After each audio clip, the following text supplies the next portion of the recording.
In summary, Ukrainian troops are attacking a Russian strongpoint northwest of Izium and the roads to connect to it.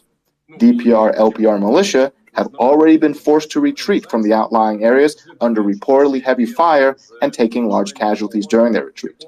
Should Ukraine seize this area, it will make it very difficult for Russia to effectively secure its northern flank around Izium. It would also allow Ukrainian troops another route to push into eastern Kharkiv proper without having to negotiate the widest part of the Seversky Donets River.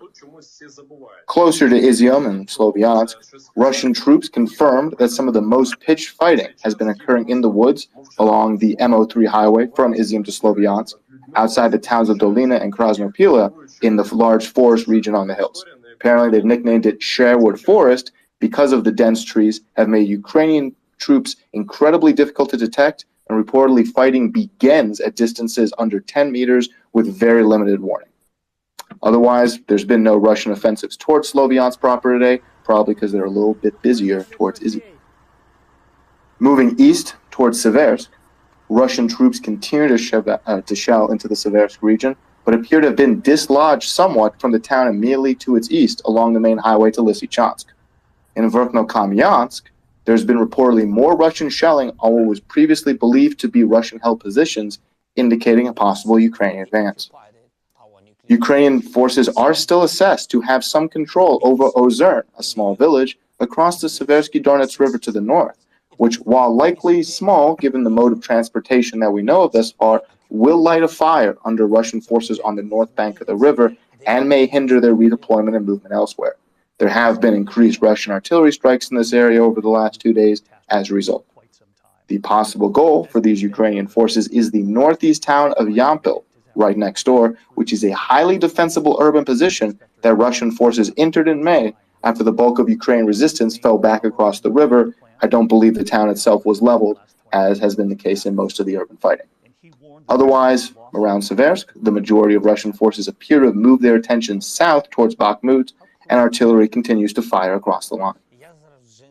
Moving further south towards Bakhmut, the Ukrainian troops, equipped with NATO weaponry, believed to be the 93rd Kholodny Yar Brigade, have successfully pushed back Russian troops to at least the southeast section of Soledar, if not further. Soledar being a large suburb, really, city, if you want to call it that, to the northeast of Bakhmut along the highway.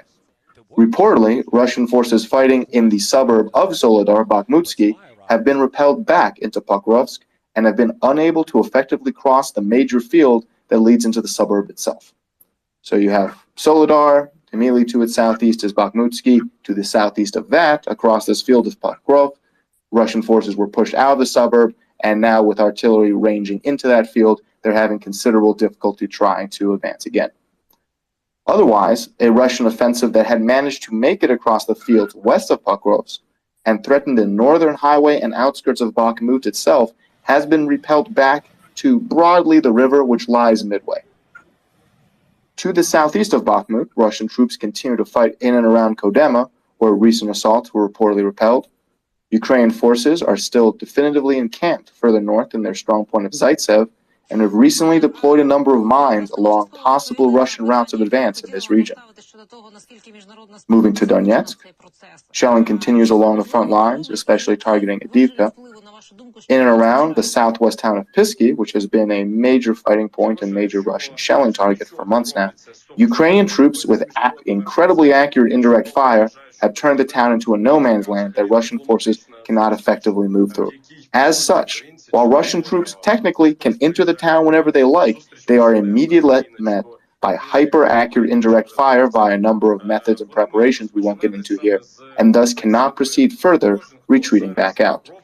Otherwise, Russian troops continue to fight in the western Donetsk suburb of Marinka, and in the Luhansk region, Russian occupiers reportedly have flooded several coal mines and forcibly mobilized a large number of miners to serve in the DPR-LPR armies, given the fact that their occupations are threatened and the Russians are claiming to pay. Moving to Mariupol, the situation remains grim. Russian forces in the occupied areas, including not just Mariupol, but the broader east, are attempting to conscript fathers of students who are attending school, asking the kids if their dad's at home, and then going around to pick them up.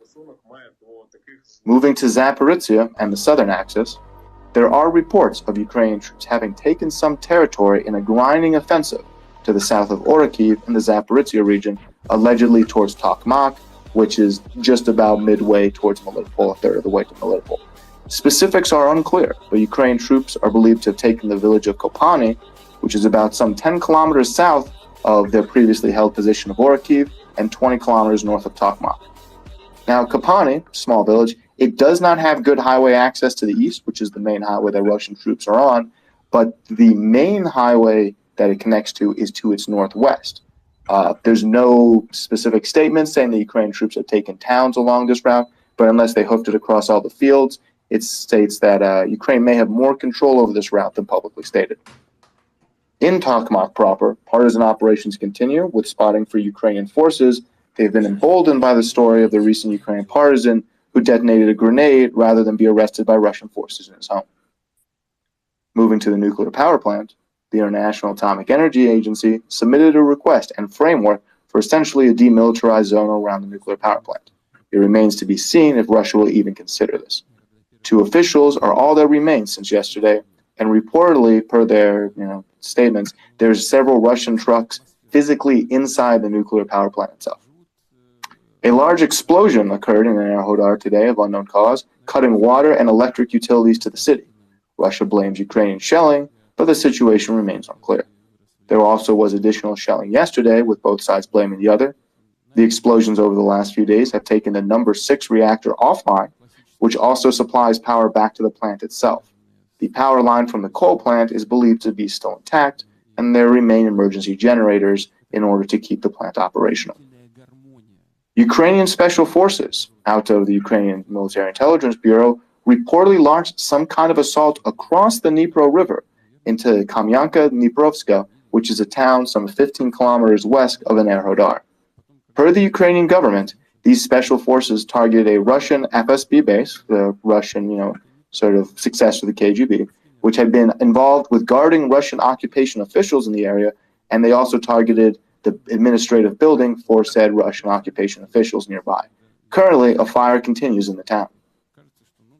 Moving west towards Kherson, there continues to be reports of Russian forces refusing to fight and having issues receiving basic supplies, including food and water.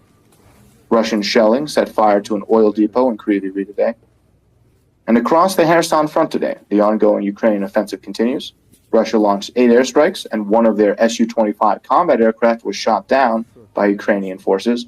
There were 13 Ukrainian airstrikes, which along with over 250 artillery strikes were responsible for eliminating 83 Russian soldiers, 3 armored vehicles, 6 tanks, 15 artillery guns of various types, 4 ammo depots, and 6 HQs or concentrations of forces. Starting from the southwest of Kherson and moving clockwise and then ending in Kherson, Ukrainian troops continue to fight along the northwest highway towards Kislivka, which is a major spot in that it would allow Ukrainian artillery to essentially fire at whim into Kherson proper. The outcome is currently unknown, although there continues to be shelling into the town of Kislivka and the Russian highway garrison right next to it. There has also been additional shellings reported further down the highway towards Chornobyka at the airport, where Russia has been fortifying and bringing in supplies via helicopters. Just a little bit to the northeast, Russian forces in Snihorivka, which is their largest encampment of troops on the west side of the Inhulets River, continue to be struck by Ukrainian artillery, with a number of large explosions seen today. Even further northeast, fighting continues southwest of Davidi Brid, near Suki Stavo, where Ukrainian troops who had already crossed the Inhulets River are attempting to make gains towards the western of the 2 major supply highways for Russian forces northeast of Kherson. While Ukraine has not released any updates officially, there have been videos of Ukrainian tanks around Kosranka, which is just next to the highway, and Russian airstrikes in the same area. In general, this is one of the largest Ukrainian offensive areas developing right now, and as such is taking the brunt of Russian airstrikes. Ukrainian airstrikes are also active in this area and are apparently targeting the Russian forces at the highway garrison located in the adjacent town of Bruskin and the major Russian base that is supplying all of this in Nishenka. There continues to be Ukrainian strikes increasingly further south as the days go on, indicating that Russian troops are likely not stopping or dislodging Ukrainian troops, as the Russian media likes to report.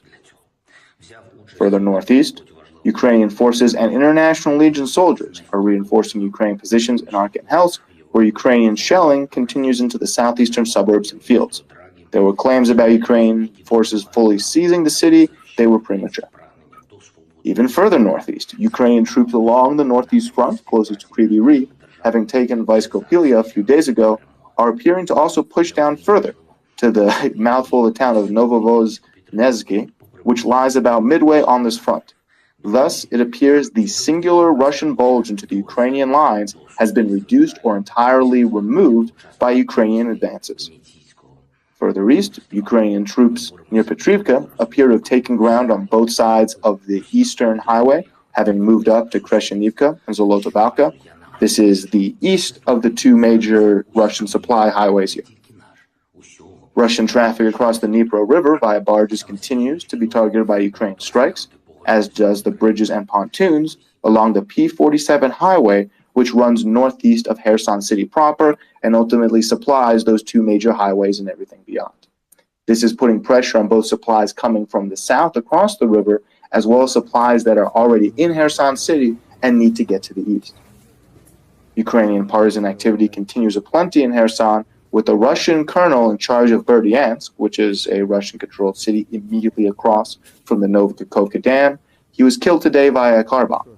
Additionally, there are reports of numerous signal flares being fired throughout the night in Kherson by unknown actors and other undisclosed partisan activity.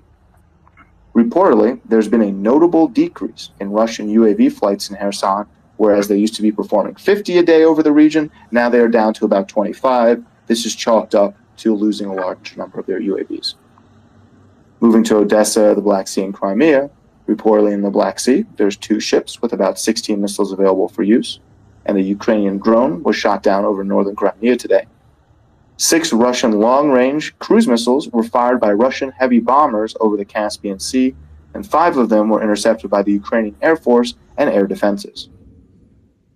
In general, yesterday, Ukrainian troops eliminated 350 soldiers for a total of 50,150, 25 armored vehicles, 9 tanks, 24 artillery systems, 2 of which were long-range rocket artillery, 19 cars and trucks, 1 plane, 1 helicopter, and 9 UAVs. The losses were most pronounced in the Kherson and Izium regions. Russia's revenue from oil, gas, and coal exports in the first 6 months of the war amounted to about 160 billion euros, which exceeds the cost of invasion, estimated at about 100 billion euros. However, Russia has effectively suspended the service through the Nord Stream gas pipeline to Europe, while their company, Gazprom, had stated that equipment need to be repaired before. They now say gas will not be piped through until sanctions against Russia are lifted. This has been a discussed risk for several months now. In Europe, overall, households receive at least $375 billion aggregate in government aid to reduce utility bills this winter, per Bloomberg. As of last month, the average electric bill across Europe was 67% higher, and the average gas bill 114% higher. In the UK and Germany, it increased by roughly 180%. A couple governments that are trying to do things to stop this include the Polish government, approving some 3,000 zloty, about $630 in aid per family over the winter, and France has frozen increase in utility prices for homes that mainly use electric versus gas heating. In Russia, they continue to attempt to recruit from the most desperate and vulnerable members of its population, including homeless shelters, convicted felons, and apparently based on an ad in the St. Petersburg mental hospital yesterday, there as well. The U.S. announced a decision to not recognize Russia as a state sponsor of terrorism, given that this could cause Russia to withdraw from the grain transport deal and thus further aggravate the global food crisis. German Chancellor Olaf Scholz stated that Germany will prioritize anti-air defense and artillery instead of tanks or combat aircraft being sent to Ukraine. This comes after the German media reported that Scholz is blocking the delivery of 100 modern German Leopard tanks, which the manufacturing company is ready to produce for Ukraine. In the last week, Ukraine received its first Cobra radar stations and Gepard anti-aircraft systems. I'm sure I'm mispronouncing that. Cobra radars are designed to detect mortars, artillery, and rocket strikes, and the Gepard is designed for close-range air defensive units. Per the New York Times, Russia is buying millions of artillery shells and long-range rocket artillery from North Korea, indicating the crushing severity of Russia's logistical plight, the fact they cannot produce the needed supplies at home, and the fact that sanctions are working. When you have to get things from Belarus and North Korea, it means you are having considerable difficulties. The new UK Prime Minister Liz Truss accepted Zelensky's invitation to come to Ukraine, and she restated the UK's position of, quote, unwavering support for the freedom and democracy of Ukraine, unquote. The international financial reserves of Ukraine increased by about 13.5% as of September 1st, amount to approximately 25.5 billion US dollars. The head of the European Commission announced that this week another 5 billion euros will be offered in financial assistance to Ukraine. Meanwhile, Hungary threatens to block some EU sanctions if restrictions are not lifted on 3 Russian oligarchs, and they've asked for exceptions for humanitarian organizations who want to work with Russian banks under sanctions. And the UK Ministry of Defense stated that Russia has suffered at least 25,000 killed soldiers and tens of thousands of deserters and wounded. Thank you guys for sticking through and listening. If there's any questions, I'm happy to answer them. Thank you, Language. So just a reminder to everyone, if you want to ask a question, please request to speak, raise your hand, and we'll get to you in order. And I believe that the order is Psycho and Prince. Actually, Prince was before me. Oops. A gentleman and a scholar, Psycho Hawk. Prince, go ahead. Thank you, Psycho. I can't believe I'm saying that to somebody called Psycho. Regardless, actually, I wanted to do a couple of clarifications for you, Language. And I appreciate all the work that goes into what you do here. But I also know that you can't catch everything. So on the nuclear front, I wanted to clarify what came out yesterday in an IAEA. I have a hard time pronouncing that for some reason, but came out from a press release regarding the power getting to the nuclear power plant. And I'm just going to summarize this one short paragraph because it summarizes it well. Actually, maybe just a sentence. One of the nuclear power plant's 6 reactors continue to produce the electricity the plant requires for cooling and other nuclear safety functions. So at this point, the nuclear power plant is totally self-sufficient. It's not having to rely on any of its backup, not having to rely on a coal plant, nothing like that. It's totally self-contained and completely safe just from reactor 6's power. So I wanted to clarify that for you. I can send you the IAEA press release if you want it from yesterday, but that's what it says. So I did this yesterday also because I'd seen a lot of people freaking out because, the power line got disconnected, and it's more of a there's nothing to see here. People are trying to scare people, and here is the truth, and the reality is that there's nothing to worry about. Second thing, again, clarification sort of, when it comes to the state sponsor of terror and the United States deciding not to declare Russia a state sponsor of terror. We had a very long discussion about this today on the space. I believe it was, God, I can't remember his name, Doug, who came to visit from the Atlantic Council. And he shared with us the impressions that he's gotten from talking with the executive branch of the administration.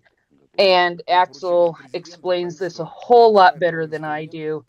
It has more to do with the Department of Justice and Treasury than anything else. It has to do with if the United States would declare Russia a state sponsor of terror, it would make it more difficult for Ukraine to make claims on seized property to help them rebuild in the long run. And so that's my very generic explanation of it. It's a lot more detailed, but it comes down to the Department of Justice and Treasury and the way that the laws are written surrounding declaring somebody a state sponsor of terror. So I just wanted to give those two little clarifications. I hope you understand, and it's just totally, I want to make sure people get the right info, and I know you can't have it all. So thank you so much. And like I said earlier today, there was an amazing conversation about it. So and we did very well with that. So thank you so much. Thank you. I certainly am not nearly as informed as the fellows that you had on earlier today regarding some of the intricacies of the state-sponsored terrorism. I only know one possible reason for it, and I thank you very much for telling me about it. And it's possible that I'm looking at old information, or perhaps I'm mistranslating it. While I absolutely agree with you 100% that there's this fear mongering over the Zaporizhzhia nuclear reactor melting down is unproductive and frankly not reasonable given this time, based on all the safety features. I believe it was reactor number 6 that was taken down for power today after some of the strikes. Could be wrong. I know there's still reactor, I believe number 5 is up, but specifically they denoted that it was reactor 6 that feeds back into the reactor itself that had its power lines damaged or had to be taken down for another reason. I may be reading stuff from a day or two ago, but that's if you want to send me some stuff, I'd love to look at it. I may have misunderstood you, and if I did, I apologize. I am going to go and look to see if there's an updated press release from the IAEA here real quick, and I will just mute myself while people talk. Thank you. Nothing to apologize at all. It's not just for you, Heather, but for everyone. If I'm saying something, even if you're like, that doesn't sound right, I'd rather be told that than continue to be ignorant, because I'm always happy to learn, and we can all agree to teach me new things, right? So thank you very much, Heather. Seriously. With that, I think Psycho was next.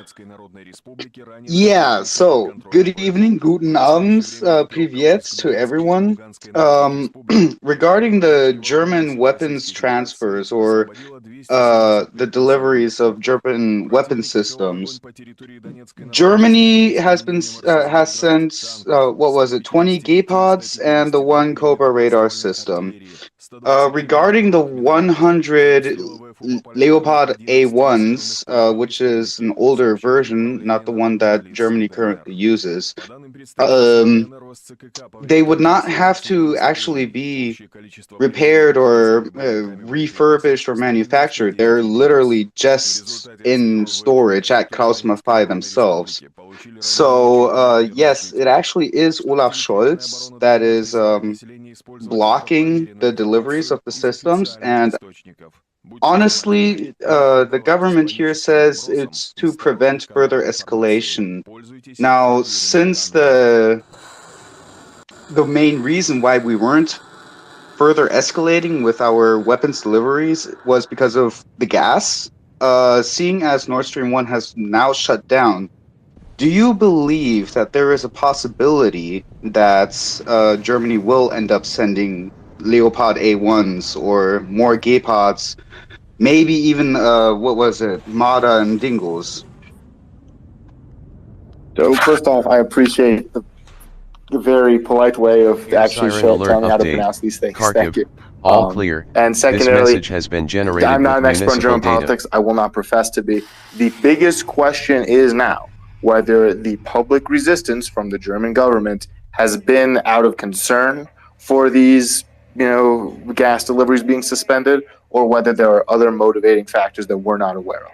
If it's the former, then perhaps their hands are untied. If it's the latter, then I'm sure there will be another reason, another excuse why they cannot do so. All right, thank you. Also, yeah, sorry sorry for teaching how to pronounce it. I'm being genuine, man. I appreciate it. Air siren alert update. Kharkiv, all clear. This message has been generated with municipal data. His Twitter handle is Language Learner, so feel free to school him up on languages all you want. Please. Go ahead, bloke. And I'm having a glitch again. I can see speaker requests, but I cannot add people. So if we've got somebody on the host account, I may reboot my app real quick, just so you're not carrying all the weight tonight, bloke. No worries. We've got David and then Donnie, I believe. Go ahead, David. Thank you, Block and Ryan. Thank you, Block and Ryan, for hosting and Maria's report and language, of course, for taking the time and for sharing the updates with us. It was fascinating. I'm sorry to ask you to repeat. Air siren alert update. Take interest in is Kharkiv, the all clear.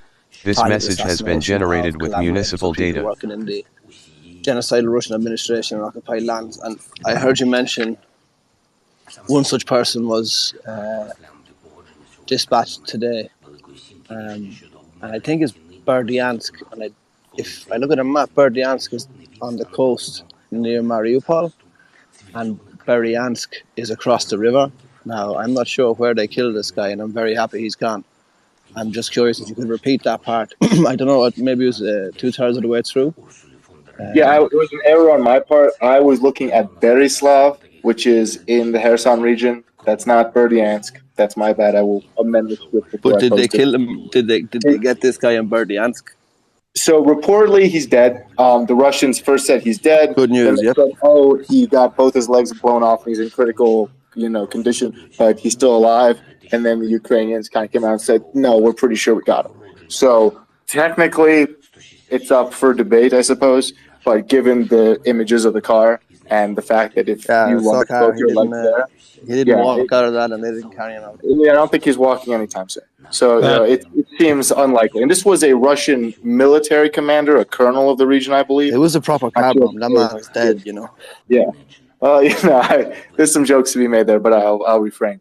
But yeah, they make themselves. That guy's gone. But if it was in Berdyansk, that means if you look to the north, then where the partisans were active near Melitopol, there's like a bit of a line or a serrated edge being cut there, right? There is, yes. I believe this did actually happen. I mean, in partisan activity. I don't mean just people rolling into villages and towns. I mean, like, they're ginning up a bit of activity in almost a little line there, There's a lot of stuff going on in that region. From Melitopol eastward, there's been railways damaged really all along the area there, as well as some other stuff that's a little hasn't quite hit the media yet. But that's great. Hush, hush. Yeah, there's been a lot of activity there, and it is frankly entirely within capability for I believe it was Colonel Artem Bardin who was assassinated with the car bomb. And I believe that was in Berdyansk proper, actually in the downtown region. That's the one. Not a colonel anymore. Language. Yeah, well, not a colonel anymore, I guess. What do you call a colonel in a car bomb? Pop one, right? But no, I do want to say thank you to the people who did correct me. It's been a long day, and so I did get the town wrong, and I will correct that. So it's Berdyansk, not Berislav, as I said before. So no, I'm being serious.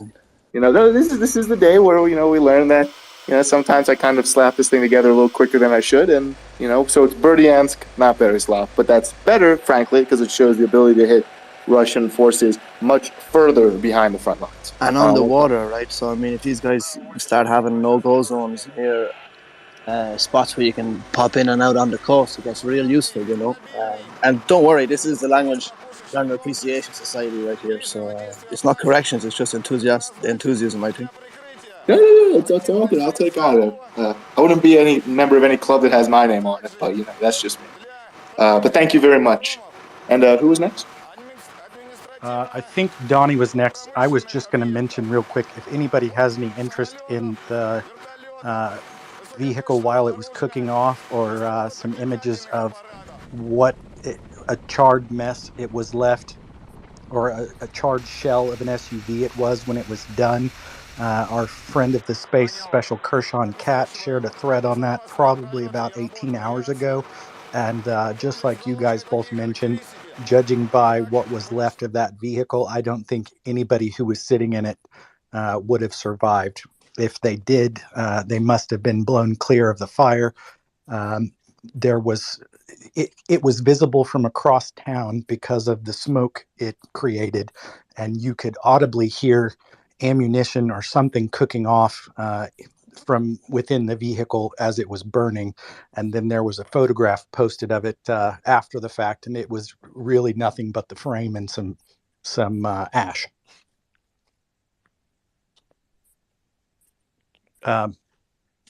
Donnie, go ahead. Thanks, Ryan. First off, David Farrell, the gift. You have the gift, my friend. It is, chef's kiss. Language. Did you see a couple hours ago the IL-76? It appeared to be empty because of the speed it was doing.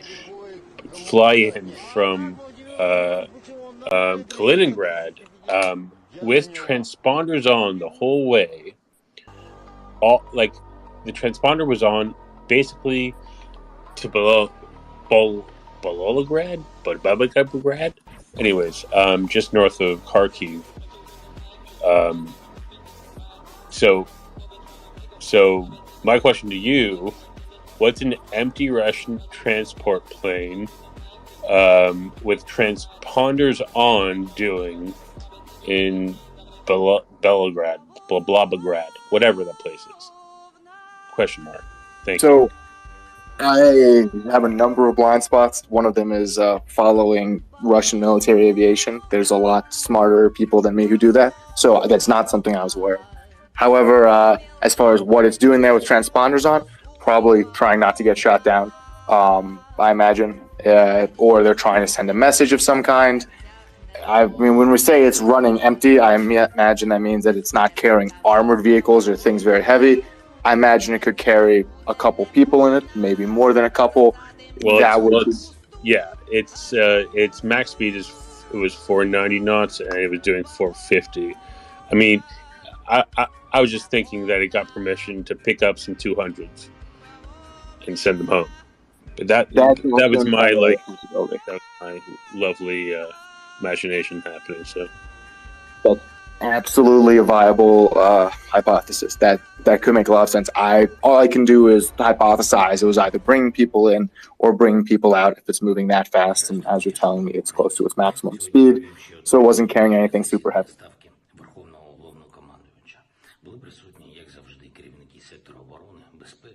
Donnie, what's your speculation on that? Well, yeah, I mean, it's either it was going almost at the top speed of what that plane can do, and it's like a 30-year-old plane. So, I'm guessing it was empty or partially empty. So it's not carrying like anything of bulk, and was traveling at like 30,000. But the thing is, if for anyone that watches these like open source open source data points. You haven't seen a plane there for 6 months. Not one. Literally not one. And all of a sudden, this guy books it from Kaliningrad, not from Moscow, not from anywhere, not from Belgrade, from Kaliningrad. He does a swoop through the sea and flies into Balabagad, whatever. The place that always gets bombed by Ukraine. And I'm assuming that they said, "Hey, dude, we got some serious 200s piling up. Can we fly a transport in to take them away?" And Ukraine said, "Yeah, as long as you keep your transponder on, we won't shoot at you." And that's my hypothesis. But anyone else, Oh, I've long given up on trying to figure out what the Russians are thinking.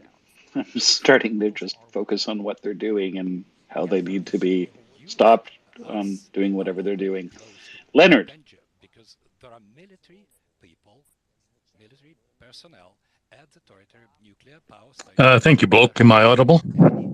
Loud and clear. Oh, excellent. Okay, yes, I just wanted to give a brief follow-up to the references that Princess made and a couple of others in terms of the strategic reasons behind declaring Russia a state sponsor of terrorism or not. And I would just suggest that, notwithstanding what Doug Klein had remitted earlier today in terms of the perceptions of the Atlantic Council and so on, that the bottom line, I think, is that there are larger strategic considerations afoot, and in terms of whether that final designation is made by the State Department or not.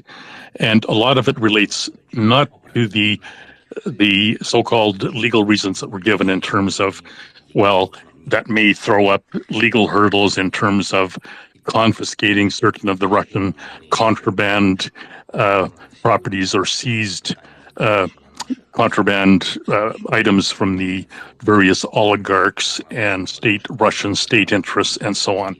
I would submit that that's a bit of a red herring, because the bottom line is that the U.S. certainly had no difficulties proceeding down that line of attack against Iran. And Iran is still designated as a state sponsor of terrorism, with all of the direct consequences that bears from the entire U.S. legal infrastructure. And one point that is correct is, yes, that designation instantly brings in all of the firepower of the Department of Justice, the DOJ, and that is significant indeed. And that can take up potentially a huge whack of resources within the Department of Justice generally. But I would submit that the probably more correct interpretation is that the global political impacts of that kind of a designation would be very counterproductive to driving a wedge between the current Kremlin Putinite cabal in Moscow and the vast body of the Russian population. So in other words, strategic considerations rather than legal considerations, because once that designation is made, the only obstacles to forfeiting the Russian property and directing the proceeds straight towards Ukraine would really be hurdles that would be thrown up by lawyers in D.C., that is in Washington, hired by Russian oligarchs to specifically throw up roadblocks to the entire legal forfeiture apparatus. And there is a vast cottage industry in Washington, D.C., which is certainly no news to anybody amongst the entire K Street and legal community, that is vastly on the receiving end of massive legal retainers from the Russian, the Putinites, if you will, and the entire panoply of oligarchs. And one need look no further than the Washington lawyer Lanny Davis, who acts and presumably still acts for the Russian oligarch Dmitry Firtash, who has been under house arrest in Austria for something approaching 5 years or more, subject to extradition proceedings to Chicago, where the U.S. Department, DOJ, wants him so badly they can taste it. But they still haven't got it because, of course, in the U.S., there are all kinds of rights and privileges attached to being before the U.S. justice system.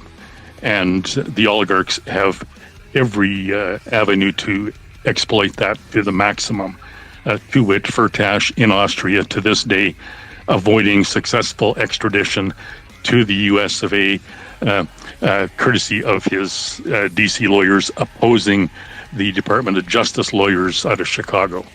So that's just one small microcosm. And hopefully that sheds a little bit more light on the overall picture.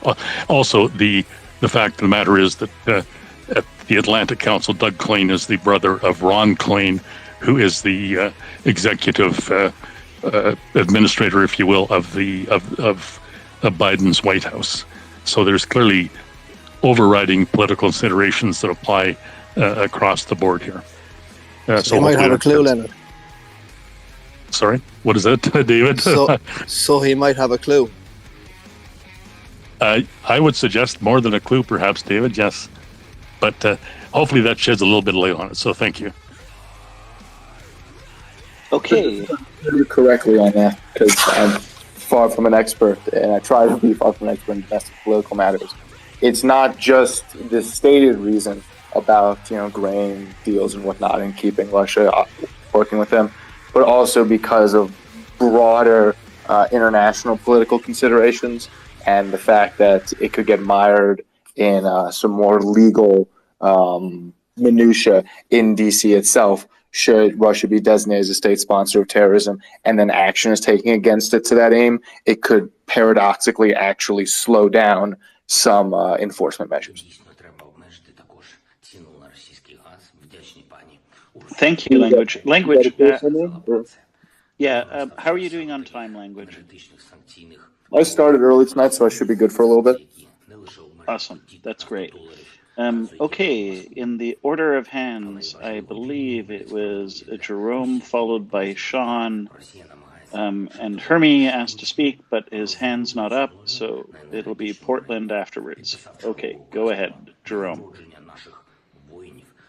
Good evening, and thank you as always. Language, excellent. And but there was not a couple numbers at the end that I didn't quite catch. Not that you're wrong; you're just reporting them. But they seem different. And, what was it? 25,000 killed, and the one I was interested in was 10,000 deserters. And who quoted that? I'm not questioning you. I'm just wondering. No. I don't think you are, and I appreciate questions because then I can give answers, right? That was the United Kingdom's Ministry of Defense made a statement today saying that there had been at least 25,000 killed Russian soldiers, and his words were tens of thousands of injured and deserters. He kind of put more than tens of thousands towards deserters. I can't really comment on that. I think it's more likely that if there's confirmed 25,000 dead Russians, there's tens of thousands of wounded as well. That's the UK's number. Obviously, Ukraine has a different number. The real number, I'd argue, is probably somewhere between the two. I imagine the Ukrainian count is a little high on deaths because they do a lot of their math off of destroyed vehicles, and not every single destroyed vehicle has a full crew or the people are all in it when it gets destroyed. Whereas, there may be other systems of analysis that the UK Ministry of Defense is using. I'd argue it's probably somewhere between the two as far as deaths, but the number of casualties, including wounded, deserted, whatever, is probably larger than the 50,000 number. Thank you. Yeah, the one that really actually caught my attention was the desertion number. That was really, and I know you probably can't answer this, but it just really interests me. Like if there was any, I didn't know if any of these reports of like books or interviews with people, were they deserters? So I'm just wondering, anecdotal, what happens to them? Can they go back to Russia? Do they go to Eastern Europe? I know there's no real answer, but the really interesting part for me was the deserter, and how would someone who deserted from the Russian army, would they just go back and take their punishment? Or that's just an interesting point. I don't really expect an answer, and just caught my attention. Big number. And again, I just think like when you're trying to think who the other side is, it really would throw off your calculations. I would think, like there might be less than you think because the desertion ratio seems really high. Not that I know a lot, but it seems high. Thank you. Well, it's a good question. Oh, sorry, Blow, to you. I just have to do some house PSA and house cleaning. I can't bring up any more speakers because the deck is full. So I'm going to drop a few people down that don't have their hands up. Don't take it personally. Please feel free to re-request later, and we'll bring you right back up again. Also, please retweet the space, because that's the only way we can get the word out. Sorry for the interruption there, language learner. Carry on. Again, nothing to apologize for. Regarding desertion, I certainly have no idea how many Russian troops have deserted. I would argue from an instinctive gut reaction, tens of thousands seems high. That's why, because he was including wounded and deserted, I suspect there's more wounded than deserted, right? However, what we do know is that Russia has had issues with desertion to the point where they've had to come up with new radio codes for it. I believe it's a 700 because some fine folk who do a lot of listening to Russian radio got real confused because they went, well, what the hell is a 700? Is that a 300? Oh, it's a 500. Sorry, they said, what is that, a 300 plus a 200? Until finally it came out that that was for desertions. And there's been military police guys running around Crimea and Belgorod trying to scoop up military-age males with bad haircuts that don't seem to be going in the right direction. As far as what happens if they desert, I imagine some of them may try and make their way back to Russia. There has been sort of a cottage industry of finding ways to dodge the draft in Russia, ironically kind of coming out of some Russian reluctance regarding COVID. Basically, Russian military comes into a village, says, hey, we're looking for X. And, grandmother goes, oh, I heard that he had just moved to, Vladivostok or to some other place. It's so sad. We have no idea. And meanwhile, the guy's, waiting in a basement or at a friend's house. And some of these small rural villages, the military police are not going to spend days combing the town. They're just going to check it off and move on. As far as, however, I certainly wouldn't go back to Russia if I deserted. There is a really illuminating interview, which I encourage everybody to watch. It's translated in English. Radio Free Europe does it. If you search for that, it'll be one of the first ones. It's a Russian father who, it's actually, let me speak for a second on it, but it is tragic. Russian father, very economically poor region, convinces his son to enlist in the military because best economic option for him. Son is killed 3 days into the war. After burying his son, the father enlists, participates around Popasna, somehow comes back. I'm not really clear how he got released from duty, but the man is very disillusioned with the Russian military and, frankly, the fact that he sent his son to die, and he looks, a hair's breadth from suicide in the video. He's not happy. So there are ways to get back to your town after you've served in the Russian military, evidently, but those who do are not happy campers, to put it mildly. Yeah, I have to say, it does. It seems like lots of ways out, and I guess that's what happens when you don't declare a war. He's got himself. There's a lot of ways out, it seems. Anyway, all right. Thank you. Always very informative. Thank you. I'm gonna drop myself down. Thank you. And yeah, there's been a lot of bureaucratic ways that people get out, and then I see we have a bunch of hands. Earlier in the war, a couple months ago, there was a number of Russian soldiers that had been northwest of Kiev, got beat up, were trying to be cycled towards Kharkiv, and their excuse for not going in is they said, well, Commander, we don't have international passports, and thus it would be illegal under Russian law for us to cross the border. And that apparently worked, because they went with, whoa, you're not asking us to violate the Russian Constitution, are you? And there was, the Russian commander kind of went into vapor lock, the legacy of the bureaucracy holdover from the Soviet Union, where as long as you do everything and you follow the rules, then it's not your fault and you can pass it off to someone. And so they just discharged that whole group. There's also been other reports of groups refusing to fight, some of them being discharged, some of the commanders being led away and not returning, et cetera, et cetera. I wouldn't arguably say that there's a lot of ways to get out of the Russian military right now, especially if you're a forcibly mobilized conscript. They're not going to let you leave, to put it mildly. But where there's a will, there's a way, and there's soldiers who are like, I'm just not going to go forward, and you're going to have to kill me.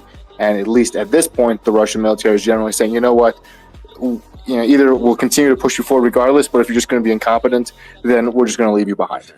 They're not quite at the point of, mass fratricide. We're not at the, barrier troops or anything. If I may quickly butt in, the punishment for desertion in Russia usually ends with hard labor penal colony. Except now they're recruiting people from those penal colonies, so that'd be a pretty terrible fate. You leave, you say you want to advance, you get sent to a penal colony, and then a week later they say, congratulations, you've been re-enlisted. I would not be a happy camper if that was me. Yeah, true. That is also a fact. But reports or sources that I've read and heard were that Wagner is primarily doing the enlistment in penal colonies, basically offering 250,000 rubles, and after half a year, or I think it was half a year of service, the laws that they broke and whatever, their punishments will be disregarded and they will be free men. So basically their jobs usually is cleaning up minefields and whatnot. Yeah, I don't know about the cleaning up minefields part, but the rest is all accurate with the information I've read. this is per Ukrainian media. They said that the Russians were mostly trying to recruit thieves or people convicted of robbery and violent crimes, and that Prigozhin, the head of the Wagner Group, who is unfortunately still alive after the strike on their base, made some oblique statements about, after 6 months, everything's forgiven, and don't worry about whatever you do in Ukraine. All sins are forgiven preemptively, and you won't get in trouble for it, which is, de facto a license to, commit atrocities. But as far as them just being used to clear minefields, I haven't heard that yet. If you might have some info on that, I'd love to, take a look at it. I get the sense that they're just going to give them rifles and use them like they've been using the conscripts. If I end up finding it, then I will retweet it and most likely send it as a DM or whatever. Thank you. Okay, thank you, Psycho. I'm going to have to... okay, your hand's up again. No, sorry. Okay, we've just got a lot of people trying to get in, and I can't bring more people in at the moment. Also, we have Sean next, but Constantine just came up, and did you? And I think he did that because he wanted to follow up directly on the previous conversation. Was that fine, Constantine, or is it a different topic? I wanted to talk about. Someone asked about the deserters and refuseniks. And I wanted to comment because I have a bit of knowledge in this. I cannot say that I'm an expert, but I can add a bit of information how this works in Russia. And in general, if everyone must understand that there is a difference. For example, if you refuse to obey the order, and the order, for example, okay, go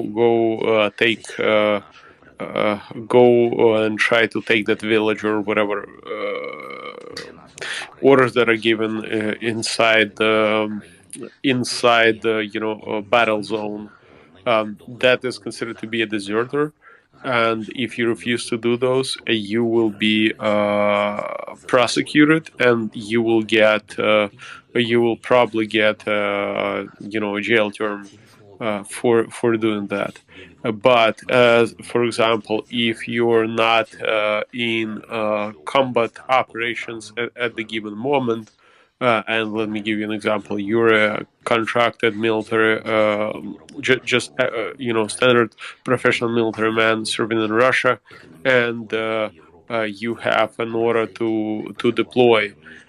Instead of you say, okay, sure, you keep doing your order, and but at the same time you go to your staff officer and say that I'm breaking the contract right now, and I'm not working anymore for you, and then they don't have anything, any penalty for that other than the ones that are stated in your contract. And those penalties are not anything that is or criminal or anything like that. It's just maybe a fine, maybe a bad record on your working history, and nothing else than that.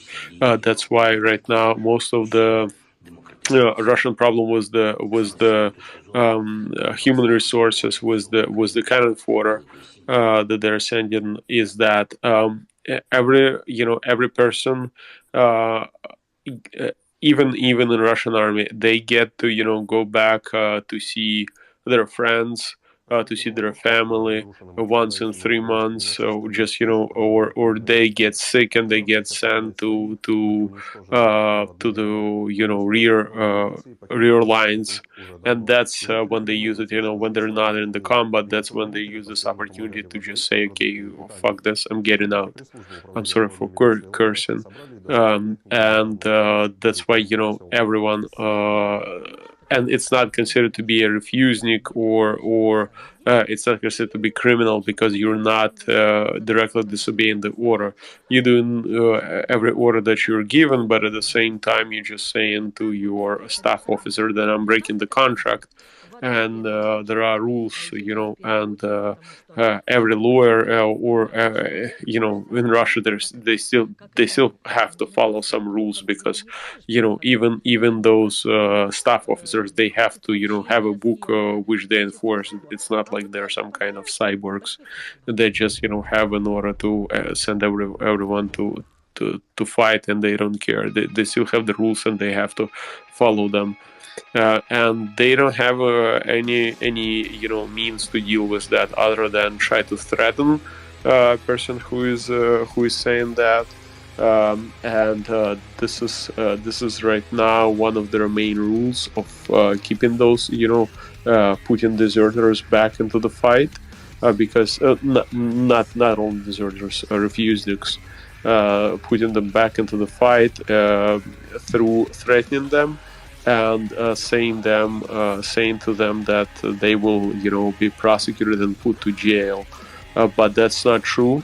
They have to lie to them, and force them, psychologically press them into the going back.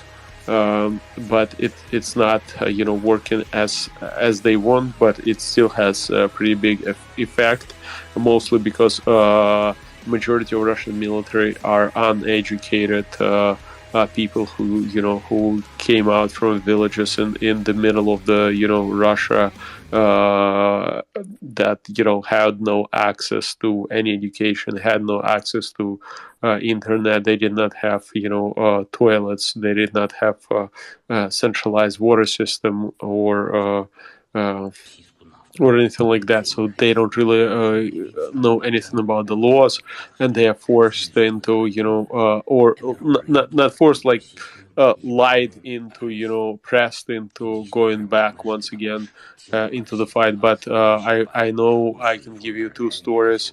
Right now is one of them is from my friend that lives nearby. He is actually one of his relatives is fighting in Ukraine against Ukraine, because he's from Russia himself, and he was fighting, sorry.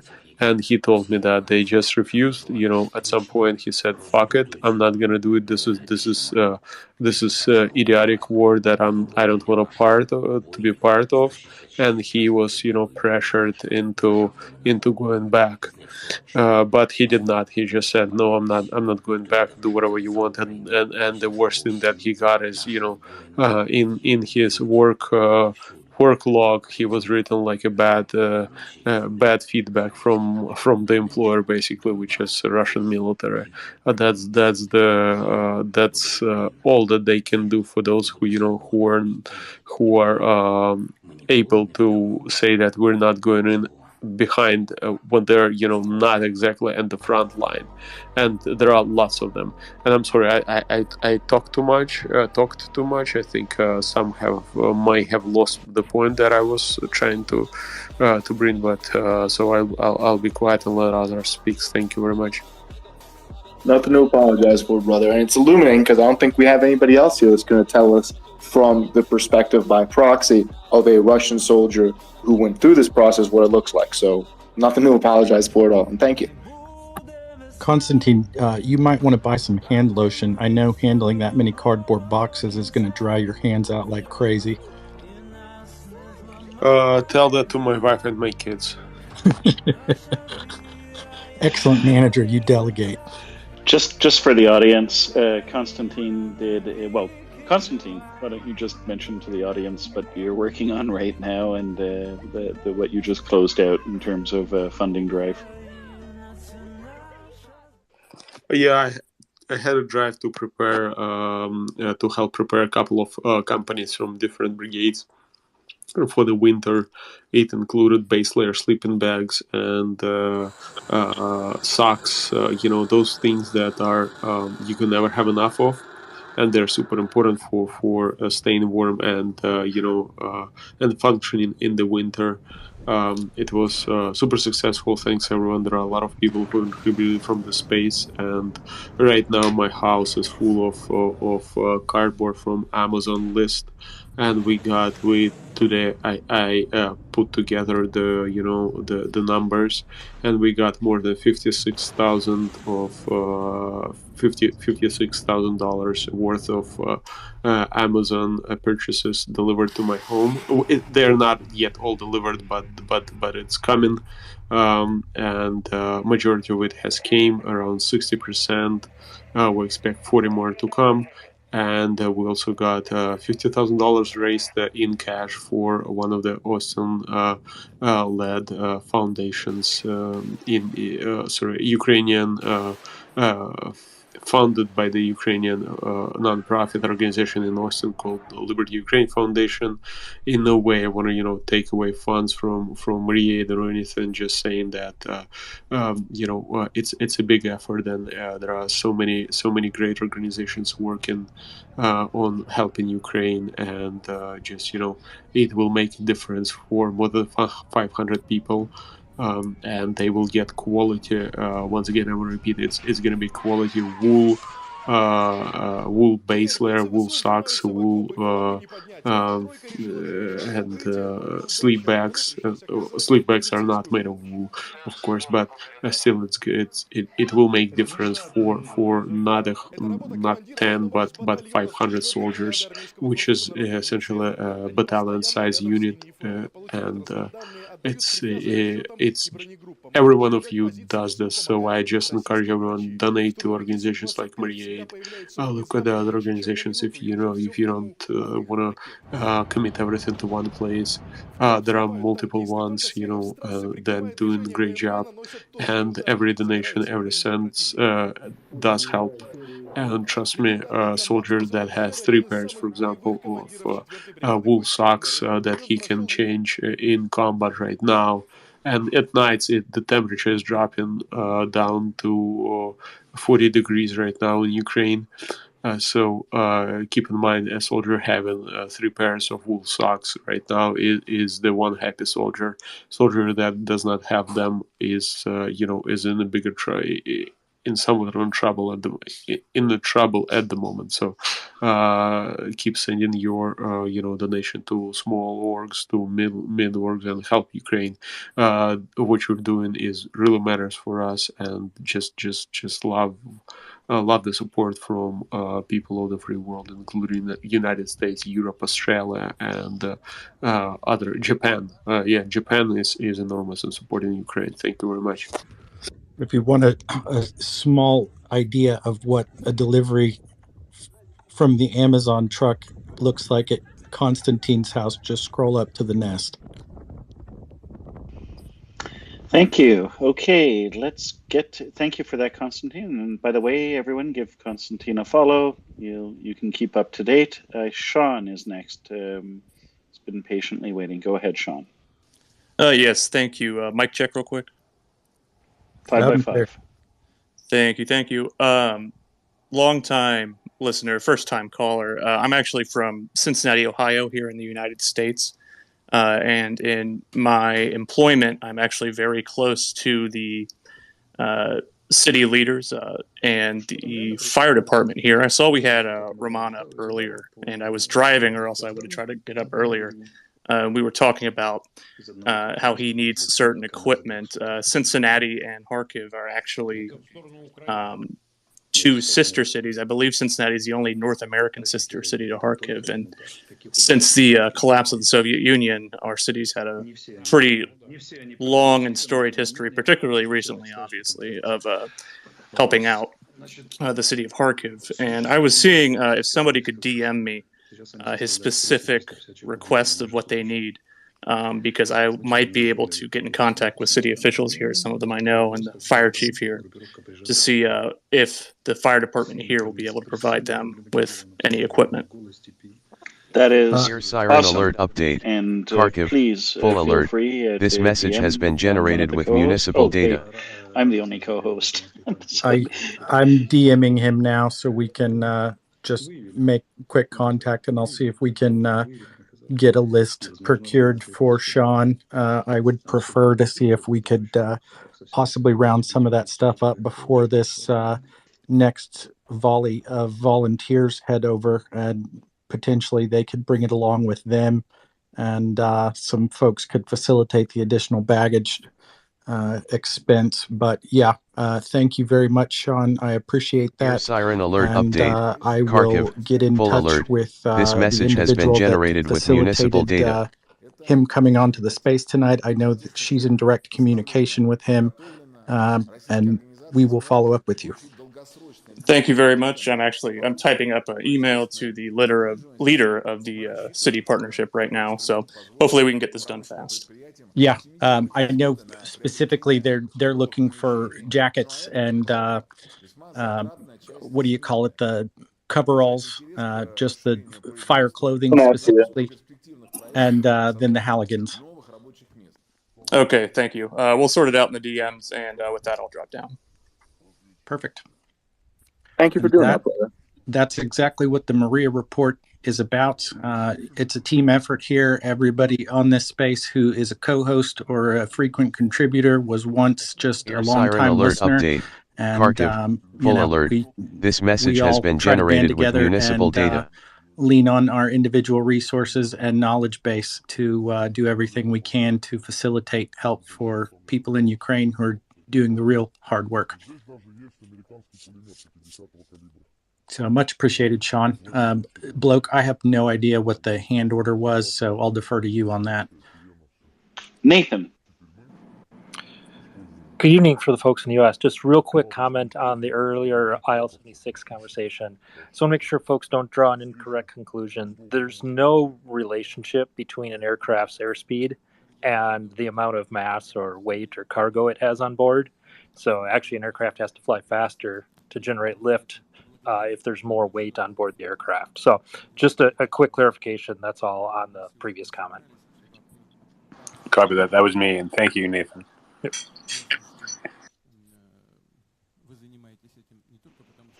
Thank you, Nathan. I believe in order it's Canberra.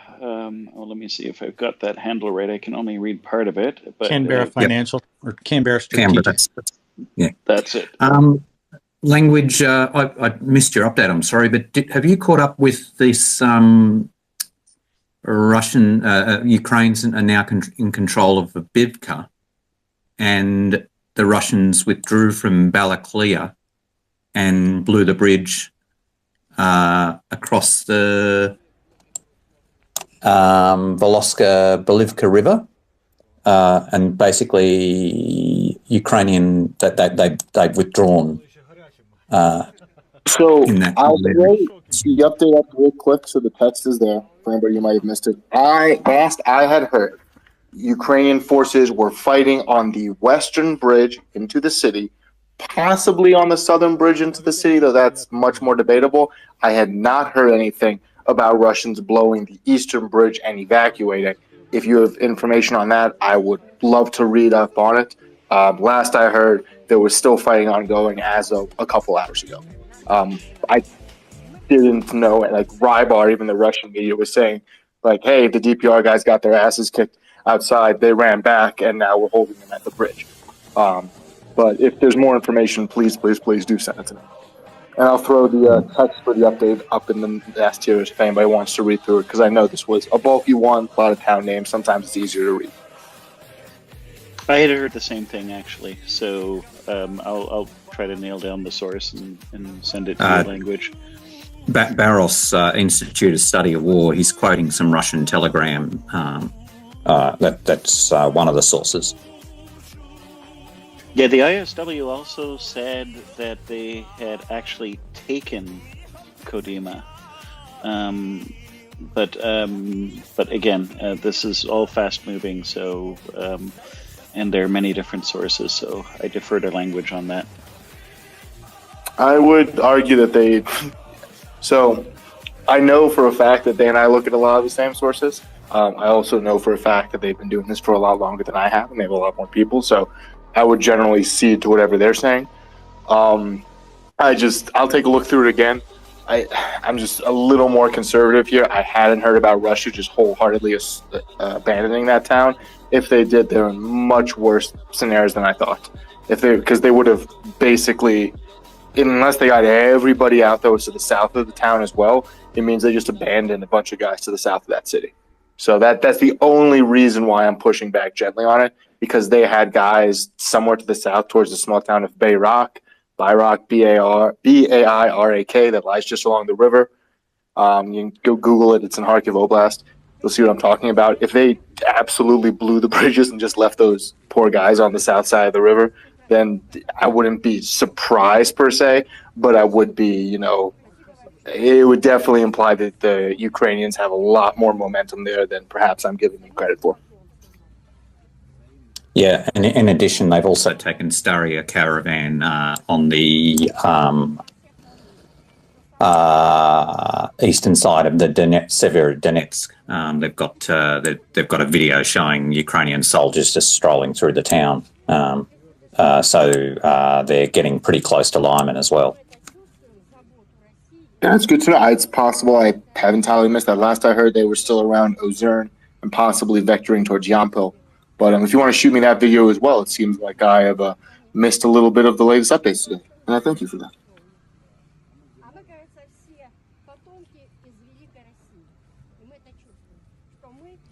Okay, thank you. So it's been a super busy night. Just a reminder to everyone to please retweet the space and be patient. If you do want to come up to speak, please raise your hand so I know what order to get to you in. I believe Whiskey is next. Yeah, thanks, bloke. Can you skip me for now? I'm doing something. Sure. I will go to Dr. Paul. Now or never, Whiskey. Go ahead, Paul. Thanks, guys. Hey, Language. I apologize for the background noise in advance. Is there any details on what the target was in Kupiansk exactly? And if so, can you describe it? If not, no problem. So it's confusing a little bit, because there's apparently at least 2 instances, and we only really know specifics about one. We have seen, I think you actually were the one who shared them with me first, what the indications of fire from satellite imagery in Kupiansk, in the downtown, but there wasn't a lot of chatter about it at the time, which is why I was like, well, maybe it's the cloud, something else. Sometimes that happens with firms. We're still not sure what that was. What we are hearing, and it's coming out bit by bit, is that there was some kind of attack. It is unclear whether it was a missile attack, whether it was partisans, whether it was special forces, whether they fell off a bridge. But that 2 vehicles and 100 Russian casualties resulted from that attack. I'm using the word casualties. Some people will say 100 Russian soldiers killed. I'm going to kind of pump the brakes on that one until I get more information and play conservative here. But all we know is that somehow at Kupiansk, Russian soldiers are dying. And as we all well know at this point, Kupiansk is the beating heart of the Russian logistic supply line that comes down from Belgorod. And anything that happens there has dramatic ramifications. And I'm not usually prone to exaggeration, so I don't think this is one. In the absolute best case scenario, where Ukraine is able to even menace, let alone take Kupiansk within the next several months, that means that they have free access pretty much all the way to the Russian border. And things that we're seeing in the Donbass start to fall apart. It advances the time frame of ending this war by months if that place starts to suffer. And so I hope it does. Totally agree. That's awesome. And do you think the Russians know what happened, though? Or do you think they're just as confused as the rest of us? Because that's its own form of psychological warfare if the Russians don't even know what the hell happened and what hit them, right? I haven't seen a lot of Russian chatter about it. I will go and try and dive into Russian Telegram a bit more and see if anything pops up. But frankly, aside from the Ukrainians saying, yup, this happened, I really haven't seen anything. And the people who generally are in the know that I've asked about it are similarly confused.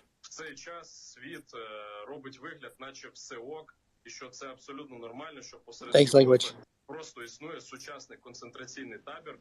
Awesome. Liberal. Bloke. Good evening, everyone. Hey, Dr. Paul. Language, thanks as always for your reports. I wanted to ask you if you had an opinion on the force composition on the Russian side on the front line or line of contact. When you look at videos and you look at the kit or how these Russian casualties are outfitted, I mean, you look at their helmets, you look at their uniforms. Are they essentially keeping in reserve like the VDV, Chechen forces, and putting on on the front lines like the LPR, DPR, and some of the more ethnic units? As far as that goes, that's it. So initially, yes. Now it's like a bad episode of Oprah where you get to go to the front line and you get to go to the front line and you definitely get to go to the front line. If you are halfway combat capable, and frankly, even if you're not, they send you to the front. If you are in a logistics role, you might be in the back lines, but there is no, second punch waiting in the wings here. What Russia has is what you see, and their equipment has not improved after 6 months of war. I am not seeing, bolt-action rifles being issued to troops quite as much. I think that may have been, a sort of a singular thing, but you're not seeing a lot of new stuff. There has been some reports of units getting issued older rifles and kit and whatnot, but the biggest thing is that everybody goes to the front and they don't have the logistics to support them. One of the groups that allegedly, depending on who you'll believe, either they just said, hey, we're not advancing, or they outright surrendered. Again, I'm going to, plan for the worst, hope for the best here. I suspect that they just said, hey, we're not advancing. They didn't advance because they were getting one ration per 4 people per day, and they weren't getting enough water, and they said, this is nuts. I'm not going to starve to death here. And so they retreated. So that's a good indicator of the fact that A, there's more Russian forces at the front than they can logistically support, and B, they're not getting the best gear. Right on. Thank you, brother. Thank you. Okay, going by the order of hands, Dr. Paul, was that a follow-up, or should I move through the order that was there before? Move on. I forgot what I was going to say. Fair enough. Hermie, then Prince. Thanks, Block. Quick warning to everybody. This is a PG-13 and not eligible question, so please get the kids away, turn on your headset, and just walk away from the family for a quick second. Language, I had a question to you towards the, not breaching OPSEC, towards the offenses happening in Izium and partially also in Kherson, if you may. And it's just about your personal judgment, because you've seen so many more details than we typically do. So how would you rank on a scale of 0 to 10? How fucked are the Russians? Man, I wish I could. It's not you. I'm not upset at you, but it's a good, great question. I get a lot. Who's winning today? Who's winning this week? And unfortunately, the more you dive into the data, the harder it becomes to answer that, frankly.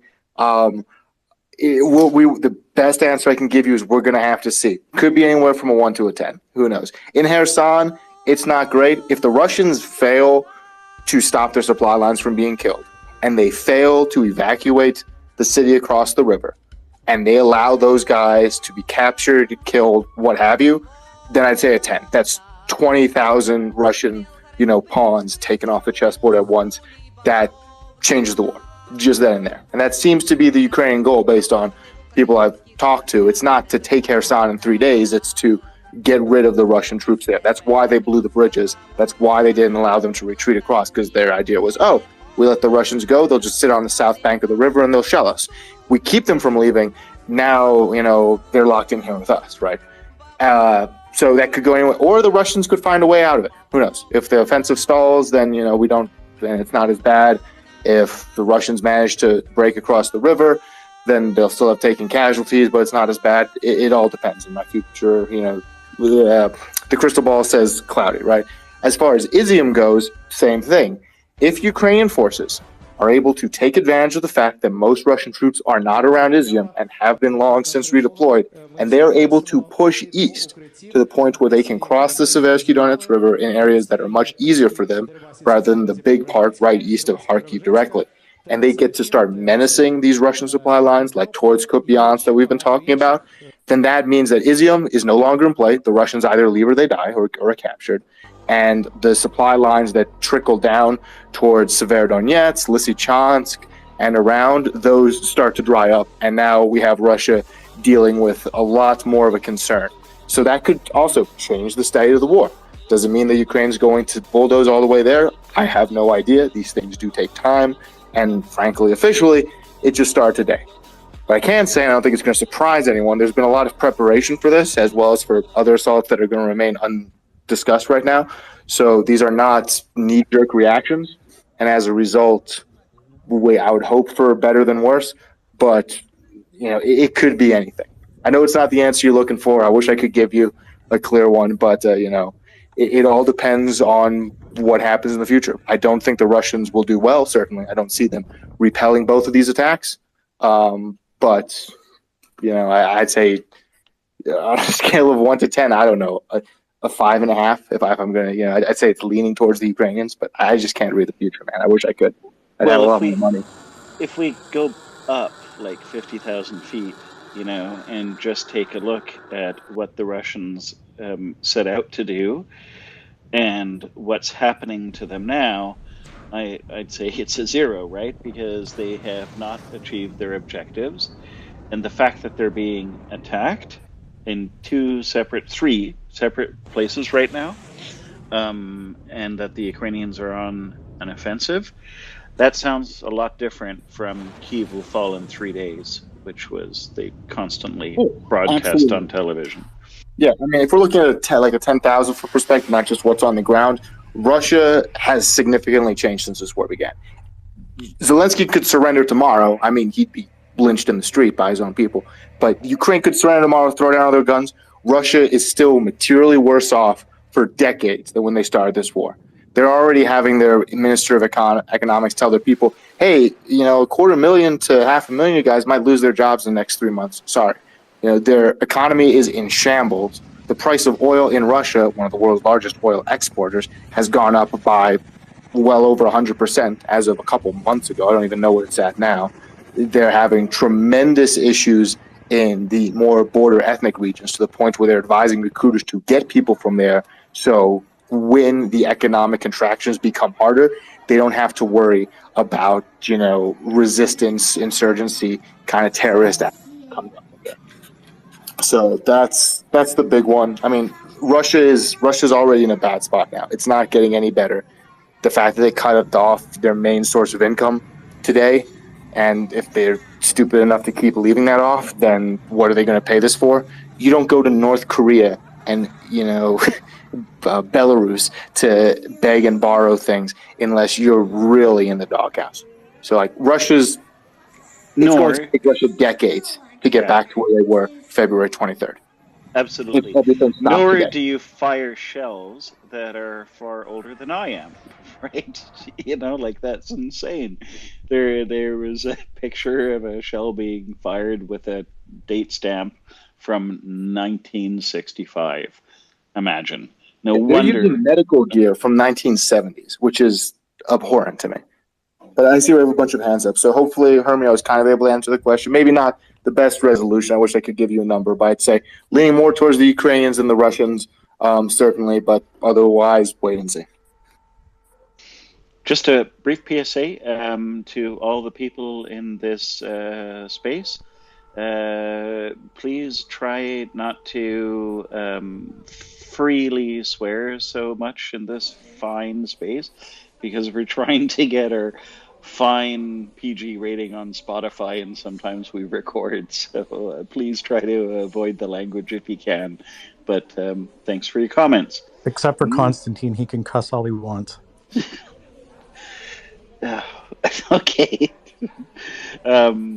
Dr. Paul, Constantine, if you'll curse in Ukrainian, I'm sure it will make it right past the filters on Spotify. So, bingo. Teach us some new Ukrainian colorful language. That's actually a brilliant idea, but we'll get to that. Dr. Paul, have you remembered what you were going to say? Otherwise, we'll go to Prince. I totally have, and it's germane to the conversation about how this war is going. So Trent Telenko did a great thread about Russian artillery stockpiles, and Misfit is in here, I think, and he and I were doing this like exercise of how many shells do we think that the Russians have? How long can they sustain themselves for?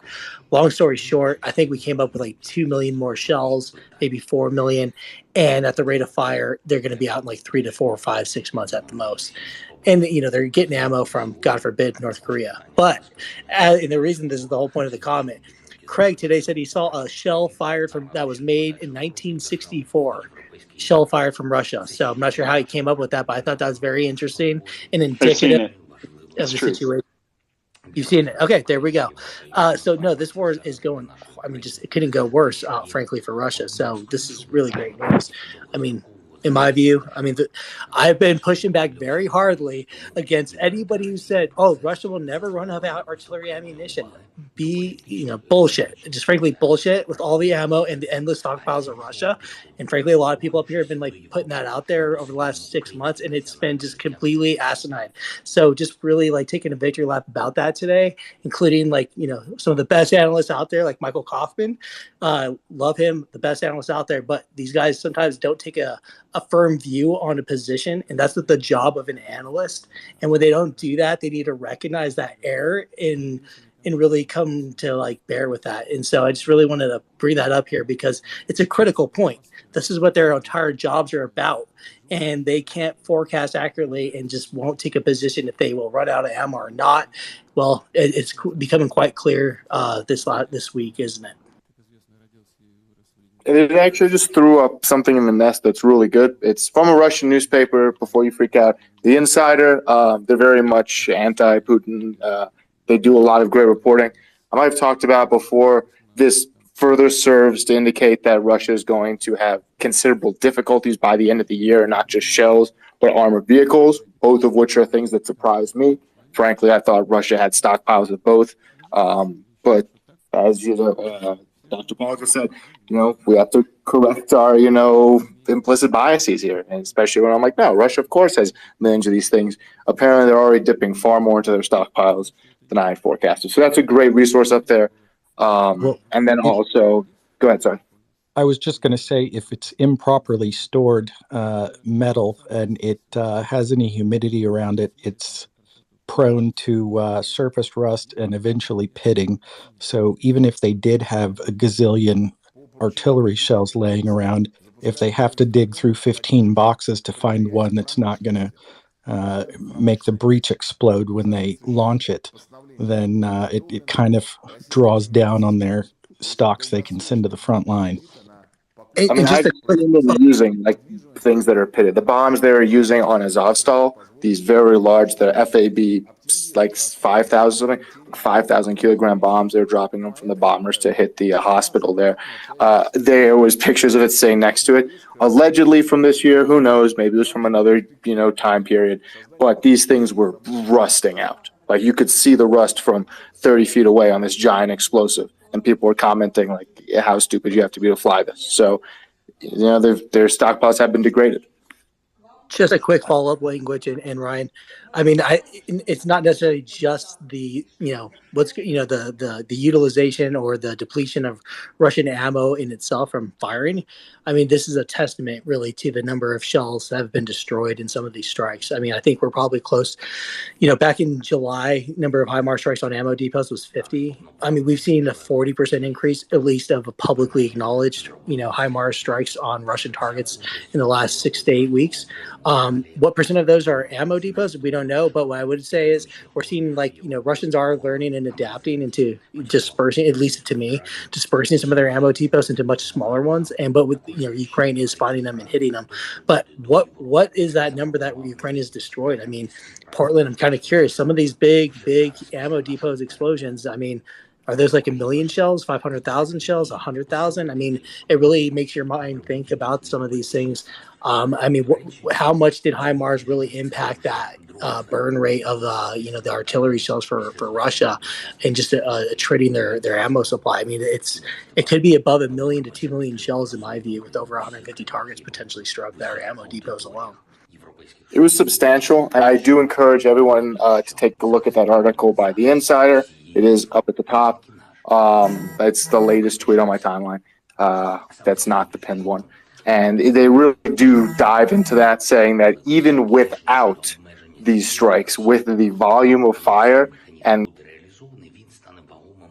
into critical shortages by the winter, and now with these strikes, which destroyed an unknown amount, nobody really knows except for the Russian high command, that they were saying that by December, if Russia keeps up the same volume of fire, they would have no shells left. Now, maybe that's a bit of an overstatement, but still, I do highly encourage everybody to take a chance to look at it. Quick tip of the hat to Atacam's brand cigarettes, the last tobacco product that some Russians will ever smoke. Constantine came up. We mentioned artillery, and all of a sudden Constantine appeared, probably because that is his area of expertise, and he wants to say something on the subject. Go ahead, Constantine. I wanted to say about the artillery shells and the number. Russians don't. No one has obviously anything infinite, but the numbers of artillery shells they possess is incredibly large. But the consumption rate is just even larger than that. Their doctrine of a war would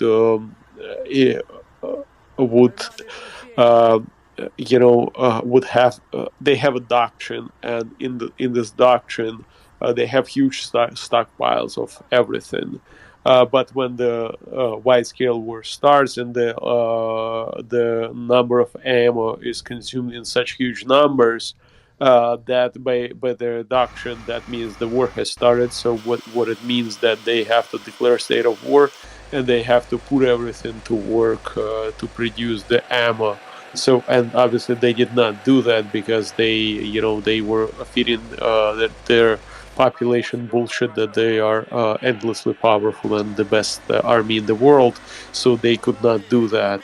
On top of that, there is another problem. Not only the ammunition itself, as any artilleryman and non-artilleryman, anyone who ever shot anything like a gun, handgun, assault rifle, sniper rifle, or whatever, that there is only a limited number of rounds that you can shoot from it before you start losing accuracy, and then there is a second number when you start losing the integrity of the barrel of the gun.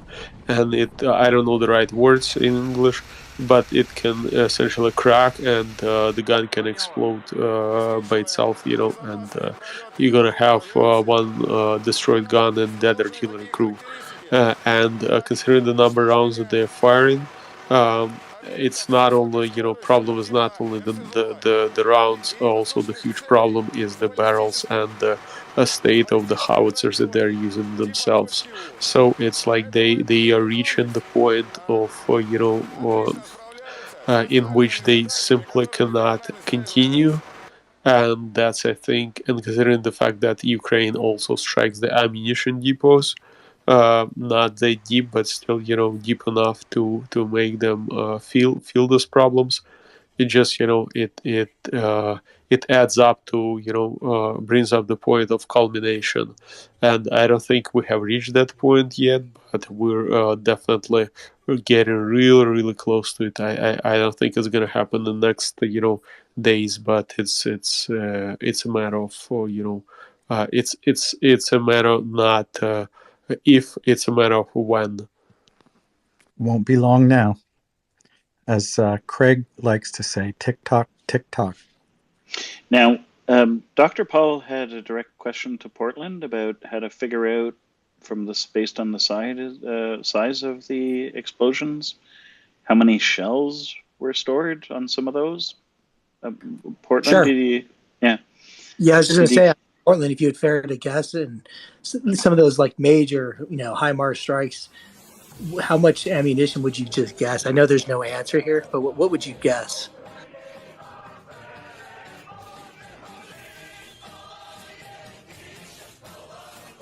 Oh, I think he... A metric poop ton. See how I did that? Yeah, okay. And it's Spotify safe.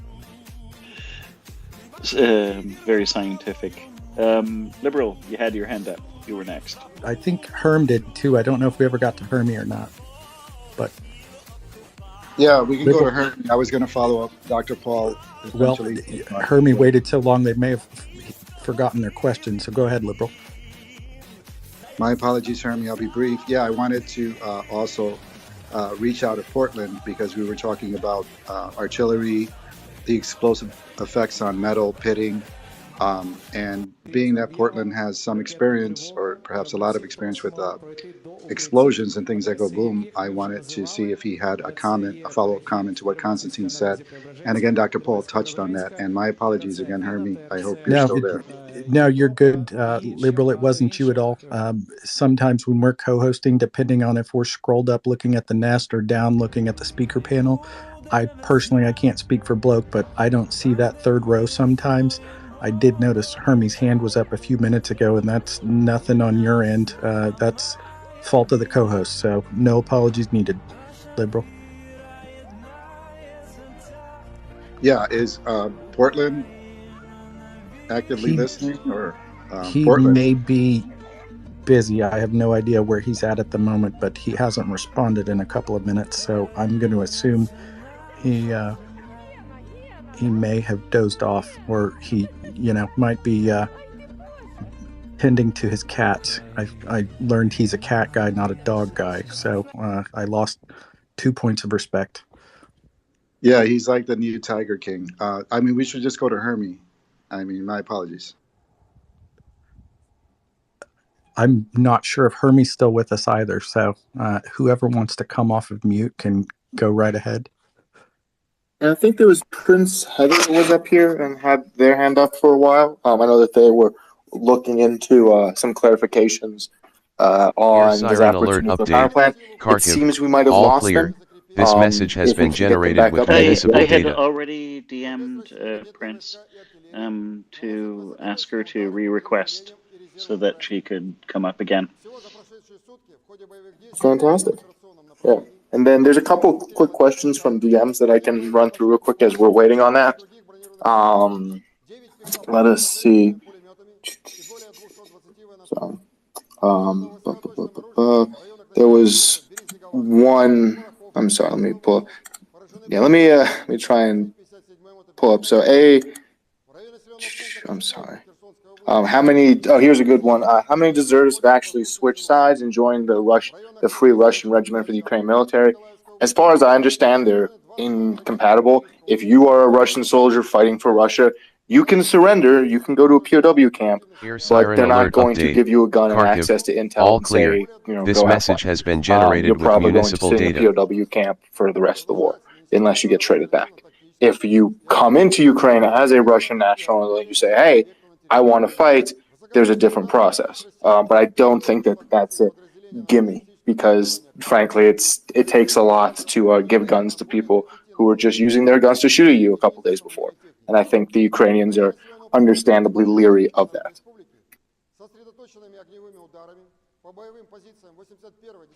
Oh, I think I know what might have happened to Portland. I think that he lost audio that entire time because he's just re-requested to come up again. Is that correct, Portland? And are your comms working? You tell me. They should be working. They're working great. How long did you think we were just sitting here not talking? Okay. So I just turned the air conditioning off, so there should be background noise. How is it?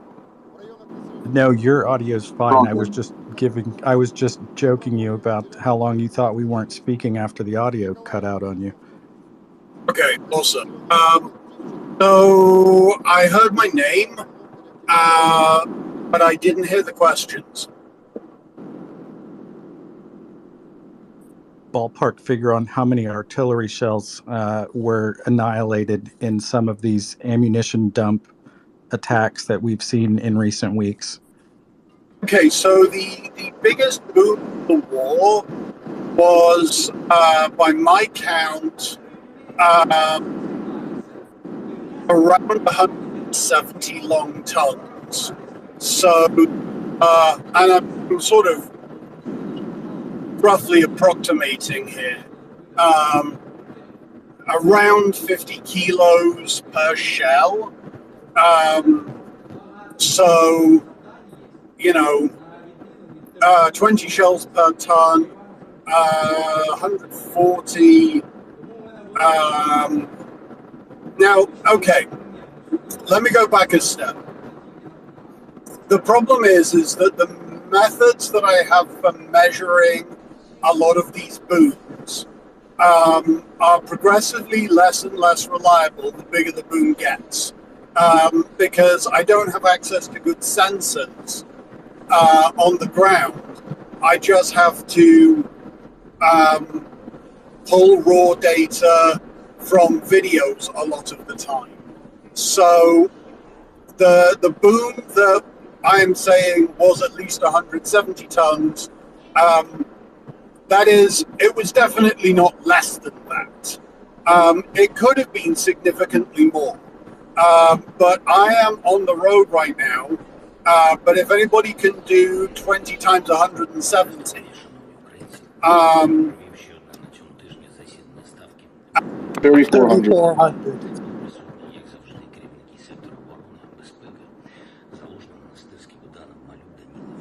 3,400. Sorry? 3,400. 3,400. Yeah, so that one hit, and bearing in mind this was one hit on a day when we saw like half a dozen ammo dumps go up in one night. So that one hit was a minimum of 340 rounds of ammunition. That is a full day of shooting. It's actually about 1.5 days of shooting for an entire artillery battalion. And that was one strike. How many big picture? I don't know. And I would question the reliability of any source that said that they did know. There have been too many hits. We have insufficient clarity on many of these hits. I would feel pretty comfortable saying that the number is not significantly less than 100,000. But that is a pretty rough number that I get to by making the most conservative possible assumptions out of what I believe to be a reasonably representative sample size.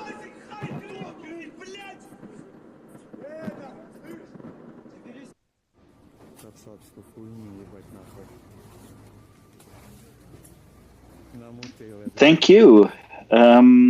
We've got some more speakers coming up. I might have to drop people down. We've had a busy night, full deck. So stand by one, please. Hey, Bloke, I'll drop down. Thank you. Oh, thank you, Liberal. Thank you, Liberal. That's you very are always welcome gentlemanly. back if you have a question. Oh, he still shows on my screen, but if we got Prince up here, no worries. Oh, Yehuda's joined us. Awesome. Hey, Prince Heather, thanks. I know you've been waiting for a long time, so hopefully Jonathan will understand if we go to you. That's okay, no problem. And I only dropped because my brother called and my mom has health issues, and the rule is you never ignore a brother from your call from your brother in that situation. So that was my dipping out, not anything that was going on here. No frustration over waiting. I was perfectly fine with that. But and I of course lost track of the conversation. But so I won't comment on that. But what I wanted to say is how amazing this freaking space is. I've got a little bit of a headache from information overload today. this space, I got up this morning and there was an awesome conversation happening about the Kherson region, and I got some input on that. And basically, if you're talking about the Kherson region, the Russians are just basically screwed. That's the way to look at it, as far as I was told and I was concerned, and I think everything I've seen confirms that. But then shortly after that, all of a sudden, Doug Klain shows up from the Atlantic Council and, spends probably a good hour with us, and tells us all kinds of wonderful stuff. Then pops in Rosalie, our wonderful disinformation goddess, who shared briefly before all of a sudden also suddenly showed up an orthopedic surgeon living in Ukraine, working on soldiers, working in a hospital, part of the health ministry there in Ukraine. And he spent a great deal of time with us, and that was an amazing experience. Right on the back of that came Chuck, Nuno, and John in that wonderful military conversation that went on for quite a while. Then all of a sudden, firefighter Roman shows up. He might have only stayed a little bit, but what a wonderful thing. And then comes language, and a very good, wonderful, accurate update that we can always count on.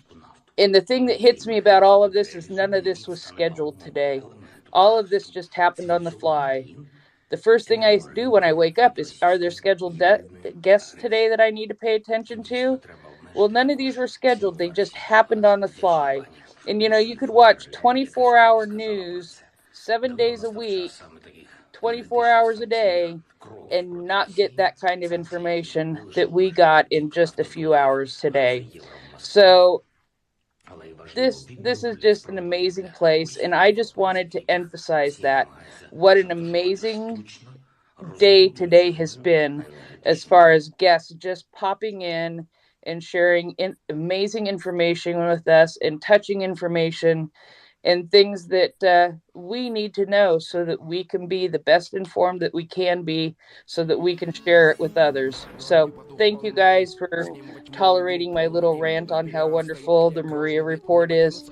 But for those who can't hang around all day, that's the lineup of today, and I hope we get those all on Spotify, because it was absolutely fabulous and all impromptu, and that is just amazing. Thanks, Heather. Throughout the day, not only so Chuck often will text and say, "Are you free? You want to do this?" Great guy, and I'm like, "Sure, let's go." And then it just happened to be that John was there, and then Nuno, and that conversation was just gold. Especially, for those who weren't aware, you had 100 years of military experience, probably, and between them all, some of us actually, between all the military panelists and Navy SEALs, Special Forces operators, the world's top urban operations professor, and we threw Chuck in the co-host position. I said, "Hey, Chuck, it's time." And away he went, and look at that. And then I had to leave, but I heard everyone was just having a great time listening. Throughout the day, I had very, very famous people actually text me and say, I put it into the speakers channel. One of the comments was, listening live to you guys is becoming a regular thing for me. Find your discussions engaging and an intelligent way to stay on top of the latest. Love Maria Report discussions. You guys are really great. Let's just say that's a world famous military type. And there were others from former national security advisors who specialize in Russia and Ukraine who actually sent. I don't know why I didn't prompt them. I didn't ask them. I didn't say anything, but they just randomly piped in and just wanted to. And it was just great, because we had especially the surgeon on the Eastern Front. That's what happens when you have a place where great people come together to talk about a very important, very super important cause, and it's organic. We have a dozen people. Heather's one of them who I think you're on the Amplify group there, that dig up people and help schedule and get things together, and we have a great lineup regularly. But when we say to people when they leave, "You're welcome to come anytime," when we say to these great, heroes and smart geniuses and world famous experts, say, listen, if we tell them as they leave, and I'll send them a message, or whoever will send them a message after, hey, hope you enjoyed your time. Oh, absolutely. If anytime you want to come in, you just come in, and they do, and that's the beautiful thing. Aside from NAFO dogs bothering Russian diplomats online, people like us and the things we're doing are the greatest threat to tyranny and in the information space, rather. Obviously, I'm referring to online, because we're dedicated, we're honest, and we seek the truth, and we want to help promote and raise awareness for Ukraine, because it is on the right side of history. There are no two-sidisms or whataboutery to do here. This is really a matter of good people around the world from different parts of the world, different backgrounds, getting together and getting behind the cause of our lifetime. Because, it's not just since February 24th. This has been going on since 2014. But on February 24th, the world changed forever. The entire power dynamic of this planet has changed. Russia, the Soviet Union was not defeated in 1991. It didn't just give up. So we're on the front lines of that information war space. And I just wanted to add that to it. And on that note, Ryan, did you want to chime in? If not, we'll go to Jonathan. No, we can go to Jonathan. I was quickly just going to footnote what Prince Heather had said about the amazing lineup of organic speakers who just dropped in on us, somewhat unannounced, at least unplanned and unadvertised. We don't pay for any promotional effort or advertising here on the Maria Report. We are 100% word of mouth, and we have the reach that we do because the listeners that we have share this space with other people. So I encourage everyone, if you've heard really moving interview or testimony from anybody on the space, we have a Spotify account. Most of those major speakers are edited just for short gaps in speech. Nothing major is removed. We don't manipulate the content of the discussions, but we try and just clip out the segments so people can listen to them anytime and have a pause function in case they get interrupted.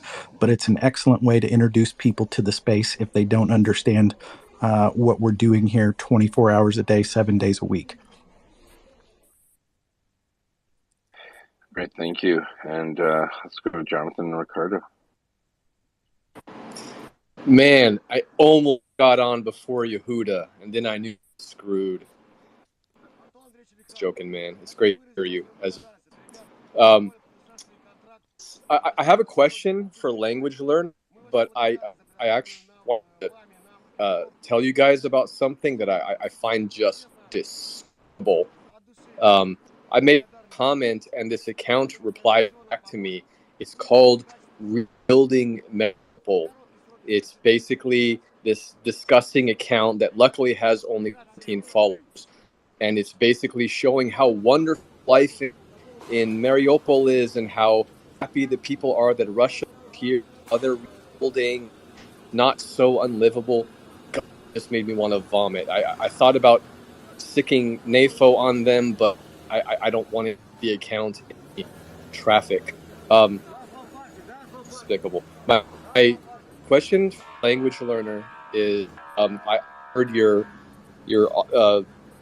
as always, awesome daily brew, and like what we're saying before, you guys are in news sources for this call. So I saw at least 3 or 4 different accounts on Twitter today of Ukrainian soldier fighters saying that there were really awesome, wonderful things happening. Really great things happening that we would see very soon in the news cycle. I was just wondering, like, if those have come out or if it's in the pipeline. Sure. So one of them is Izium, and the other one I can't talk about. But when I can talk about it, you guys will be the first to know. And when it starts to public media, then I can talk about it. So I'm gonna take it. There's still a bunch under the covers waiting for us. There's stuff going on, which is good, and we will hear about it in due time when it makes sense. But from what I'm hearing regarding it, and I'm not trying to be cryptic, it is positive, but it's not being disclosed for a good reason. I understand. Thanks. All right, Ricardo, go ahead. Yeah, Yehuda, I'm glad you're on. And what Yehuda's saying is that we have a backlog of people, or I say we, but behind the scenes, there's a backlog of people. And to have Chuck on today, just out of the blue, just to fill in for a little bit and do co-hosting, I don't know if people realize how the next level this space is going. And we've got such good guests coming up, so much so that we're actually shuffling schedules to get them on. And what Yehuda is saying is that we're doing the right thing. We're just putting our imprint on history. I'm so proud to be a part of this, but you guys just keep supporting, and that's all I had to say, Yehuda. Keep doing. 100%. Agree. Thank you for that. All right. Ryan. Yehuda, I don't know if you have the time or the energy, but there were a lot of major military developments as far as Russian KIA and people abandoning posts and a bunch of other stuff that didn't specifically relate to the surprise guests that we had on the space today. I didn't know if maybe you wanted to give a real quick Cliff's Notes of those. And I don't know what you call those up in Canada, but they're Cliff's Notes. Called Cole's Notes, but no, right now, I'd be honest, I had to drop off to put a little under the weather 3-year-old to bed. So I just got up and I feel like I'm hungover. So I have to start myself out and go through my notes. And it looks like there's a few extra things that have come up. So I'll do something like that in a bit. Thank you so much, though. Perfect.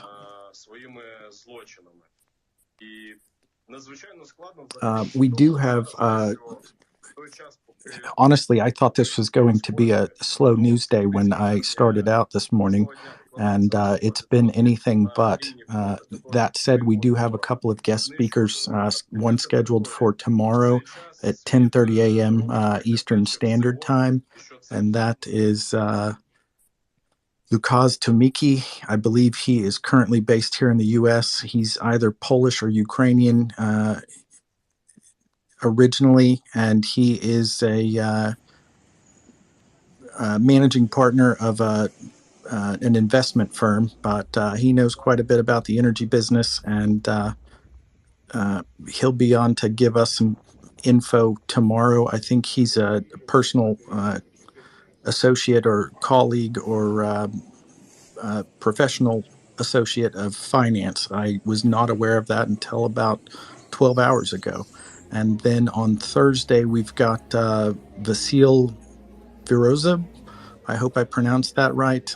He was the chaplain who was stationed on Snake Island when it was attacked by the Russians. He was taken captive and became a POW for about 70 days after the initial Snake Island incident. As I understand it, he was tortured while in Russian captivity and then later exchanged during a prisoner exchange. But I think he will have a particularly harrowing set of stories to provide to us on Thursday, and that will be at noon Eastern time, which is 1600 UTC. So we've got a pretty exceptional lineup in the days to come, and I can only imagine who's going to drop in on us in the meantime. Liberal, go ahead. Hey Ryan, thanks. I had a question for language. For language, earlier in your language report, you talked about a town or village east of Izium. Liberal, you've got a bunch of background noise. Yeah, I'm outside and it's raining. Let me go inside. Give me 1 second. I'll just go inside. Thanks, Ryan. My apologies. that better? Yep. All right, sorry about that. Trying to get some fresh air and get that ionized rain going. Yeah, I had a question for language. He touched on this in his report earlier. There was a town, I think it was east of Izium, that was like a railway hub, and if it were interdicted, what impact? Yeah, thank you. Thanks, language. How close, without giving away any OPSEC, like how close are the Ukrainians to possibly? They're not close. They're not close. That's why it's so substantial. Like, as best as I could tell when HIMARS first rolled out, it was something I was like, that's what they're going to hit. I believe unless they roll the HIMARS up to the front lines, they wouldn't be able to hit it. And even then, we're talking, more like 80 kilometers plus. Now, where they exactly are on the ground, but from the officially stated positions, it's a distance, which is why anything happening in Kupiansk is a cause for attention and celebration, because that is very much deep behind Russian lines. It is very crucial to the Russian war effort, and they are very aware of it. So, if you can find a way to defeat all three of those variables, then you're doing pretty well for yourself. Right on. Thank you. And Yehuda, before I forget, we had a longtime listener, first-time caller chime in on the space today. I believe he is from Cincinnati. If not, he's from somewhere in Ohio. But he was listening in when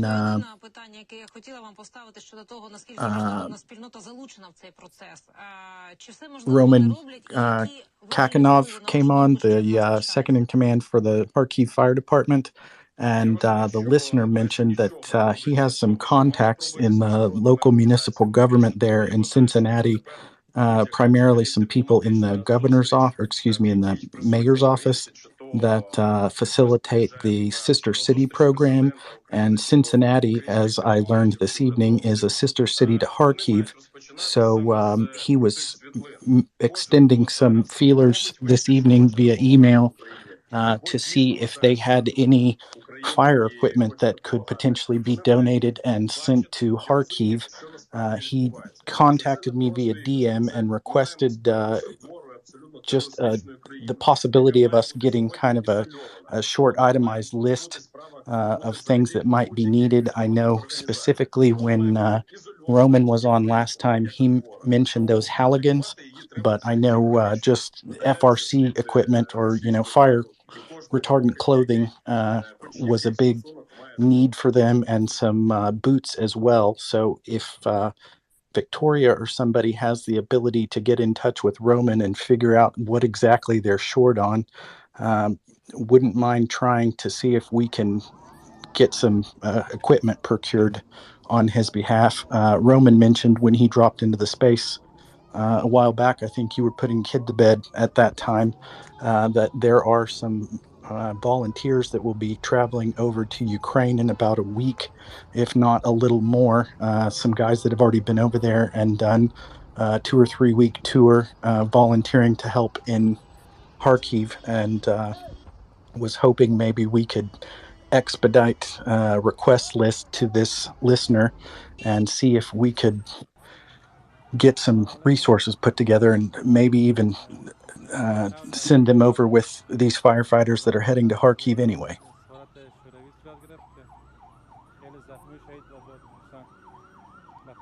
If that is too short of a notice, I completely understand. I know everybody is moving at the speed of light.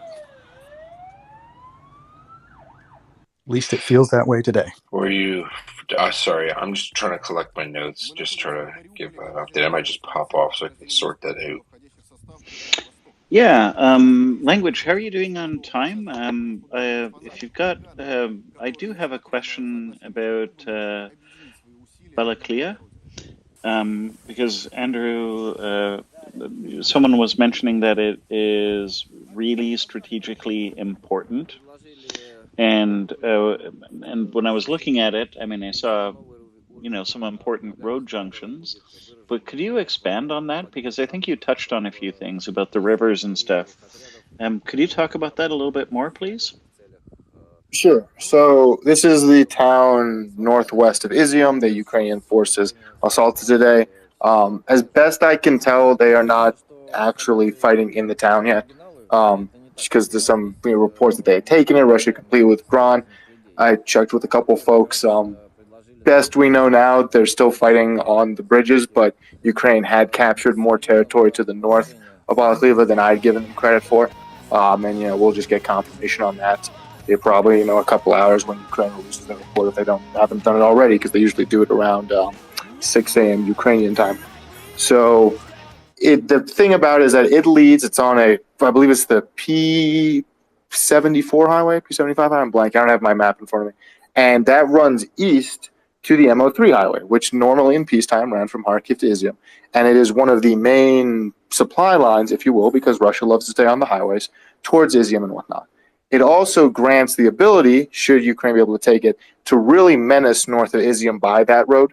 Plus, some of the places that Ukraine has taken to the north means that it opens up a much larger swath of territory that Russia has to defend north of Izium, which, frankly, they probably do not have the resources for, given everything going on in Kherson and the Donbass. As far as the town itself, it's really, there's a river that goes, you can sort of think of it like a smiley face. It starts on the west, curves down around the bottom, and then, around the east, and then kind of skirts off to the northeast. You have to cross one of three bridges if you're coming from the west, the south, or the east. You come from the north, where Ukraine currently is, after today, then there's a direct highway. But as of right now, what we know for sure is that there's been fighting over the bridges, and Ukraine is at least advanced to the west one. It's unclear if they've advanced to the south one, and the east one runs into Russian-controlled territory. But once you're in the town, it's a town.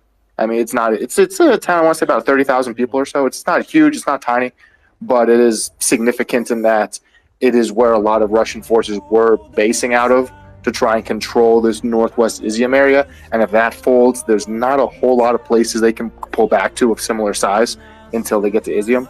So being able to take that and continuing means that they can menace Izium from the north in a very strong. Does that more or less answer the question? It absolutely does. Thank you. That was really good. Perfect. Wanted to jump in and ask our brainiacs in the audience. I probably think I'm more clever than I am, and I stopped being good with computers a long time ago when all these new programs came out. But I'm wondering if I could get a clip of a certain action of Russians being routed. There's a song I always think of in my mind, and I would love to marry the song with the video. So it's some video editing, kind of. And it's say again? Yakety Sax? No, the song "You Had a Bad Day," and I just want to. Oh, that's beautiful. You had a bad day. That's a Dr. Francis Hunter assignment. Okay, and then I think I will just watch it on repeat, and just because I want to tell you that just some of the stuff I'm reading right now. Again, I just kind of woke up, and it just everyone who's anything to me in that part of the world, just like, I mean, you don't want to put the cart before the horse, but a route honestly looks, and it's a specific thing. You can Google what it means. It's not a withdrawal. It's not a withdrawal under pressure. It's when a withdrawal under pressure. It's like when the Jenga tower starts to wobble, and then it just starts to fall, and then you can't put a block on top anymore. I'm not going to do it. Okay, so you get the idea, and it's very precarious. The Ukrainians have to be very careful as well not to overextend. I mean, this is a good time for the Russians to conduct some kind of deception operation to make it look like they're withdrawing, because it's happening in so many places now, and not just Kherson, but in the salient, let's call it the bulge. And Kharkiv is a relatively new update, but the numbers that again we're looking at, I would project based on some of the engagements and the rate of the engagements are occurring and the amount of Russian casualties are killed in actions we're seeing. This number is going to be north of 10,000. It'll leave about 10,000 Russians in Kherson, the garrison, which is going to be an important fight for the next week. The amount of Russians there are holed up in Kherson. So it's super important.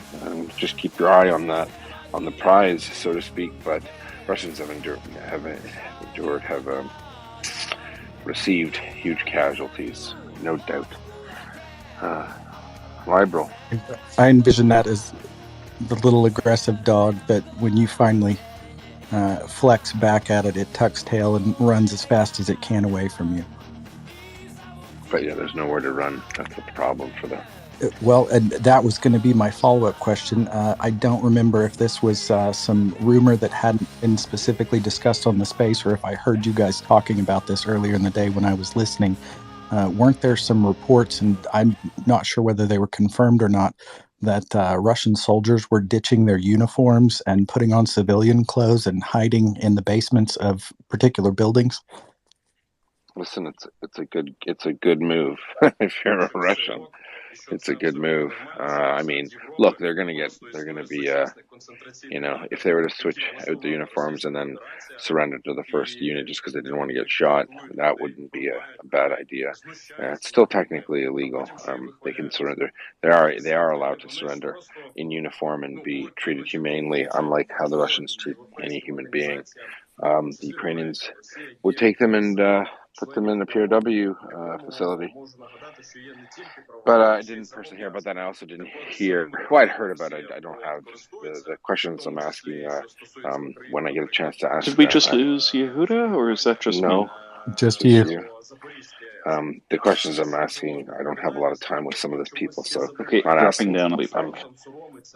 Questions I ask are related to as much military stuff as I can glean. That's military related too, right? But it's not. I don't want to be disrespectful of certain people's time because they'll tell me, why do you care about that? And I do. I care about it all, right? So if anyone has any information, language, if you got that information, if you said that, that's great.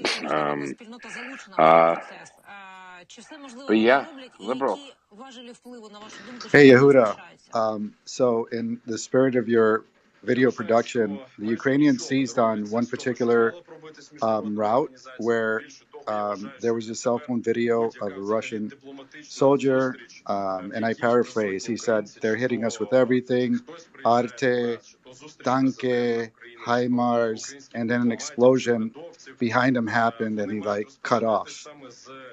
And the Ukrainians were quick. Yeah, they were quick. Yeah, he had a bad day. Yeah, he had a bad day. But yeah, I can DM you that video if you like. So I just wanted to follow up on that. Thanks. For sure, DM me the video, especially if you haven't been running. I have so many now. There's just too many videos that exist of Russians,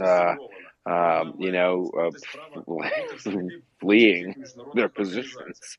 It's weird. It's because there's always a statistical thing that I consider, and that is the preponderance, of a certain type of video being online versus the gross total number of videos that must exist and how many are getting out, right? And that's the part that really hits me. We're only getting it's that iceberg effect, the picture of the iceberg. There's more underneath that you don't see, and that's pretty nuts. Oh, you threw me off because I was going to say something else. I was going to ask something else. Is Axel still on? I saw him wave his hand. Is he listening, Axel? He's in the Netherlands right now in sleep mode. Is he in Holland? Liberal, okay. We haven't confirmed that Yehuda. We haven't confirmed that Axel actually sleeps yet. I know he spends some time off the space, probably recharging his batteries, but I'm not sure it's sleep. The man's kind of a machine. He wakes up if you say certain words, though. I've noticed that. I saw him raise his hand. I saw him give a wave earlier, about 10 minutes ago. Well, we're going to have to get Bloke or somebody else up here to assist me in That's co-hosting fine. because I can't You add can, new. I can't add you, new speakers. yeah, you can add me if he's busy. Or no, No, Kyle. I got my, Oh, he's there. I had to reboot. I had to turn it off and on again. No worries. Okay. I can see Baza is in the request queue, but this is a glitch. I think it's unique to me that I can see listeners and I can drop people and mute them. So I have 75% of the co-host capabilities, but the most important one, adding new people, does not exist on my screen. Similar to Joseph's Maybe. issue of not seeing speakers at all. Okay. Let's see if Ghost 51 can fix that problem. Do the old switcheroo. Yeah, we'll just pop yourself down and then pop them back I up. think And if Yehuda had such Ghost, a good day today. Too He might too want to much. co-host and do an all-nighter. Yeah, right. All right, we don't want to belabor the audience with our technical difficulties. So while you guys figure that out, I will babble. No, language. How are you? And looks to be good. People are very impressed with Ukraine. I'm sure your update reflected all that good stuff, and the way the Ukrainians are fighting a very professional and measured offensive. I think we're all very happy and proud. Even though we're not doing it, we can be the cheerleaders they didn't ask for. All right. Absolutely. Right? What do you think of my the had a bad day idea? That's a good one. I think it's pretty decent. Yeah. I You was could going to probably make get some NATO guys on that. I mean, shoot, we've got the Ukrainian government tweeting out, cruel, cruel summer from 80s bands on top of explosions. So it's a weird war, anything but. God, and what makes it more poignant? I mean, I'm so glad that we had Chuck and John and Nuno on at the same time, because that question every time. See, you're a jerk. You'll say something and then you'll leave after a bit, and then I'll get questions for the next half a day. Why are the Russians doing this? How can they do this? So I'm like, because they're dumb. I just want to say, because they're dumb. I can't, because it's not a real answer. But it really, I'm glad we got a chance to ask them the question, right? Because it's important for people, or else to the uninitiated, it might just look like we're, shamelessly plugging Ukraine, but it's not true. It really isn't true. I mean, the Russians' ability to prosecute this war is very limited, and it's very much, it appears to me to be the Russians just truthfully believe that they don't need to fight. Like they're resting on the laurels of their grandparents and great grandparents in wars that existed in a different dimension, almost a different paradigm, and they've never invested in that hard work. And it always kind of cycles back to a concept which I find a little almost basic and has elements of roteness, not wokeness, rote. Seems like a rote. I'm just saying, blah blah blah. Democracy is good. It produces great people. It really does. It's not just a matter of fighting the Russian soldier. It has to do with their entire culture, what their culture promotes, and leadership and integrity. The integrity part. Murdering children. Well, you don't have integrity and you don't have leadership. You have soldiers that are nuts and go berserk, right?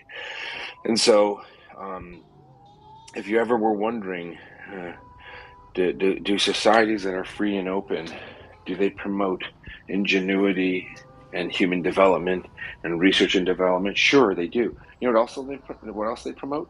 They promote militaries that are based on the values of those societies, right?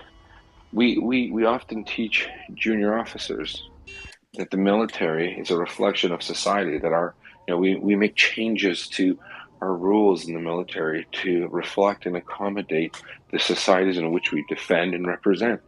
Then as a result, you're never going to have, I could never as an officer, tell my troops or tell an NCO to pass down to a troop or a company, when you get there, rape and kill maybe half the population. That's part of the plan today, boys and girls. That no one would, that I'd be arrested. My own troops would arrest me, and rightfully so.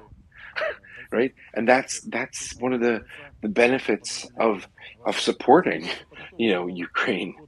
It's being on the right side of history. It's just there is no other way to cut it. But these are we can't take this for granted. At some point, people are telling their troops to rape people and murder civilians, tie them up and shoot them, and burn them, and castrate them. Right? This is Russia. Don't make a mistake of it.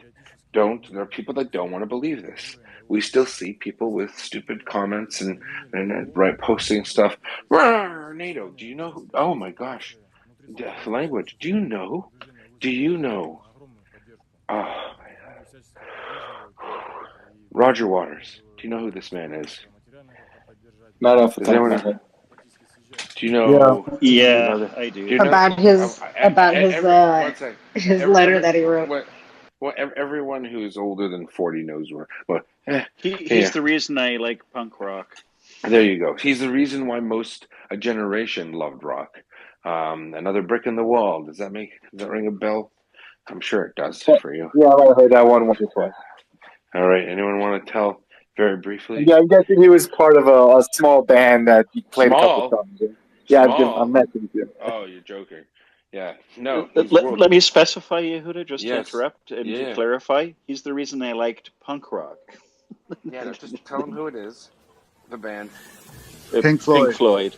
There you go. Pink Floyd. Yeah, I mean, I'm younger than 30, and I know who the guy is. Oh, really? And my introduction, Yeah. my parents, I was raised on it. I'm a metalhead. I was raised on heavy metal, so I was listening to people that were way older than. Like back in the days, back in the States, the whole the satanic panic and the Mothers Against rock music, that whole jazz, Right. Well. Pink Floyd. I wonder if too many drugs were enjoined by these members, because Roger Waters turned out to be one of the craziest human beings with a voice, a large platform on the planet. He is such a weirdo. And I mean, I don't usually talk about him. He's also an anti-Semite. He's not a big fan of Jews, and that's fine. You don't need to like us. Can't please everybody.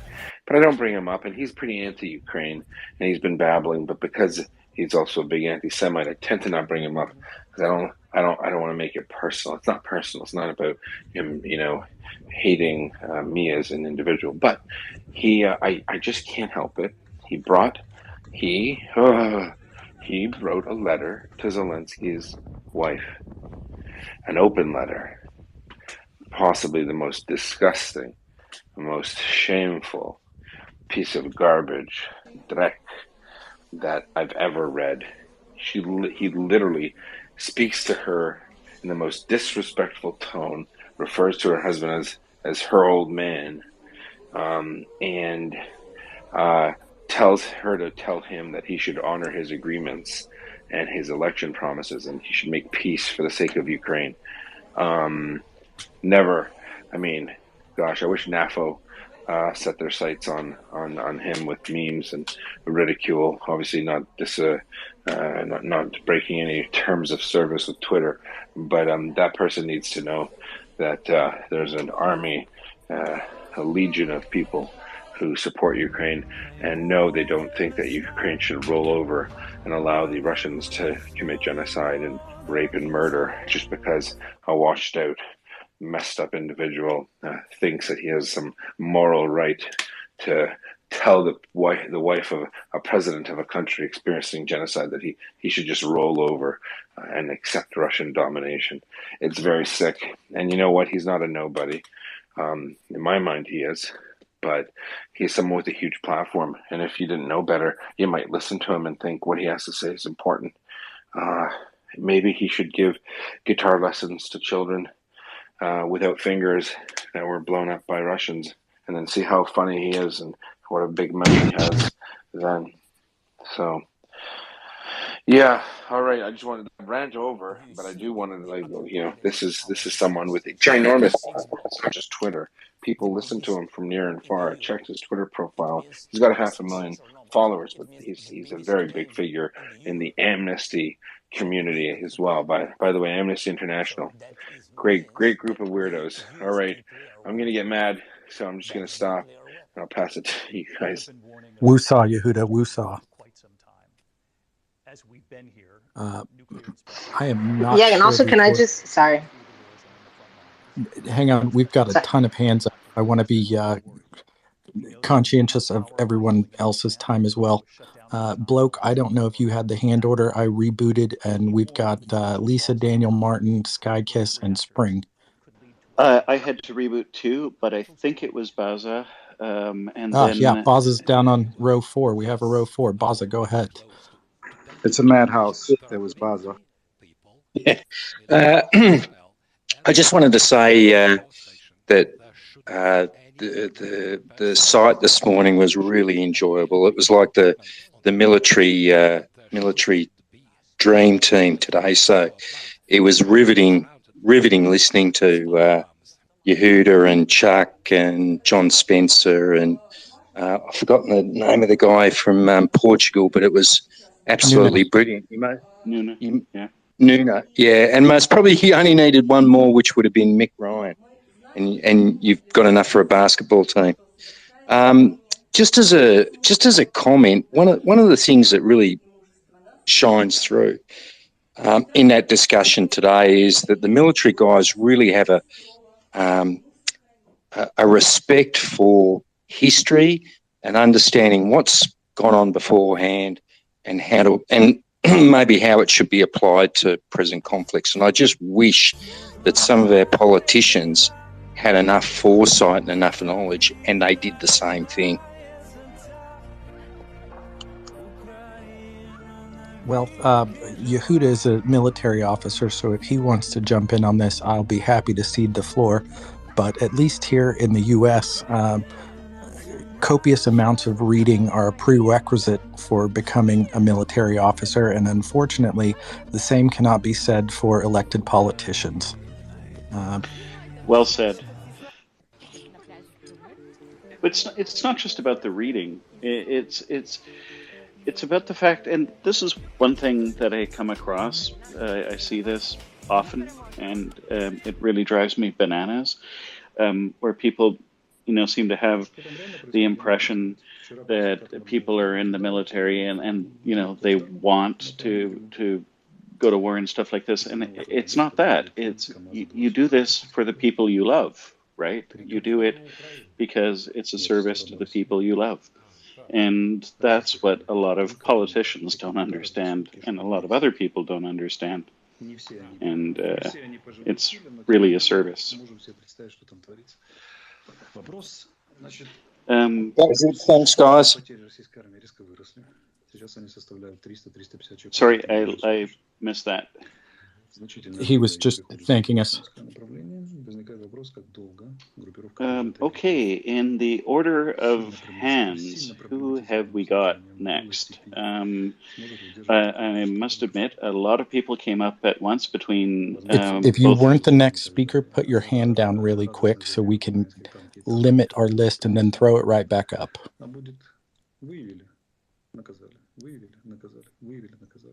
Oh, okay. Yes, it was Spring. Yeah, that makes sense. Because Spring. Yeah. Spring, Skykiss, Lisa. Everybody can throw your hands back up now. No, actually, I believe it was Skykiss before me.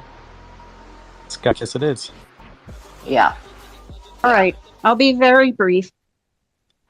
Yehuda, you get your wish. NAFO is going to do it. We're going to do it. We're going after Roger Waters. Right? So we will campaign against his vile anti-Semitism and everything else that he speaks nonsense of. That's all for now.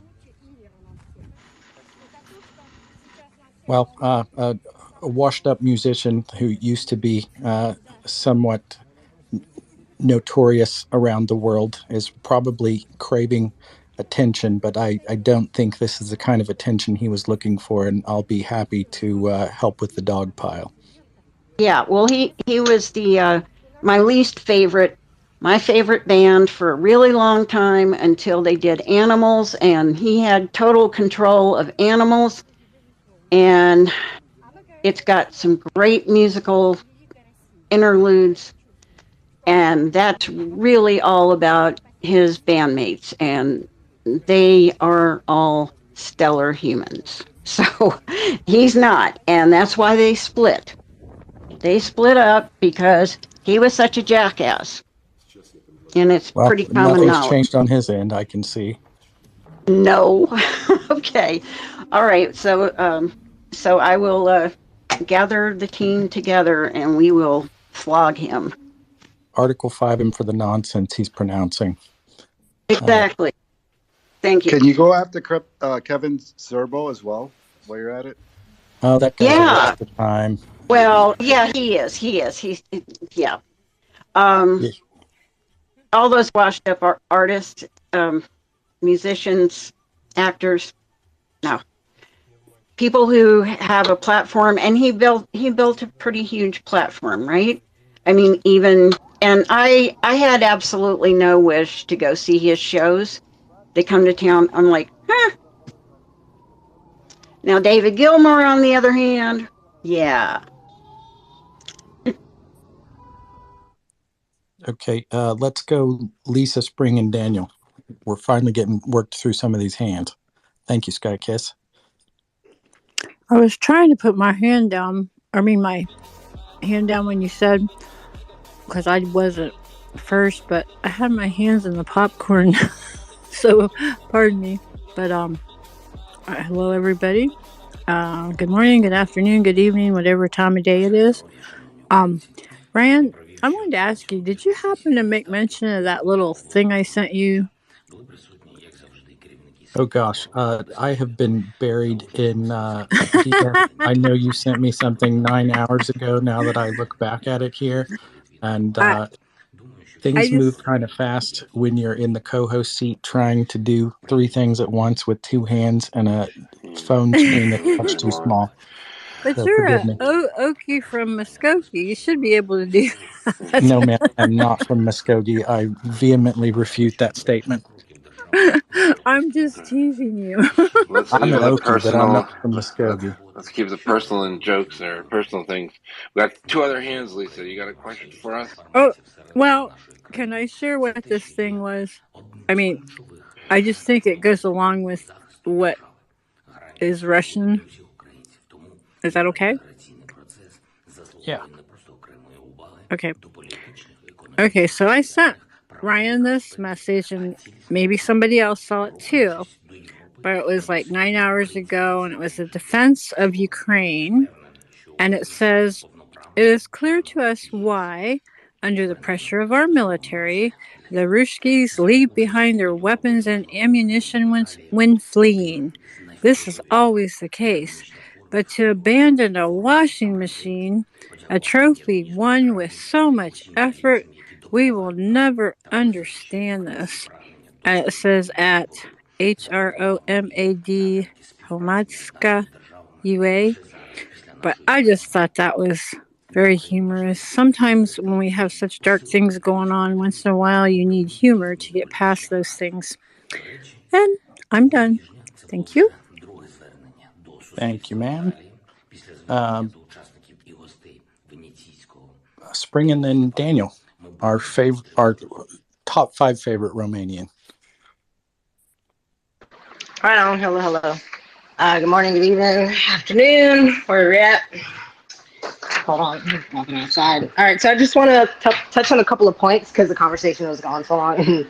That joke, I forget who it was. It might have been Vita that said about Roger Waters should, like, I forget exactly what the joke. I'm paraphrasing about teaching kids to play guitar with no fingers. That shit was hilarious. That audibly made me laugh out loud. But to move on, to go back to the discussion about like military talks and things like that, non-commissioned officers, that's one of the things that really hasn't been talked about enough in the West. Well, it could be among like higher-ranking officials and whatnot, but it's the complete lack of non-commissioned officers in the Russian military. It's just not there. It's completely non-existent. They have no use for it, and there's a hierarchy and a chain of command in the West, especially in the States and in militaries where democracy prevails and it's useful. And someone else said something about like reading and becoming an officer. I do know that in the States that there's many different pathways in the military.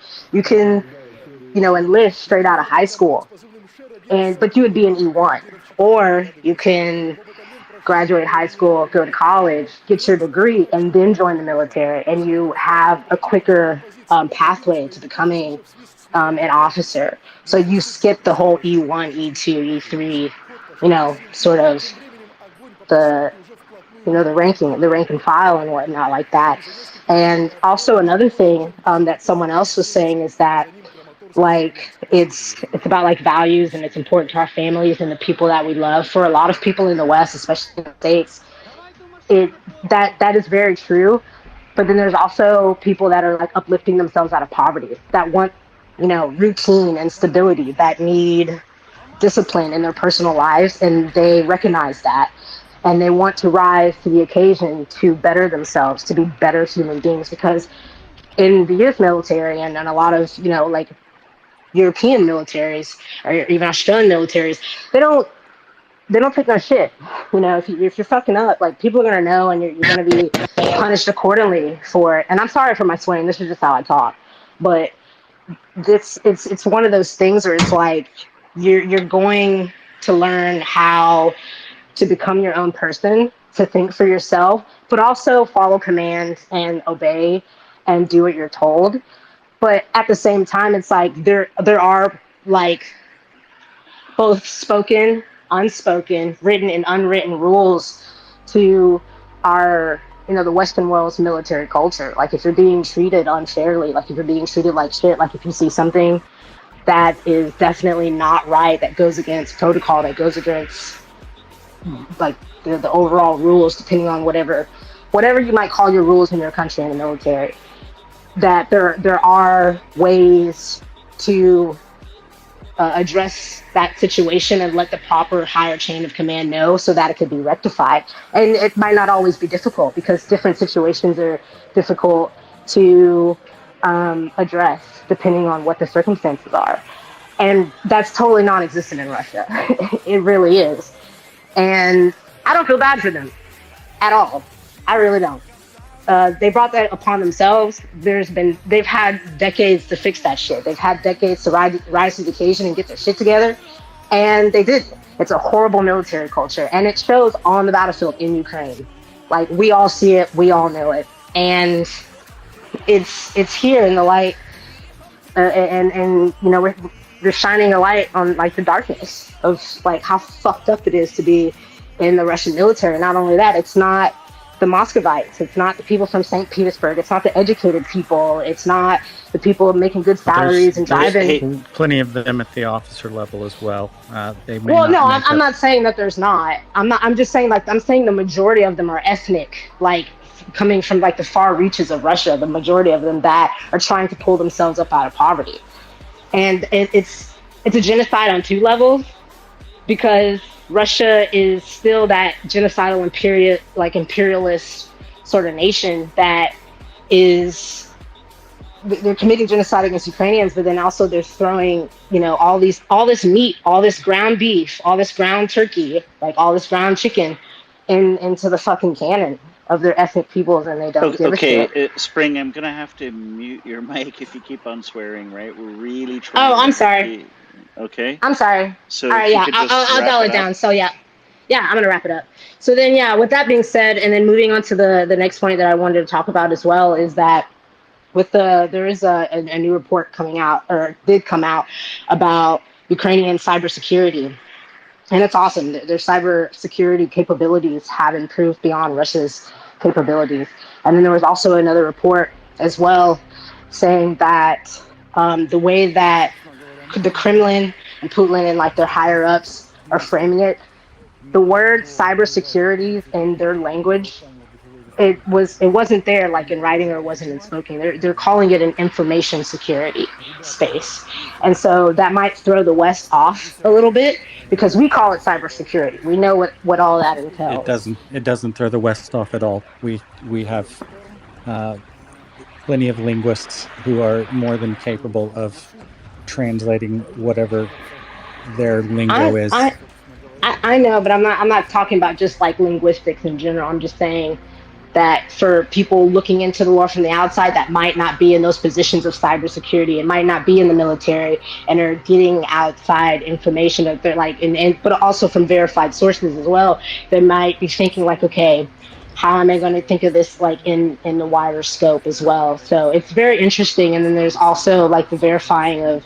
people that have like stronger stomachs, like people that might be morticians or doctors and things like that. That like what someone was saying earlier Oh, about right. like the iceberg about like there's a small iceberg up top and then below the surface there's a bigger iceberg. So like there's a lot of information in terms of like videos and images that are coming out that people see, but then there's also some of us that have stronger stomachs that want to verify with their own eyes the piles of the dead body, like orcs and things like that, and just verify Okay, like with their own eyes. Spring, But yeah, okay, you're a that's all little I bit wanted to all over say. the place. Okay, great. Well, no, I was Thank you. touching on multiple points. That's what I led with when I was Yeah. talking. But yeah, okay. Okay. All right, Daniel next. Okay, I love a lot the movie Thelma and Louise, but believe me, I don't care if Susan Sarandon supports some political view. I don't care. She's not her job. Her job is to entertain me. Same for Roger Waters.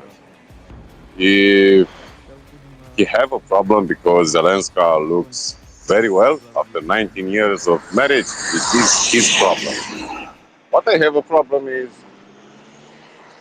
what we with these people and the religion.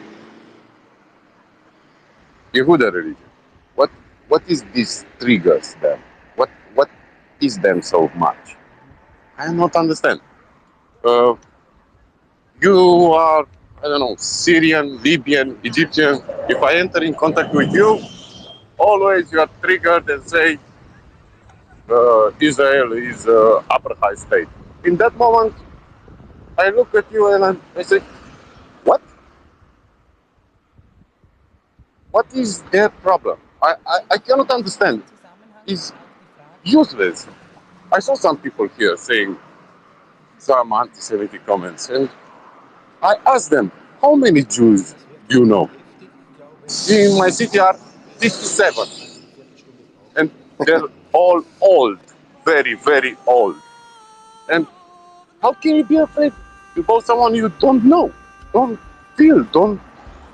He's not influencing your life at all. How can you hate him?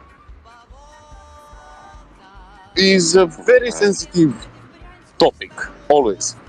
But how can you hate someone you don't know? Roger Waters could be one of those people with a lot of problems from a life of hard rocking and whatever. But I mean, just he's not just anti-Israel, which he is obviously. Just doesn't shut up about it. Like there isn't some. Even if Israel was as bad as he said, you'd think he'd have someone else to bother. I mean, China's got millions of Uyghur Muslims in camps. I don't see why Roger Waters is saying anything because he thinks China's a great place. He thinks communists and he's a tanky. But the reason why is Roger Waters also likes to put up balloons of pigs with stars of David on it, which he obviously knows is a Jewish symbol, and he's doing it to be clever. The man's an anti-Semite, and I'm glad he's on the other side because it says a lot about their positions on everything. A lot of, there are a lot of anti-Semites apparently who are taking up the Russian mantle and talk about, Zelensky being part of some big Jewish conspiracy to do this, that, and the other. And I think it's great for Ukraine because it just shows that those who hate Ukraine aren't just morally corrupt and bankrupt rather. They're also just flaming bigots and racists. It's the same hatred that these anti-Semites use against Jews as the Russians use against Ukrainians. Make no mistake, the Russians are very, almost as a society, I hate to say it, it is very, very anti-Ukrainian. They look at the terms they use for Ukrainians is not flattering, and they consider them to be less than, and it's the same kind of philosophy that they use towards Jewish people. It's not surprising to me, and the fact that Zelensky is Jewish and Reznikov, people in this cabinet, Ukraine has a big Jewish population. The fact that they continuously point this out, call him a Jewish neo-Nazi, a drug addict, this or that, it's just same old BS, right? They're just repackaging it to suit their problem with Ukraine. And it's shameful, and it's funny. You look at those tanky accounts. Full disclosure: I support a free Palestine. I support a two-state solution, like most reasonable people would. I think they need to get there together. But if you're the type of person that these anti-Israel, I hate Israel, it must be destroyed, and Russia's right, and they're the same people. So the same people calling for Israel's destructions are the same ones supporting Russia. So it kind of shows you what side of history these points of view are on. How about this? Let everyone have a right to live. Don't blow people up. People have tried erroneously. The same people who don't support Ukraine equate Russia to Israel and the Ukrainians to the Palestinians. Hamas is just a sidebar. Hamas is a terrorist organization that rules half of the Palestinians, and their sworn testimony, their sworn constitution is to murder every Jewish person in the world, and that's the government of Gaza. The government of Gaza's actual policy paper is we won't stop until every Jew is murdered, until nature tells us where the Jews are so we can murder them. And that's who the Israelis have to deal with. It's kind of like Russians in reverse, a genocidal, crazy regime that's seeking to destroy another people. The difference is the Hamas leadership in Gaza just don't have the ability to do it. The Israelis are far stronger than them. Whereas in Russia, you have a genocidal regime with the power to commit genocide against the Ukrainians. And you know what? With the world's help, the Ukrainians aren't going to let them either. They've already committed genocide. But if it wasn't for the Ukrainians' incredible bravery, strength, dedication, with their training and the weapons they already had, plus all these extra weapons that the West is giving, that genocide will be, cut short. Thank God. And you do know what side of history people are on when they spout these stupid talking points, and especially those with like Roger Waters. I didn't even read the whole letter. I'll be honest, Daniel, I couldn't. It made me so angry. But the disrespectful, arrogant, condescending nature of this letter to this great woman, it boiled my blood. And it just boiled my blood. I don't know if you wanted to reply, Daniel. I think she should respond with an open. Go ahead, Daniel. Sorry. Okay. Let's say I can understand someone from Gaza, but Roger Waters lives in UK. What is his problem? Montefiore family. What is problem of Corbyn? He's creating an enemy which is not your enemy because he doesn't know you, doesn't care about you. Is the same motivation of Russians saying about Ukrainians. They don't deserve to live. I was going to respond and suggest that maybe she should reply to him with an open letter as well and invite him to come see places like Bucha. Or if he has the stones to do it, maybe he could go take a look at what's happened in Mariupol. No, they don't believe it. He believes it was Ukrainian. It was set up. It was fake. It's Ukrainian fascist neo-Nazis setting it up. You can't win with these people. That's what they think. That's what they'll actually tell you straight to your face. It's not real. Just like the Holocaust deniers. It's not real. It didn't happen. Just like Chomsky. Cambodia wasn't a killing field. Srebrenica wasn't a massacre. No. None of it's real. They're the smart ones. We're all making it up because we have nothing better to do on a Tuesday night. We just want to make up stories about Russians and murdering people. That's what they believe. Sorry, Daniel, we cut you off. Go ahead. I had a professor who was an Assadist supporter, and he explained to me how nice is it with Christian minority. And I was appalled. Happens 6-7 years ago. And he tried to explain me how nice he's like a president. And I said, he used barrels, bombs, dropped from helicopters, killing children. He used chlorine gas. How can you support someone like this? You are an academic. Things like this What are... did he say? What did he say? I not understand the world. Putin is a great guy. Russia will dominate Eastern Europe, and we are insignificant and we don't count. Something like this. Sounds like a real winner.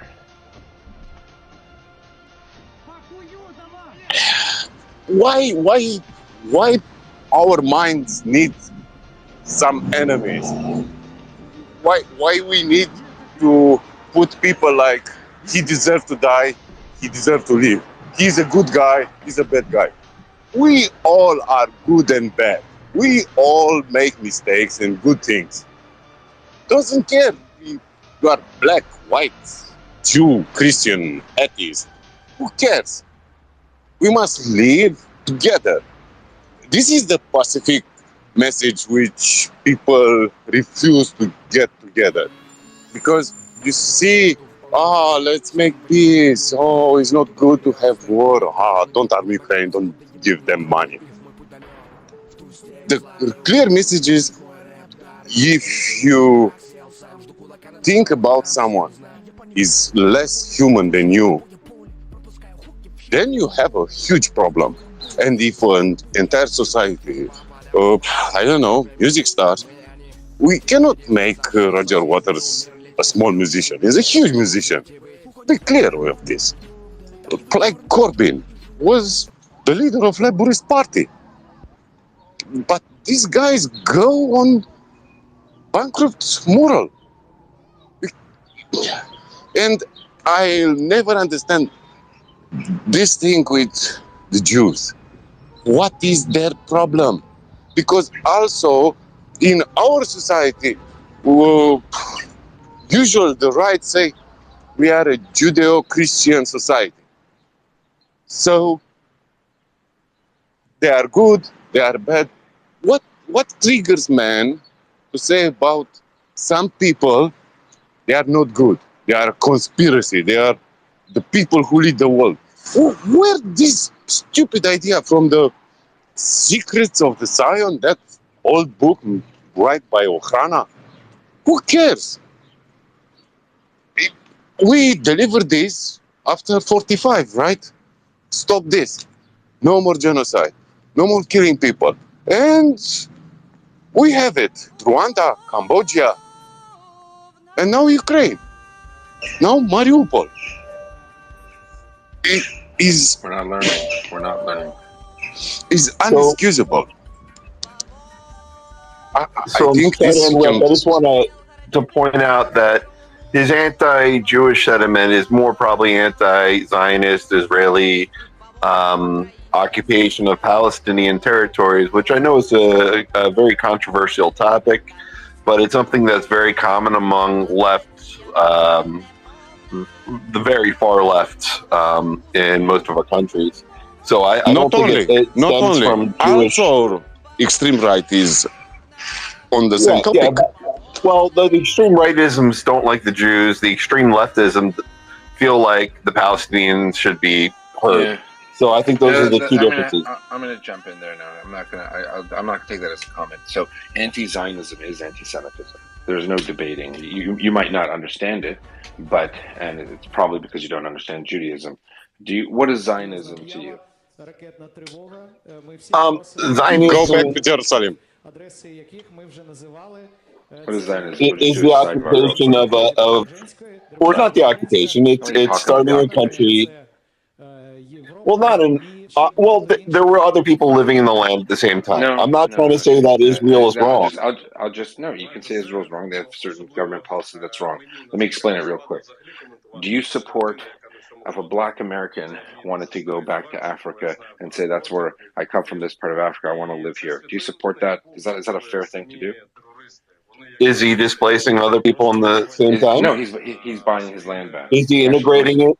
Is he integrating into Are you listening to society? what I'm saying? Are you listening No, to I'm me? just answering. No, you're You not. asked me a question. I'm asking you a question. If a person I was from responding. America, let me finish. If a person from America goes to Africa and says, I'm apparently did my DNA test, I'm from here, I'm going to go buy a house here. Is he allowed to buy a house there? It's a yes or no question. If the country they're trying to repatriate themselves to allows property ownership, The answer is yes. certainly. You can go back and Yeah. buy your own land back, right? It's not a controversial topic. So if they go and buy hundreds of thousands of acres of land to settle on after being murdered in pogroms in Russia, they have every right to do so.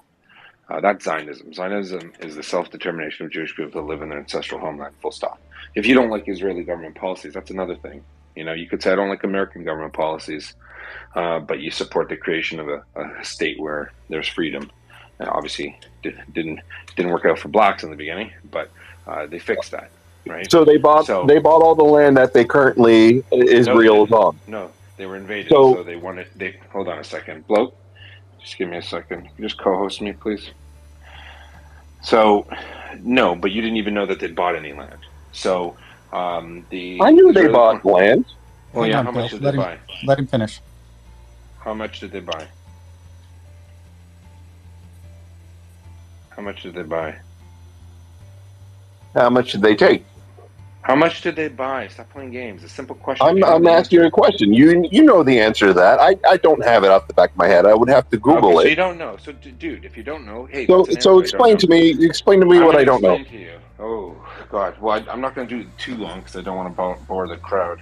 I don't think they want to hear this. But since you brought it up in light of how the Russians and the Ukrainians, you made it clear that those who obviously don't support Ukraine and the ones that are also anti-Zionist, as you said, it's just not anti-Jewish; they're just anti-Zionist, and that's not a position I'm just going to let slide by because it's not true. Those who don't support Jewish people's right to exist in their homeland are anti-Semitic. It's that simple. If you want to say I don't support occupation of Palestinians, I don't either. I mean, Israel didn't ask to be in that position; they were forced to that position.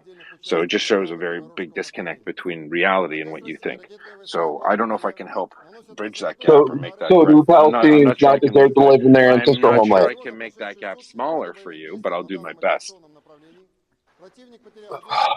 Jesus, he was Jewish too. What's that? He was Jewish too. Just so you know. Yeah, of course. He lived in Judea. I'm just saying, like you're going into attack mode over something that I was trying to clarify. I'm not anti-Israel. I'm not anti-Palestinian either. I feel that it's a complicated situation. There's arguments to be made on both sides.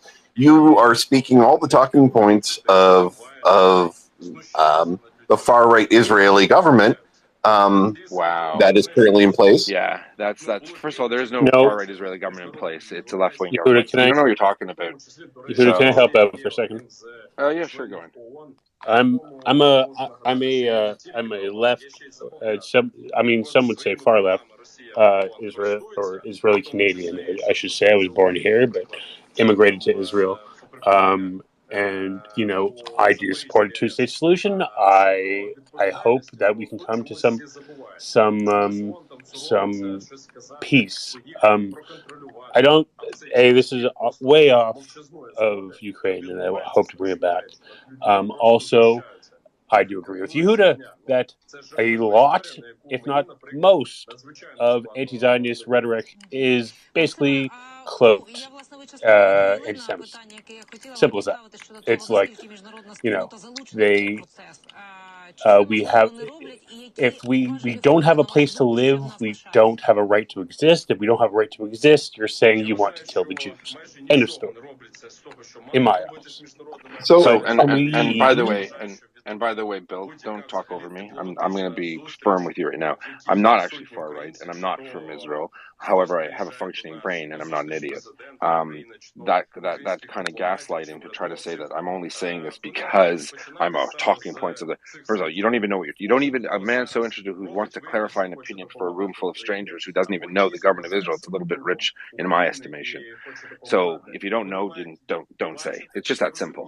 The reality is that when in the 1880s, large philanthropic Jewish organizations purchased hundreds of thousands of dunams. How many? Actually, 900,000 dunams of land. They appropriated land by buying it. They didn't steal it. They bought it.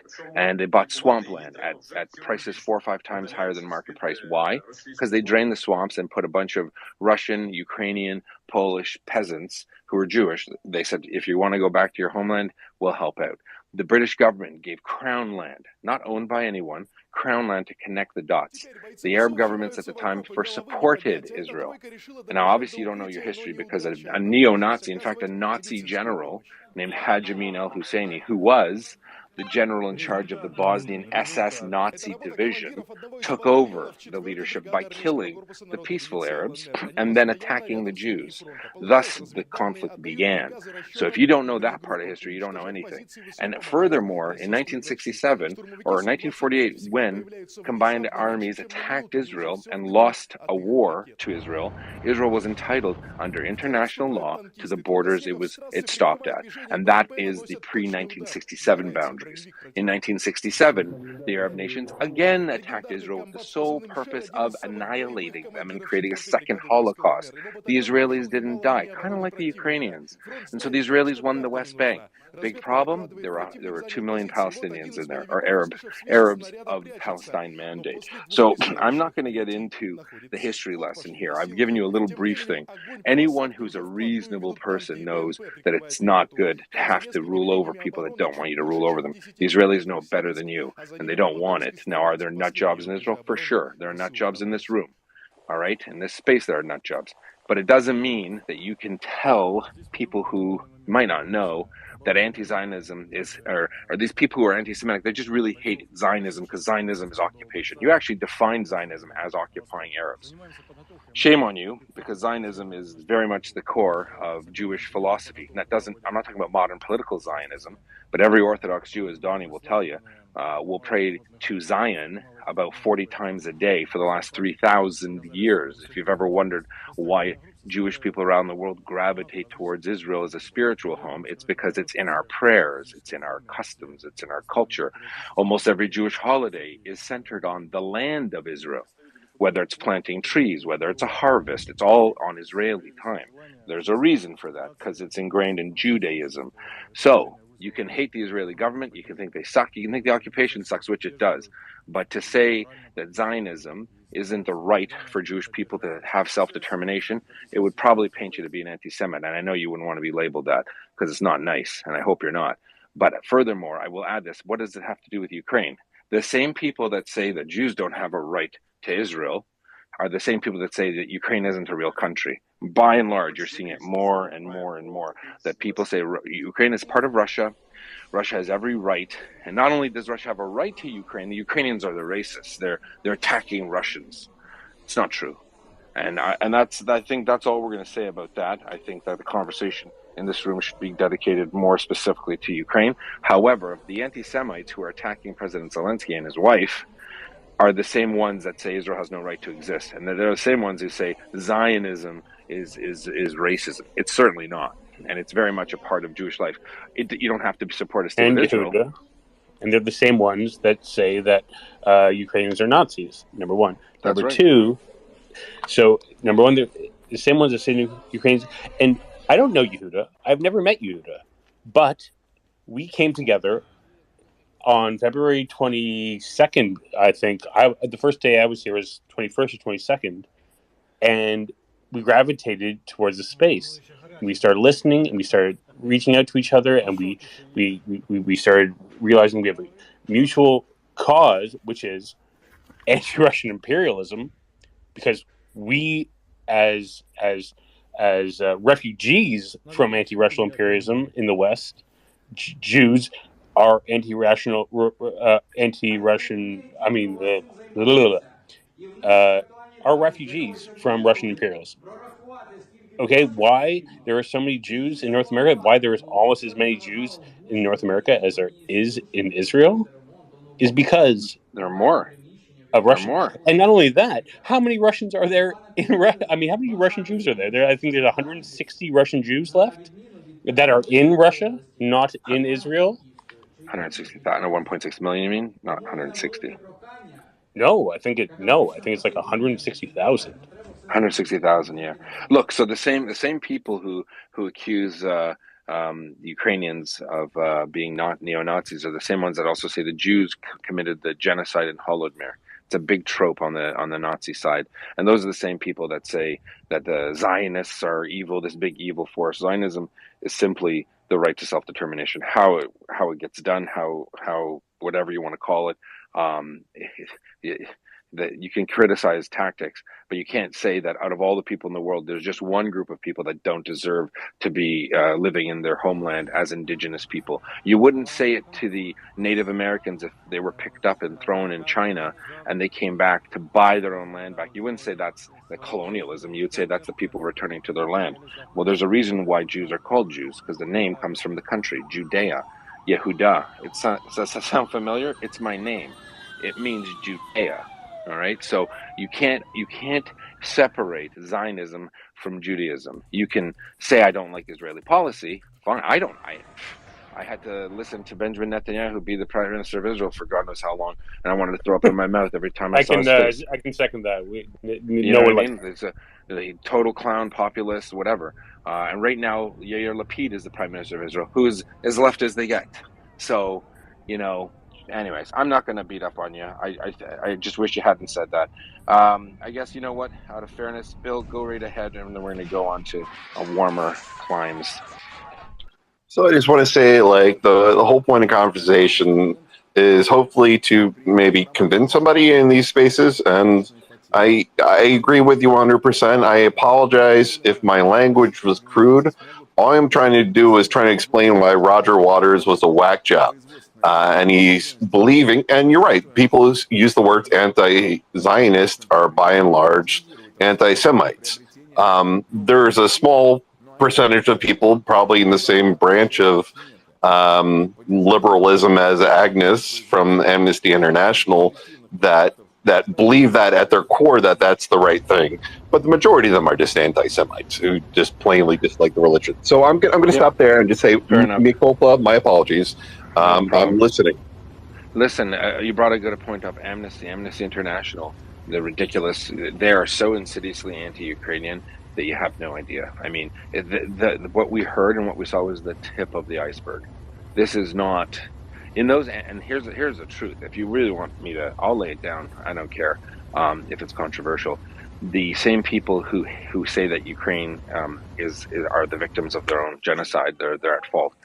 They are rabid anti-Semites. They are furious in those circles. And I know some people who are adjacent to those kind of, I wouldn't even call them left wing. They're just far left tanky weirdos, and they pine over Zelensky being Jewish. They hate it, and they think that it's part of a Jewish conspiracy. And then Hollywood, Jews are all Hollywood. Jews are all aligned with NATO and Hollywood, and they're pushing this agenda, and they would love to rip the mask off. I'll give you an example of what Amnesty did. So Amnesty International, there was a commemoration on the 5th of September for the murder of 11 Israeli athletes by Palestinian terrorists in Germany 50 years ago. Amnesty International, for no reason, posted on this day, and it said, Israel's an apartheid state. Israel's this, evil. Nothing to do with it. Nothing in the news. They just want. So they do these little stupid symbolic things. They think they're very clever. No one notices it, but it's very obvious. And the hatred that comes from them. You go to all of those accounts. I hate to say it. Go to Amnesty International. Read all of the accounts that they're basically saying that Russia's great and Ukraine is some evil neo-Nazi country, and they're the same people that spew all this anti-Zionist stuff. It's not a coincidence. You know what I mean? It's not a coincidence, and it makes me sad because they have a Palestinian flag, in their profile, and they're on the wrong side of history on another issue. And for me, being an open-minded person who has an interest, I have family in Israel. I know there won't be peace until there are two states and that people can get along and live a happy life. And every one of these comments are retrograde factors. They put back the whole cause of peace. It's not just for today; it's for tomorrow.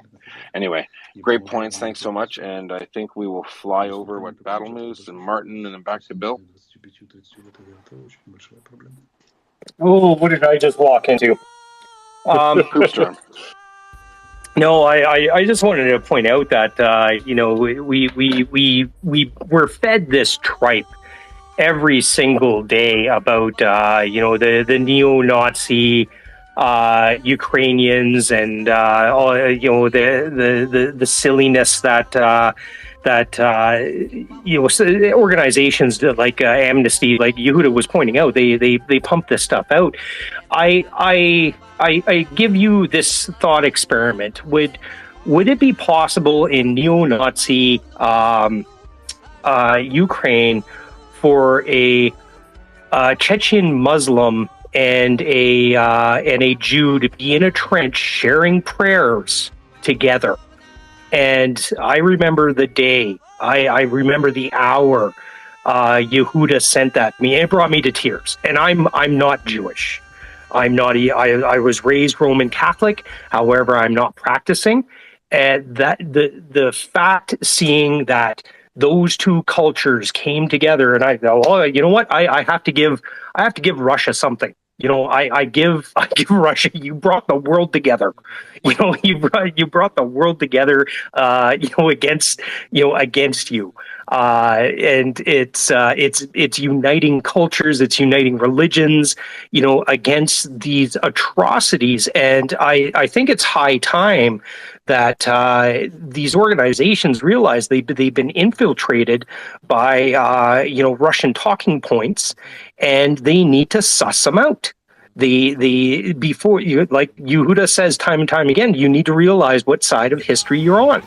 And myself and many others say on the space, you ever wonder what you would have done in 1938, 1939?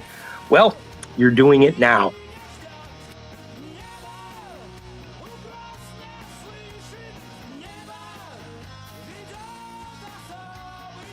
Hello, co-host. Hello, the co-host is here.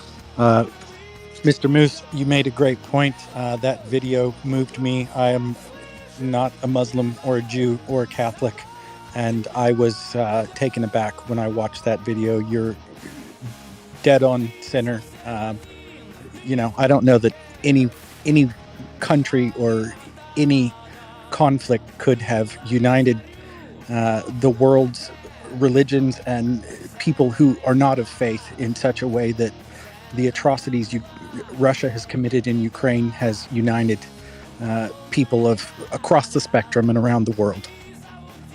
I sat there with my son and I showed him that video, and I quizzed him. I said, he's 18. I said, you know what this is? And he looked at me, and he was on the verge of welling up, and he doesn't like to show emotion. So he looked at me and said, "It's hope." Yeah. It is. Hope for a better world, man. Putin, at the beginning, a little story. At the beginning of the conflict, there was someone who picked me out. In the yeshiva world, if you know what that means, you can Google it. I went to yeshiva, Black Hat, Haredi yeshiva, and someone picked it out because I think I said some stuff, just some verbiage I used. And the guy messaged me, he goes, "You went to yeshiva, didn't you?" And it's seminary. It's like a rabbinical ordination thing. And Haredi, Jewish people with black hats can, technically, anyone who's finished it has smicha, a rabbi. They're technically, sorry, Donnie? Oh, you're a chassid. Is what we say. No, I'm not a chassid. You're fruma. I'm a litvisher. Okay. So he knew, and he's a Chabadnik. The guy who messaged me was a chassid, and he said to me, he was a particular kind of religious Jew, and he said, "Can you help me?" And I said, "What?" because he knows what Russia is. His parents are from Russia. He goes, I have a friend, you might know his dad, and I do. It's a small world. And he says, and I'm like, oh, okay, I know who that is. And he's like, he's in Russia right now. He's in Moscow. And I'm like, oh, crap, that's bad. And we all knew that the Russians, they hate Ukrainians. They hate, the government. Putin keeps Jewish people around as pets, like to show that he's open-minded. And he said he married a Russian girl, and they just had and she's pregnant. She's about to give birth. And I'm like, and he goes, I keep telling him he needs to get out. He's not very political, doesn't know what's going on, and he's worried that the Russians, after they're going after Ukrainians, are going to start going after, Russian Jews. And I said, I agreed with him fully. We arranged, as soon as we arranged, help arrange passports, from respective governments where they live, and we, basically snuck them out. I told him to wear a baseball hat, to put his fedora in a box and mail it home, and he got out through a certain way with his newborn and his wife, and the father and the rest of the very observant community in Moscow secretly fled in the next 2-3 months. They were removing Torah scrolls, they were shipping things out. Putin had gone to the chief rabbi of the Moscow community and demanded he make a statement supporting the war in Ukraine, and he wouldn't. And shortly thereafter, there were ends up being cut heads of pigs dropped. This is in Russia. This is in Russia in April. Heads of pigs dropped on the doors of Jewish journalists who aren't even religious, but just Jewish Russian journalists, with it written in pig's blood on the door of the person, Juden raus, Jews out, in German, written in German. The Russian FSB, this was a warning to the Jewish community: if you're not going to support our war, things are going to be just like Nazi Germany. They actually did that. And most of the Jewish community actually fled out. That's not relevant which countries. They went to third-party countries and went to Israel, actually. And obviously Israel took them in, and the ones who have passports who are married to, say, Canadians or Americans went on to their homes in Canada or the States. And about 60-70% of the observant Jewish community in Moscow has fled Russia forever. Rabbi Pinchas Goldschmidt, you can Google the name. He was under a lot of pressure, even from Ukrainians. Why doesn't he say anything? Because they were afraid. They were afraid of having everything stolen and thrown in jail, as per what Russia does. This is Russia. So you might say, well, they're overreacting. No, they're not. Russia has a history of doing this to everybody. They have a history of doing it to Jewish people, Muslim, Tatars. They've done it to, now they're doing it to an entire country, which is Christian mostly, which is Ukraine. So there's nothing too low. There's nothing too dirty for Russia. People like Donnie and myself, we're Canadians. We know the stories from our It was just, Fiddler on the Roof plus genocide. Like, that's what Russia was. So all the Ukrainian Jews, the biggest heartland of Jewish communities is actually Ukraine. Ukraine extended in parts of Poland and parts of Russia, and this pale settlement area where Jews were really farmers. Ironically, everyone thinks Jews are all wealthy. The vast majority of Jewish people up until 100 years ago were actual farmers, dairy farmers, butchers, bakers, candlestick makers. So their whole culture was wiped out by the Russians, the same Russian czars and the Bolsheviks that murdered millions of Ukrainians by starving them to death, by murdering and relocating Tatar Muslims and Circassians. How do you say Circassi? Is it in English? Circassians? Yeah, you know who they are. Very unique Muslim people of Central Asia. There isn't a religion that the Russians are a group. There isn't a group of people that the Russian state hasn't terrorized, and the writing's on the wall. We're seeing it.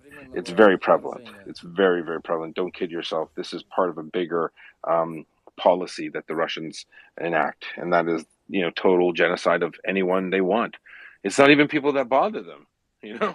Well, what is Ukraine to Russia? What's the problem with Ukraine just being Ukraine, being an independent country, being its own people on its border? They don't like it. They don't like it. They're the perennial complainer, the jealous ex-boyfriend. That's Russia. like an evil monster of a jealous ex-husband or ex-boyfriend. That's how they behave. And Ukraine is its own country, and this is something that the insidiousness of Russian behavior is not lost on a lot of people who are minorities from that part of the world. My wife's family, right, right from Ukraine, whole families wiped out by Nazis, and they'd rather be here than being anywhere near Russia. That's how scared they are. You know, it's an evil that's very hard to define, and it's an evil that's hard to explain to people who've never experienced it. And unfortunately, that's where this world is going. I'm talking too much. All right, sorry. I hope I don't know if Battlemoose you want to follow up, or Bill and Martin. If the order would be, well, Battlemoose, then Martin, then just about me, then I think Bill. No, then Martin, Bill. I don't know unless Bill wants to follow up. Yeah, I was just going to mention this whole, funny enough, Roger Waters coming to Edmonton there in a month or so, and maybe I'm going to get a can of blue and yellow paint and pay his tour bus a visit. However, there's an ongoing rivalry with his former bandmates, and Dave Gilmour, the guitar player for Pink Floyd that broke up with Roger Waters, his wife is a Ukrainian Jew. And just recently, Pink Floyd had partnered up with, I can't remember the Ukrainian, he's the fellow in the square that everybody's seen the video and starts, singing the Ukrainian hymn. And they partnered up with them. And what I never knew is they have toured with this fella before. And I think that may have gotten Roger Waters' nose out of joint. Not to mention that most entertainers are crazy to begin with. They're nuts. They'll do and say stupid things. And history is rife with them. Not a fan for what he said. Probably will never listen to any of his stuff again because he's a sack of hammers. He's a dirtbag for saying that and propagating those Russian talking points. Shame on you, sir. Shame on you. Yeah, and I'm glad you brought that up. I mean, it had been brought up in the space before that, David Gilmour is completely different. I would have clarified it if it hadn't been spoken to. So thank you for bringing that up again, Battlemoose. So I know Bill was talking earlier. I don't know if this is a follow-up or a new subject. Martin's been very patient. So I just want to be respectful of everyone's time. So, Bill, if it's a follow-up, go ahead. Otherwise, let Martin go. He's been waiting a long time. It actually is just a quick follow-up. So I posted that what Battlemoose was just saying. I posted to the net that the rest of Pink Floyd and the singer, I'm not Andriy, I don't know the full name, but yes, they performed their own original song together. Which blew me away when I found out Roger Waters was this crazy douchebag. I also want to say that when I said that the right wing, I'm again showing my ignorance about Israeli politics at this point in time. I didn't realize Netanyahu stepped down in July. I've been way too sucked into the Ukraine crisis. So again, my apologies. He lost the election last year. He didn't step down. He lost the election last year, just so you know. Oh, shit. So then your current PM was elected in 2022? No. So the current PM was. Oh, sorry. My apologies. And Naftali Bennett, who did not win a majority of seats. The left-wing party won the majority, but they made a deal with the right-wing party where they had a power-sharing deal. So it would be one guy for so much time, and then Yair Lapid, who's a pretty much considered far left in Israeli politics. But anyway, they're gonna go back to elections again. Unfortunately, their coalition didn't last. Okay. Well, thanks for the clarification. I just wanted to explain again where I was saying right wing. I was referring to Netanyahu because I equate him with being a Trump friend. So that's not by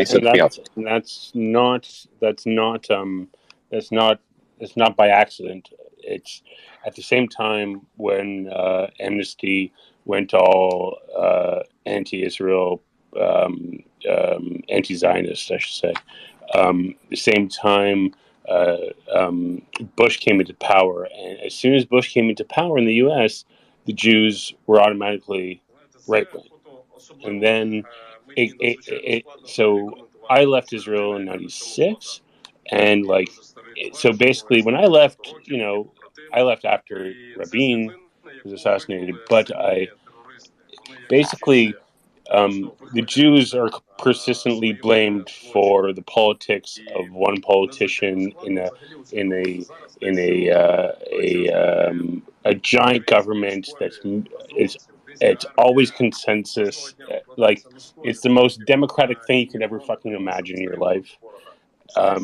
Or maybe not at some points, but that's between us. That's the joke, right? It's like, oh, this guy, oh, these people, we. But the thing is, it's not like it's. What am I trying to say? Who to help me? What I'm trying to say. I'm saying that when the U.S. becomes right wing or left wing with the governments, we're automatically demonized or admonished for oh, the U.S. is giving them weapons. Oh, do you know how tactical the IDF has to?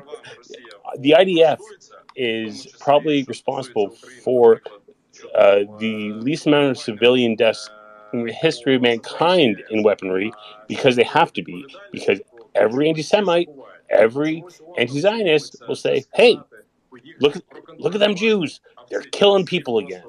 So we have to say, no, we killed this person exactly. This is how we did it. This is the person that did it. This is the bullet that did it. Yada yada yada. We've spent billions. The Jewish people have spent billions of dollars to not kill people, to not kill innocent civilians, and will persistently be blamed for killing everybody. So I don't, at a certain point, I don't give a fuck. Yeah, let's move past. No, I appreciate it. I think we've established it. One day maybe we'll make a space we'll call Understanding Zionism, and we'll sit there for a few hours. How's that? All right, liberal. No, it's Martin. He had his hand up earlier. So yeah, I think, and just a bunny also. Right. So so earlier there was a specific comment that you had just sort of threw out there that sort of piqued a part of my brain from previous experience, and it was like basically someone saying to the effect of, I can't imagine, me being a military officer and giving an order to my subordinate soldiers, hey, go war crime go do terrible things to those Ukrainian civilians. And that piqued my interest because I've done a little bit of sort of studying on that sort of thing. And I just want to essentially just bring up that when it comes to these sorts of things, there isn't an order usually. And it just sort of got my brain thinking in that specific respect, that if you look at essentially what are just broadly agents of any sort of political violence, like you look at Colombian death squads, you look at Greek secret police in the 1970s, you look at Russian soldiers in Ukraine, there is a way to specifically get people to commit heinous acts. And when it comes to specifically how you do that is, well, either A, you make it very legal and sterile and have it carried out in this very official fashion, like, for instance, torture of prisoners, or what often happens is just you indoctrinate people into a system where the violence is this completely normal, natural thing that just comes to them. And you do that by traumatizing them. And I think it's something that's very important to note. Is that Dedovshina. I'm sorry? Dedovshina. I can't make out what you're saying. Derosina? Dedovshchina, the practice of indoctrinating conscripts into the Russian military with brutality, Yeah. rape, torture, and prostitution. Grandfathering. Yeah, the Yeah. grandfather. That's what it literally means. Okay. Grandfathering. Yeah. Yeah, it's not a term I was specifically familiar with, but it just sort of essentially just got the gears turning of, wait a minute, like this is specifically not just a product of even Russian society or even Russian orders, even though, of course, everyone all the way up the chain of command is very complicit and responsible for this. It's also the fact that everyone in that military, as and the conscripts and all the the associated military organizations, they're all brutally hazed in order to, as you said, the grandfathering to make them do that stuff. And I just thought it was an Yeah, interesting thing to bring up. I mean that is true. There is like the hazing that takes place. I mean, it's beyond hazing. I don't even want to go there. It's just so disgusting. But I mean, that is endorsed by the high command at some point, either implicitly or even explicitly. Sometimes they actually say, "Go ahead, do whatever the." Well, I have to watch my language. Do whatever you want. So, it's not like there is no accountability to the officers in the Russian high command and therefore the Russian government in what they are doing, right? Like we're on the same page there, right? Right. If I might, sorry, could I just jump in here? So, sure. There are crimes of commission and there are crimes of omission. So, just because an order isn't given, that's an omission of control, right? So, if you're in charge of a group of troops who just get drunk and decide to go and commit war crimes, that's still an omission, right? You've still failed to execute your lawful duty to have command and control over the people you're supposed to have command and control over. So it's still a war crime, right? So there's an omission. Or there's commission, where you say, we're going to fire these shells at these buildings. There's probably civilians in them. We don't care. Or you shell a playground or a school. So that's a crime of commission, where you make an active decision. There's no sort of, ambiguity here. That there's still a failure on behalf of the officers to do, whether it's to do something or to not do something. It's largely irrelevant. A war crime is still a war crime. Thank you. Yeah, and I guess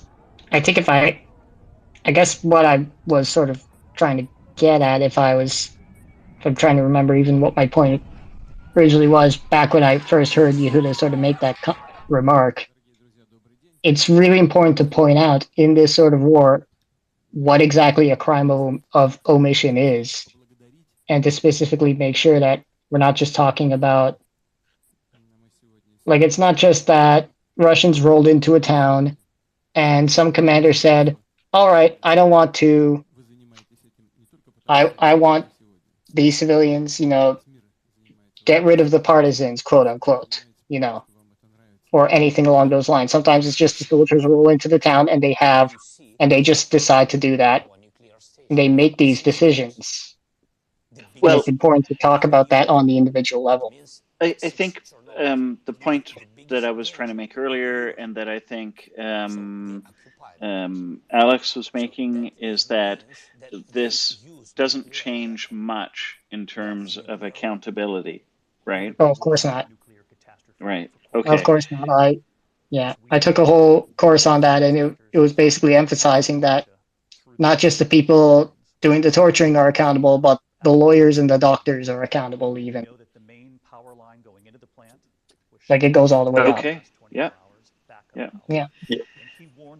So just go ahead, Alex. Yeah, just to sort of round this off, because I think we pretty much exhausted it. Yeah.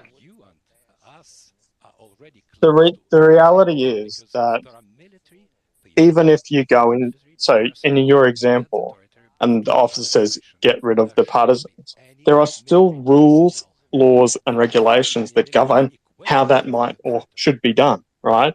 So if the officer fails to take that into account and just says, kill the partisans, that's still a war crime, right?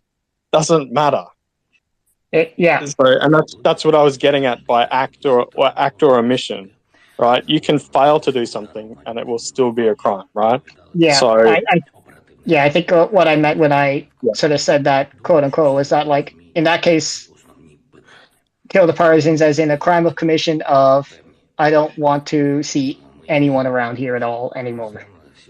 Well, it's but it doesn't they're matter. employing terror as a tactic of war. They're attacking entire neighborhoods in Kharkiv, Absolutely. indiscriminately shelling a neighborhood of 400,000 people. They know very well that a neighborhood of 400,000 people and multiple high-rise apartment complexes are not chock full of Ukrainian military. So they're attacking the civilian population in order to terrorize them, to get them to evacuate so they don't have to sort the partisans from the non-partisans. And that in and of itself is a war crime.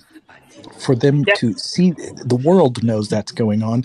There's documentaries here in the US about it. So for them, if we know that, if I know that's going on sitting here in Oklahoma in my house, the Russians damn sure well know, and the upper chain of command are aware that that's going on. If they've done absolutely nothing to stop the shelling of that neighborhood in the last 6 months, it's not a crime of omission. It's an explicit. They're not looking the other way. You can't not see that. Yeah, absolutely. Thank you. With that, as I said, I think the topic is a little exhausted. Dang it, we lost Bunny again, and I've been dying to show him a video. Bunny, if you're still listening, I can't see you down there. Please come back. I want you to see this Ukrainian Defense Ministry video. I love it. I'm sure nobody is as amused by it as I am, but Yehuda was talking about a video that we're going to have to get manufactured for him, and I don't have any of those abilities, so I'll defer to Dr. Hunter. But I want everybody to get a chance to see the Run Rabbit Run video. I think it's very appropriate given the news of today. Oh, Run Rabbit Run video is excellent. I will add my endorsement to that, and I will drop that down. All right. So just to make sure, you don't have anything to add to that, right, Martin? Yep, correct. Okay. Let's go on to Liberal. Hey, thanks, Spoke. Yehuda dropped, but I just wanted to follow up on what he said. After like 3 centuries of oppression by the Soviet Union and or Russia, the Ukrainians have had enough, and they want a Western model. And I think that the fact that the Ukrainians have opted for a European model has incensed Putin as a narcissistic sociopath, and he wants to. He's not going to win the war, but he wants to really punish Ukrainians for rejecting him, and we're going to see a lot of that.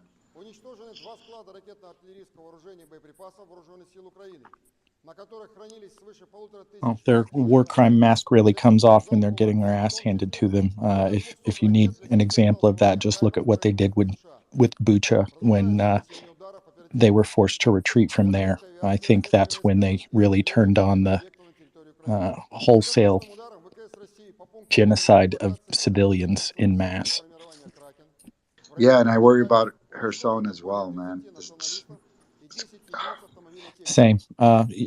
There's nothing that can be done more than what Ukrainians are doing right now. They have to liberate that territory, and I don't know if there's any way to mitigate the atrocities that are currently being committed other than to punch a bully in the nose, as people have, kind of summarized it down to. I think Chuck Farrer said exactly that today. You can't appease a bully. You can either mock a bully or you can punch a bully in the nose, but a bully's going to keep bullying you until you bully them back.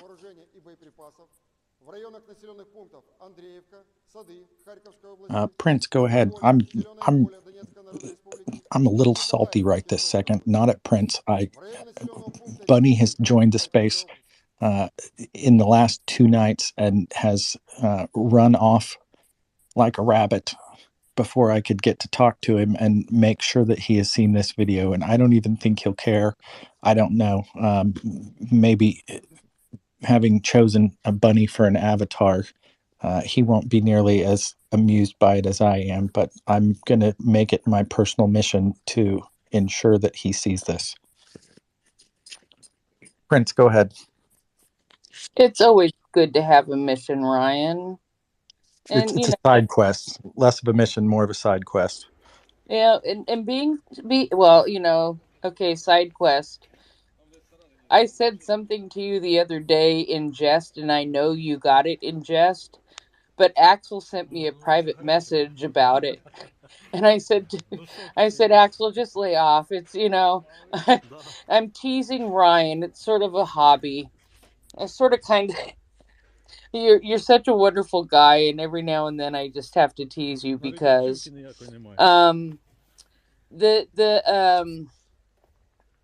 the thing I came up to say is earlier today at some point, and God knows when it was, and I don't remember who it was, somebody implied that there would be a big announcement from Zelensky tonight.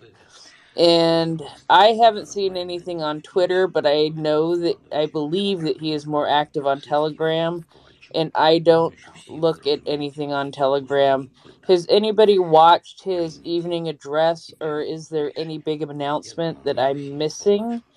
I figure I would have heard about it if it happened, but I'm just curious to ask that question, and that's it. None that I've heard of as of lately. I probably need to check my back channel messages, but typically if Zelensky makes a statement of any import or of any importance, it pretty quickly gets filtered out to the Twitterverse. If Telegram's the first stop for his public addresses, I would say Twitter's probably the second stop. Yeah, I agree with you, and I figured since I hadn't heard anything, there was no big announcement, but I wanted to double check just to make sure. Well, I don't know specifically what language was alluding to earlier about some big developments with respect to the war and the current Ukrainian offensive, but if the expected speech and or the expected announcement and those ongoing situations in an active battlefield are at all related, it might just be a short delay, and it might be something planned for later in the day. If I'm not mistaken, it's probably only about 9 or 10 a.m. in Ukraine at the moment. So maybe we'll get something for lunchtime in Kyiv. Yeah, this was supposed to be their last night, which would have been my afternoon. So anyway, it's, and you're right. I figure if it's something big and it's very OPSEC related, they may have decided it's better to wait, because they're doing very, very good keeping OPSEC, man. Yeah, I don't know military stuff, but from what I see, they're just doing an awesome job. And now I'm going to go back down to listening because, I can't tease Ryan too much, even though I enjoy it. But he's a great guy. I appreciate you, Ryan. Thank you.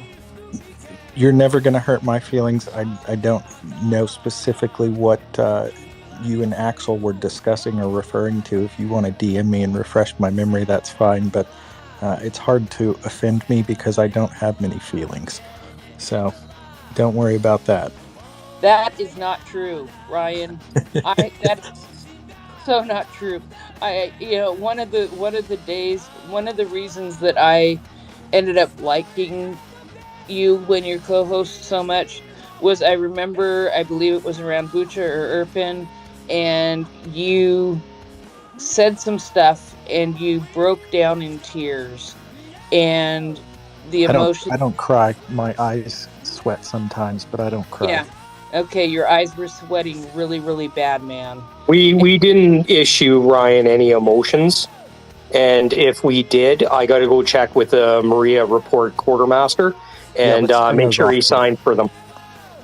Yeah. So Thank you. anyway, but no, it's yeah, I appreciate you very much, Ryan. Thank you. I was just going to say there was a phone call today. So President Zelensky did call Truss to congratulate her, and there was some talk about, and I've only saw like the little 2-line blurb on Ukraine Live Map. So there was some discussion about UK commitment to reconstruction of Ukraine.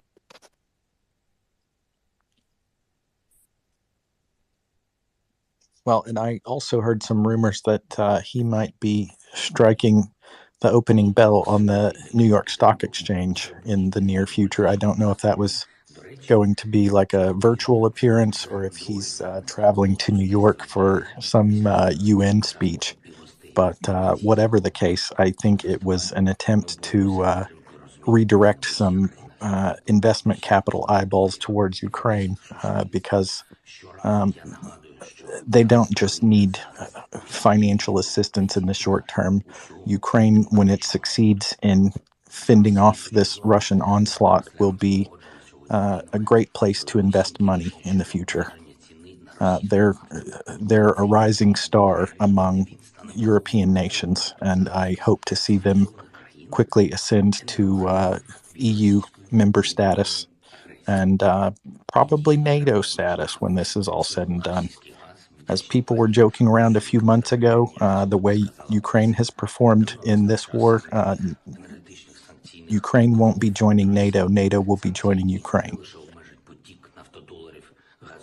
I'm pretty sure it's going to be virtual. There's no way Zelensky is going to leave Kyiv because that would be. That was kind of my thought as well, but yeah, He actually did it this morning already. I was going to say I saw pictures of him, or well, the stock exchange with a great big screen of him in the background.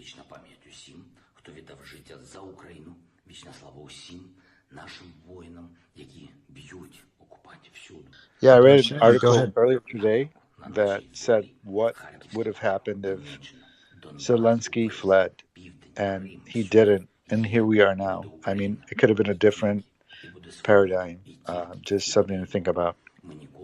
Yeah, and that's one of the somewhat shameful things I think the U.S. did was encourage him to flee and basically rule in exile, and he made the exact right choice in refusing that offer of exfiltration, and he rallied the nation and the world when he said, I don't need a ride out, I need more ammo in.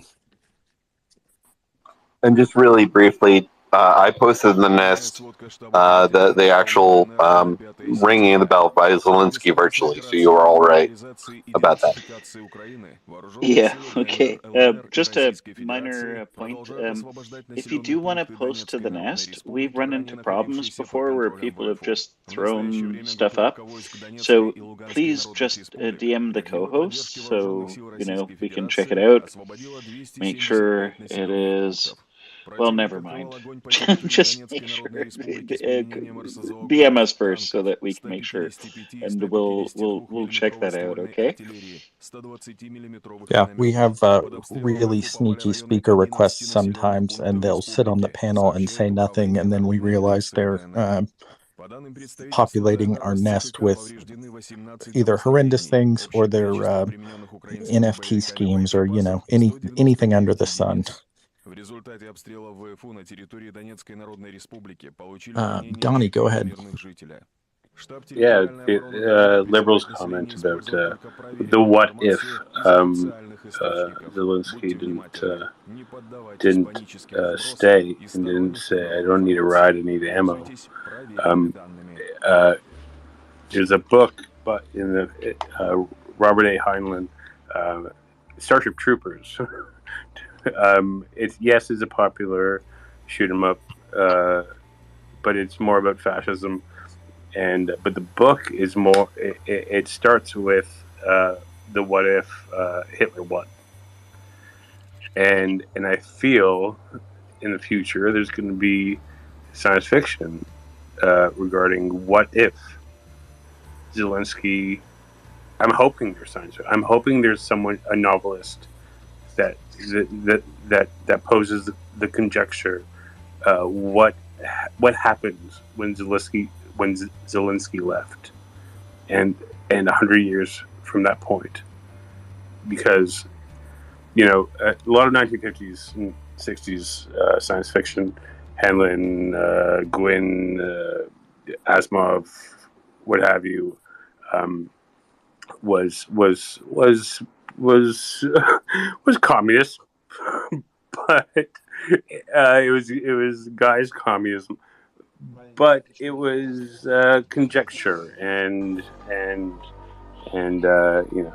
elaborating on the what ifs of very poignant moments in history, and I feel that moment in history is extremely poignant. Yeah, that was definitely a fork in the road. Yeah, it was a sliding door. I don't even want to entertain that alternate timeline. And maybe when I'm 80, I'll sit down to read a novel of the what if, the world according to what if Zelensky left, and it's a very different world, and it's kind of awe-inspiring to think that this one man's one decision to stay and fight can change humanity. That's all. Yeah, exactly right. Oh, look who we have. It's our... Just a Bunny's trying again. Yep, I'm getting him up right now. I'm not. I just wanted to add to what Donnie said. So, Donnie, yeah, there's leadership, and there's also the bravery of individual Ukrainians every day who know what they want and continue doing that, and who knew what they wanted years ago when they rejected, a corrupt government. And they've just been consistently demonstrating it at every level. It's not an accident that they have a great leader, or a leader who rose to the occasion, because the leader is often a reflection of the character of the people that they are leading, right? So it's not just Zelensky, although he's pretty good. We have some hands up. I think it's Liberal. It's Liberal. Then Just a Bunny. If you could please raise your hand so we can figure out who's going next. And Ryan, I have to attend to a little bit of typing, so if you could just drive the car for a little bit, please. I gotcha. Thanks. Bunny, thank you for coming back. Go ahead. Thank you. I'm going to defer to Just a Bunny because Just a Bunny has been in the wings for a long time. So please, Just a Bunny, love you. Come on up. Yeah, so the thing is, I actually don't remember what I was going to add. The conversation went somewhere else. So I figured I got nothing to contribute here or whatever. But I mean, if I got to speak, then I'll say this. I remember the topic of far left and far right came up. And there's a slogan that a certain guy coined that I think is actually very on point. Me personally, I have some political disagreements with him. I'm much less hawkish, but that being said, the slogan is just so on point. The horseshoe bends cringeward, and that's absolutely on point with regards to that. Did you say cringeward? Exactly. I like it. I have been dying. You were in the space last night and you slipped off for the evening, and I saw you pop back up today. But when I saw this video from the Defense Ministry of Ukraine, I immediately thought of your Twitter handle. I hope you don't take offense to the fact that I thought of you when I saw this video, but I've posted it up in the nest, and if you haven't seen it, you need to watch it immediately. If you have seen it, I just wanted your opinion on it. being a bunny? Well, being an anthropomorphic bunny, I'll say this, that rabbits don't run, they prowl, they wait for Russians to come by, and then they attack. Sounds I like a like. new NAFO.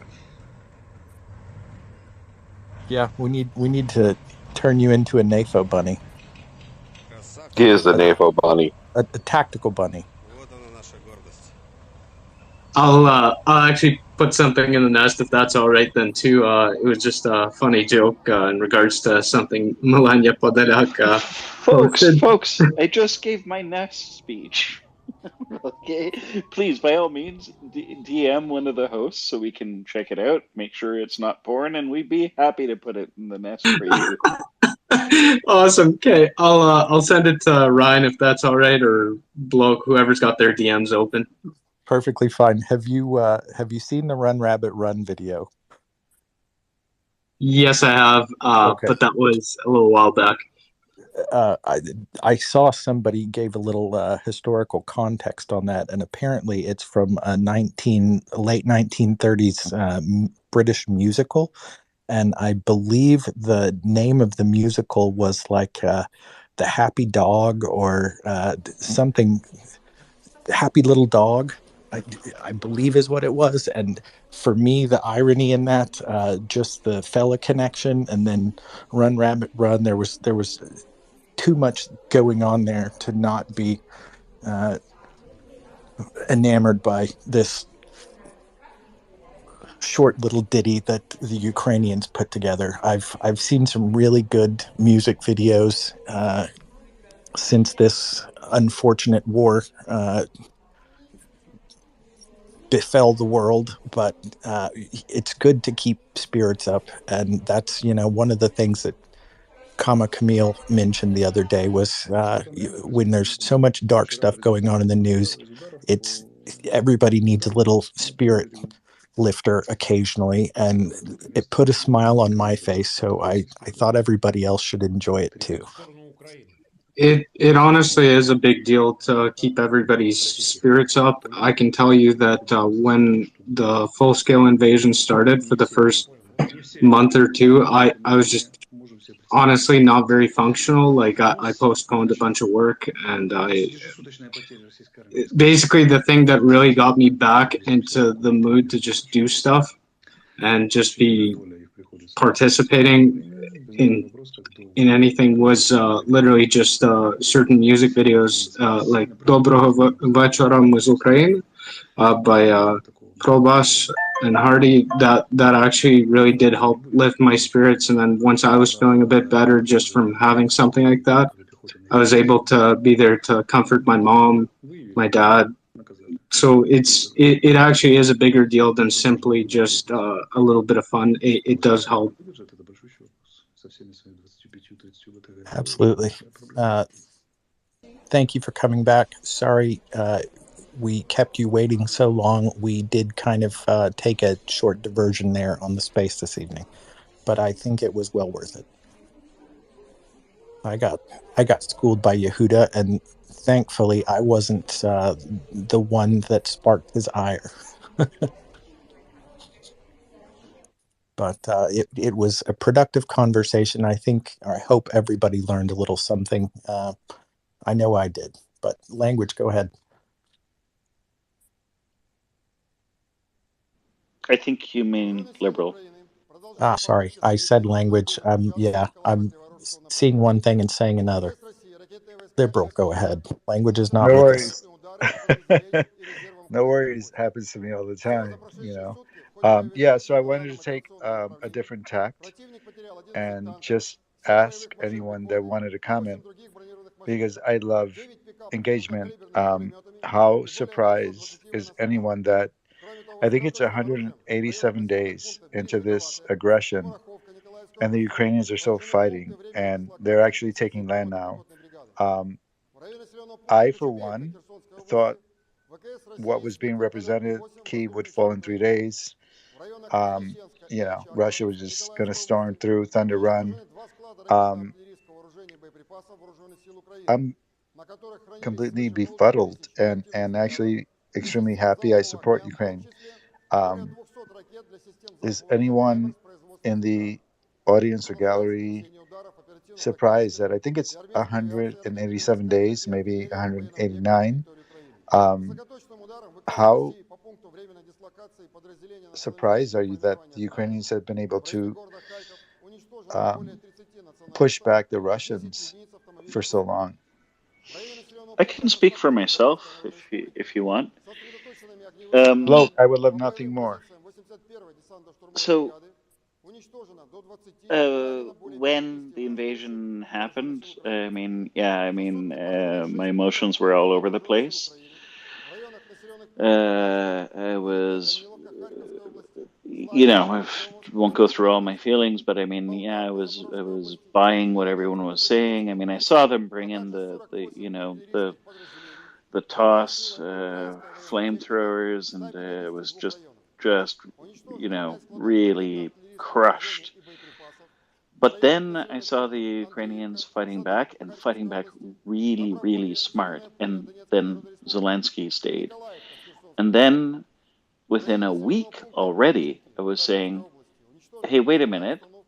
Let's just redo the arithmetic here. It's a country of 44 million people. A front that is over, I forget how many, like almost 1,000 kilometers, right? In terms of the front. This is a population that has already rejected Russia several times and had to fight for it before, and I thought to myself, they're going to fight, and the Russians have brought 150,000 troops. I forget whatever the number was at the time. And just doing the math, even if you take like rudimentary 3-1, they didn't have enough troops.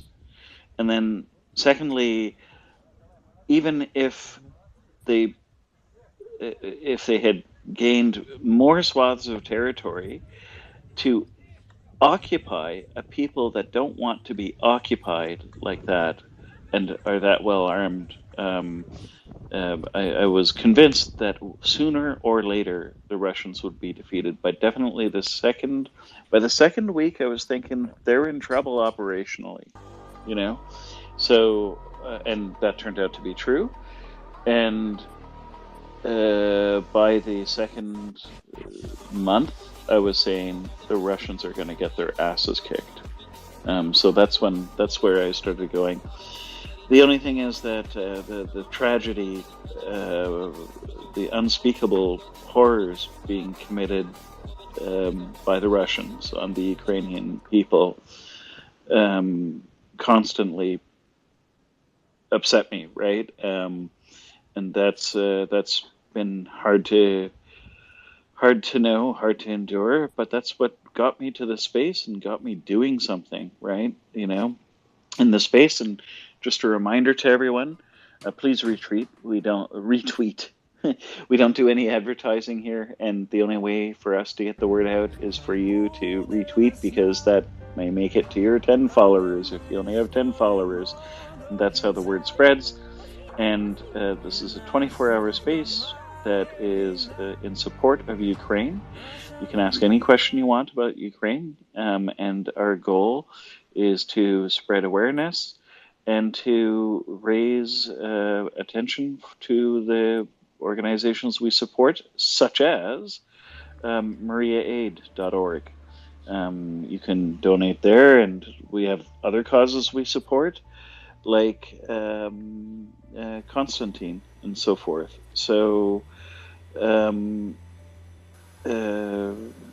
please retweet the space and get involved. Go ahead, Liberal, if you wanted to follow up on that, or Ryan, if you want to say something.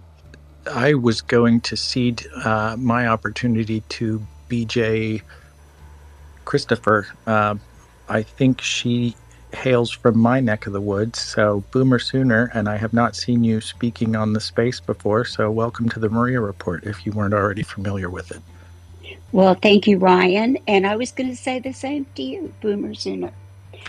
I just wanted to make a comment about President Zelensky and what an inspiration he is to the American people, especially those who were disheartened during the Trump years. Now, my contacts in the covert area say that the U.S. wanted to assure the world, and especially Russia, that we would protect Zelensky no matter what, but there were a myriad of back-channel plans to protect him there, not to take him away. And if we've seen the best of Russia's military, then they don't have a prayer against U.S. weaponry that they have no idea about. So that's all I have to say. Thank you. Thank you. Yeah, that was one thing I'd pointed out in the past. Uh, the Russian military has been vanquished by our weapons technology essentially from the 90s and the early 2000s. They haven't even gotten into our most advanced stuff yet, and they haven't seen the two largest air forces on the face of the planet. Those are the United States Air Force and the United States Navy. Hopefully they'll get a small taste of surplus Air Force equipment through the Lend-Lease program here in the coming months, but I'll anxiously hold my breath on that. Well, I was hoping that they did get to see some drones from the guys that are flying up there at 36,000 feet and what they've got to Air offer. siren alert Anyway, update. that's all. Share KZ. The Full alert. Bayraktars are taking Kiev City. care of that Full really alert. well. This message has been generated with municipal data. I was a bit anxious to get back to Liberal's question. In the first couple of days of the war, I was anxious like Bloke was, and I think some of my anxieties were alleviated first when I saw just the random citizens banding together and making Molotov cocktails because they didn't have any weapons to fight off what we thought was a well-armed and outfitted military. Bravery indicated to me that the Russians may have bitten off more than they could chew. What really sealed the deal for me was the video of the lady, the little babusa, berating the Russian soldiers and asking them, "What are you doing here? You're not in your country, you're in my country, and we don't want you here." As a matter of fact, to take these sunflower seeds and put them in your pockets so sunflowers will grow wherever you end up in your final resting place. Air siren And alert update. I think the other full alert. video full alert. that was particularly full alert. remarkable for This me message was has been when generated with the Russians municipal had data. already advanced and taken Berdansk, and a whole group of people from the local town all congregated in the city center and marched on I don't know if it was a town hall, some kind of municipal building, but they pretty much bum rushed a bunch of these Russian soldiers and started chanting, Berdansk is Ukraina. And they're from, at least from what I understand, a Russian-speaking part of Ukraine.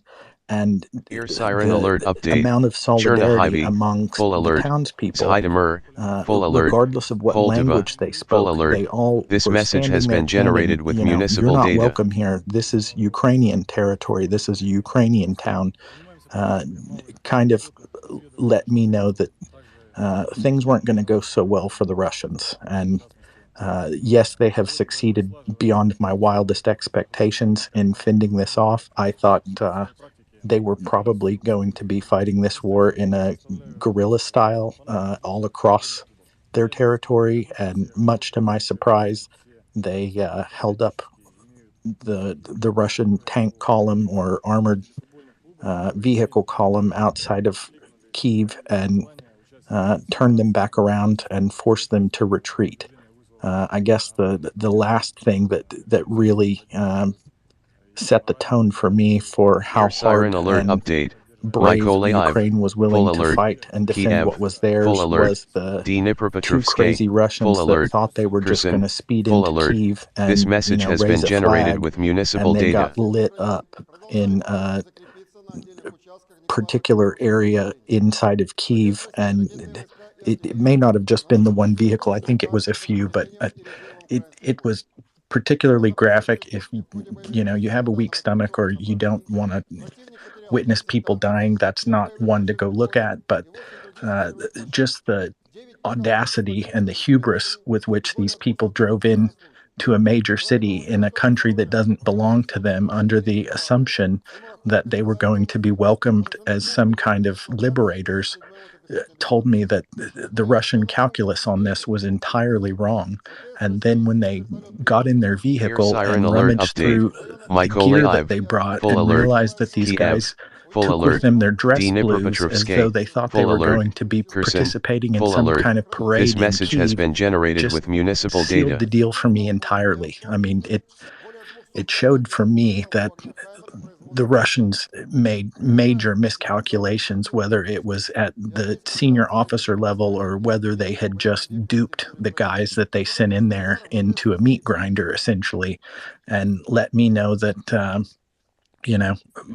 might doesn't make right as far as how much military equipment you have and, the willingness to fight and stand up and defend what is yours is, can make all the difference, even if you're outgunned.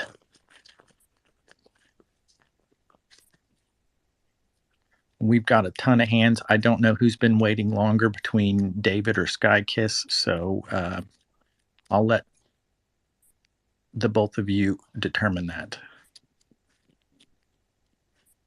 I think it's me, but I'm happy either way. Now, go ahead, Can David. you hear me? I can, loud and clear. Well, when someone was contemplating the alternate timeline scenario, which I really don't want to contemplate because it sends me down a very dark path. But that was spoken to. I think it's an important moment, though.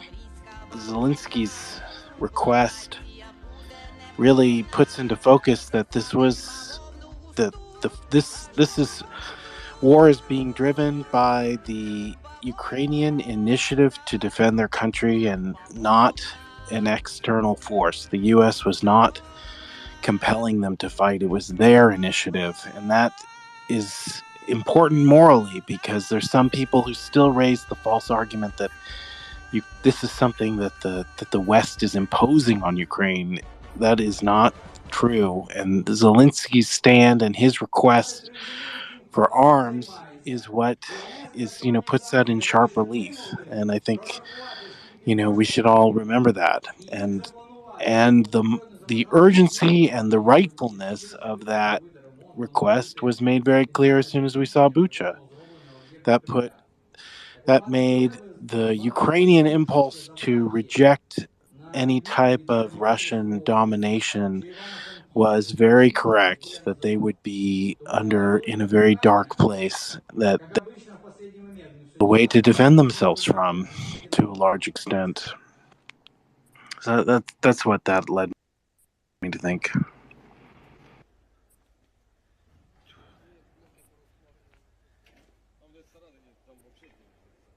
Sorry, I was talking to a muted mic. Thanks, David. And Skykiss, go ahead. Yeah, I was seeking the date or the approximate time when the Lend-Lease Act was going to start moving equipment. I believe it's not active until the next fiscal year rolls around, but I may be mistaken on that. I think that starts. It's just that it's foggy. It was discussed fairly recently, last few days, and I think the fiscal year starts sometime this fall. But I'm not sure.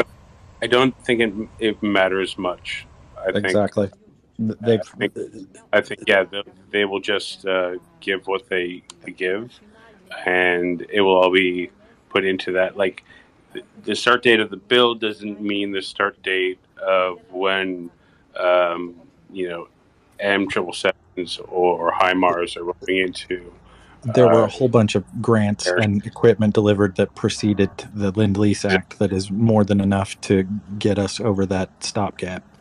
and it's more of like a bubble to like okay, we can do this much, and it's literally just like they're keeping tabs. Okay, we gave you this much, you're keeping the tab. Like, we're not going to charge you.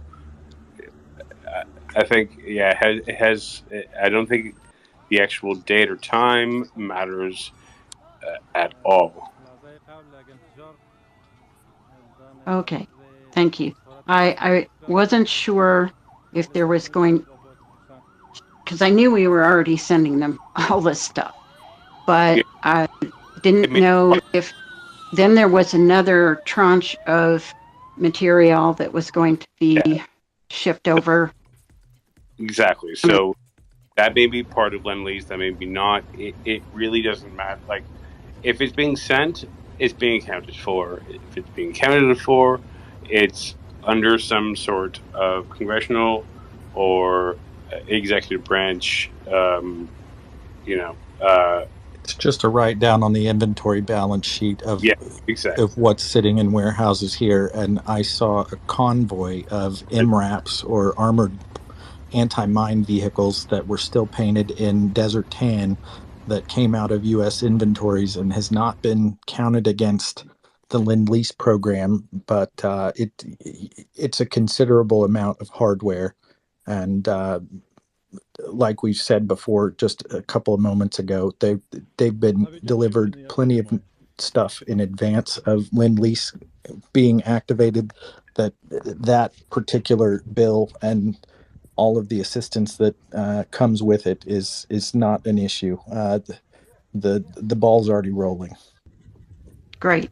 Okay. And it's going to roll right over the Russian All I army. wanted to know, it's the act is just to keep things rolling as they need to. It's and more of a lighter to the match. Like, it's like okay, it has started. Like it's like when you give your credit card to the bartender and be like, hey, keep this behind the bar. I'm gonna be here for a long time. It's kind of, I hate to use that analogy that's so close to my heart, but yeah, it's basically like you handing your credit card over to the bartender. Be like, so I might be here for a long time. If I get way too drunk, you can have me. And your bartender was like, yeah, I got you. And then maybe you just roll over, and just like destroy Russian armies. And then you wake up the next morning and the bartender's like, can you pick up your credit card? And then we'll deal with that when it happens. Okay. Language, go. Or I called you language again. Dang it, liberal guy who starts with an L. It's okay. So yeah, and I guess I could call you way worse things than language. Yeah, you could, and I'd be, like really insulted. So, no, actually, language, that's kind of a compliment. But anyway, Ryan, yeah, I think Bloke touched on this idea that 190,000 Russian troops could overtake a country of 44 million Ukrainians was so off the ranch, unless the FSB convinced Putin that they were so integrated within the Ukrainian politic that, the Ukrainians would stand down, and that didn't happen. I've got a theory about that. Putin said to the FSB, look, those $500 billion I gave you to bribe Ukraine into surrender, have you spent it? And they said, yeah, we spent it. It's all covered. No worries. Kyiv will fall in 3 days. I just can't even imagine that conversation. But everyone lies in Russia. It's a mafia state. That's why they did it. Sorry for the interruption. Carry on. Yeah, no, I agree with you 100%. And I noticed that Slava Ukraini is in the gallery, and he has his hand up. Slava. Slava Ukraini, Героям Slava. Yes, just to follow this like a discussion that when the full-scale invasion started. So my first thoughts was like, are you fucking joking? We had all these revolutions when all this like a government injustice was happening to the Ukrainian people. We like a we deal with the Yanukovych in previous like situations, and right now you trying like expecting from Ukrainians that they just gonna give up. They make all Ukrainians. They like expected like in Crimea they came in, they gonna bribe, they gonna like threaten people, and people just give up. But in Ukraine, like there is not such a thing. You like all the calculations that, as Block mentioned, that they're gonna just bribe everyone, and just that's it. Everyone just gonna be doing their stuff. That just we know Yanukovych was corrupt. He's actually was out of touch what is happening in Ukraine because he was living his own life, and he actually did not know what is happening in the like on the level of the regular people. We hated him. He knows that, but he's like he pretended that he know what's happening in Ukraine, but Ukrainians like no, we totally hate him, his government. He's like all this like a Medvedchuk and other like this all this like Russians agents. And Air siren this is alert like a update. first Kiev City. All week clear. for me. This Like message has been generated with wait, municipal you data. really expecting from Ukrainians that okay, you're gonna kill a lot of the Ukrainians, but like you take over government, maybe Verkhovna Rada, and you expect Ukrainians just gonna give up and say, okay, you now Russia now is gonna govern Ukraine. No, it's not gonna happen. So I hope all the Ukrainians have these thoughts, and like we see how Ukrainians united around this like and started to fight it together.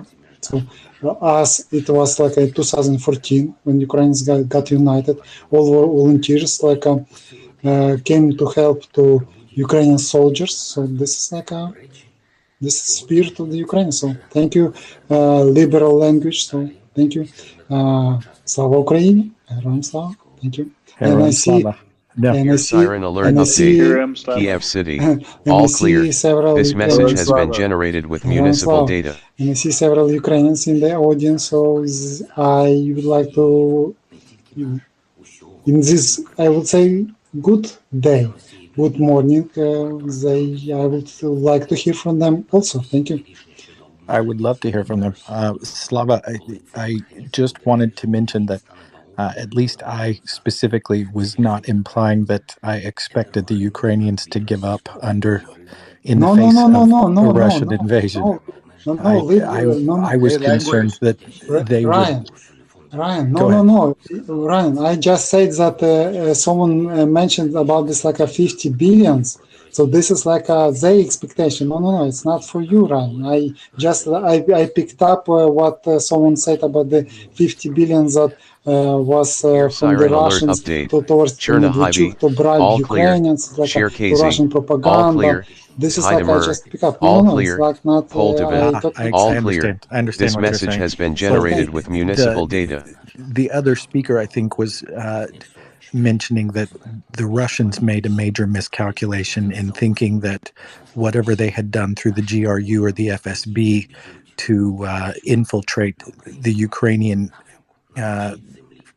society was going to be effective, and they made a major miscalculation in thinking that they could take Ukraine without a fight.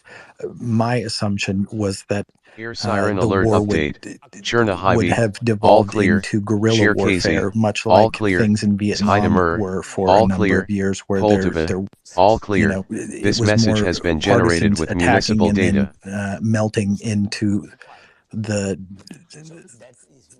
trees or the city or whatever. And much to my surprise, it didn't go like that at all. Ukraine stood up and created a front line and pushed the Russians back.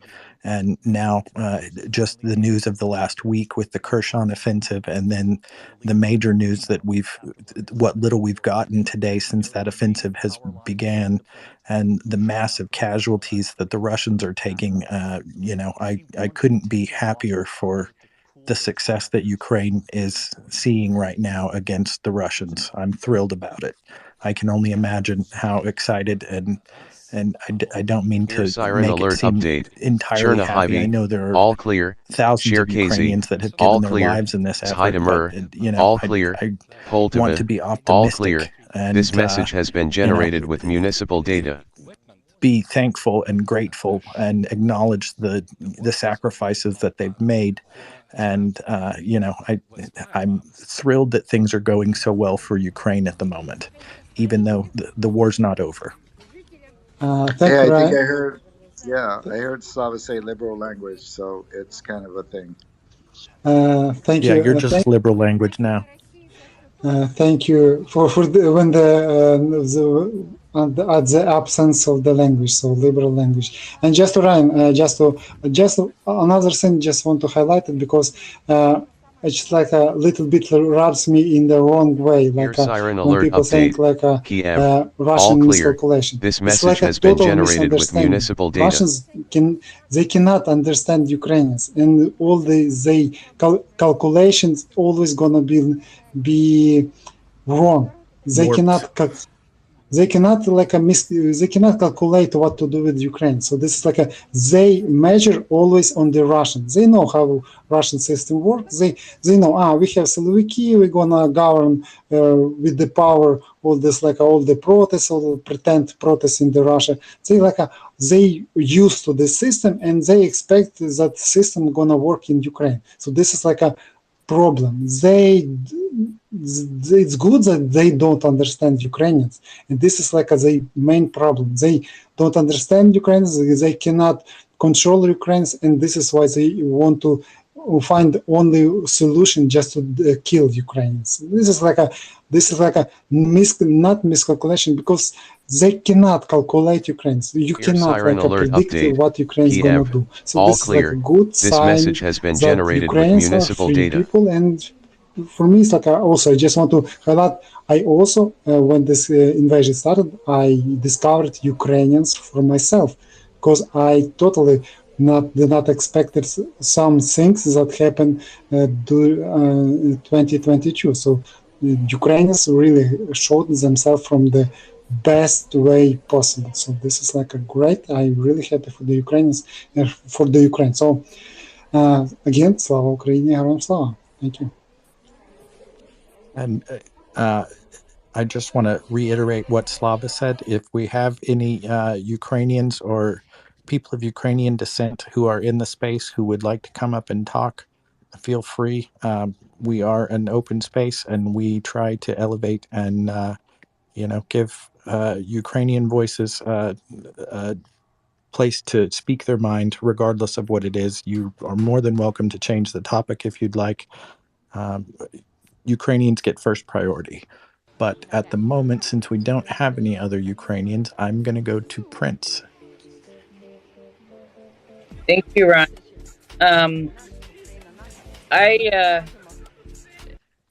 reaction to the beginning of the full-scale invasion is what I was going to talk about. And when it happened, I immediately turned to live streamers that I had gotten to know and started to follow in 2020 during the summer of unrest here in the United States. And so I was watching live streamers giving their own commentary with live cameras throughout different places in Ukraine, and getting some decent information. A friend of mine then suggested, this was just within the first couple of days, a friend of mine suggested people should watch Winter on Fire. And I sat down and I watched that movie, and when I got done watching that movie, I said, oh, for God's sakes, Putin didn't watch this movie. He is screwed. The Ukrainians are going to fight with everything they have until the last person there is, and there's no chance. They are going to dig deep. They are going to, like you said, make those Molotov cocktails, have that bravery, and and they're just Russians are screwed. They, why? So Well, anyway, I remember from the Maidan protests that turned into the Revolution of Dignity back in 2014, one of the things that I thought was particularly noteworthy was after they had succeeded in running off Yanukovych and defending freedom and their country's political autonomy in Maidan Square, when the community all went together and took over Yanukovych's zoo, palace, golf course, whatever you want to call it, his pond where he had a fake pirate ship that was actually a dining room.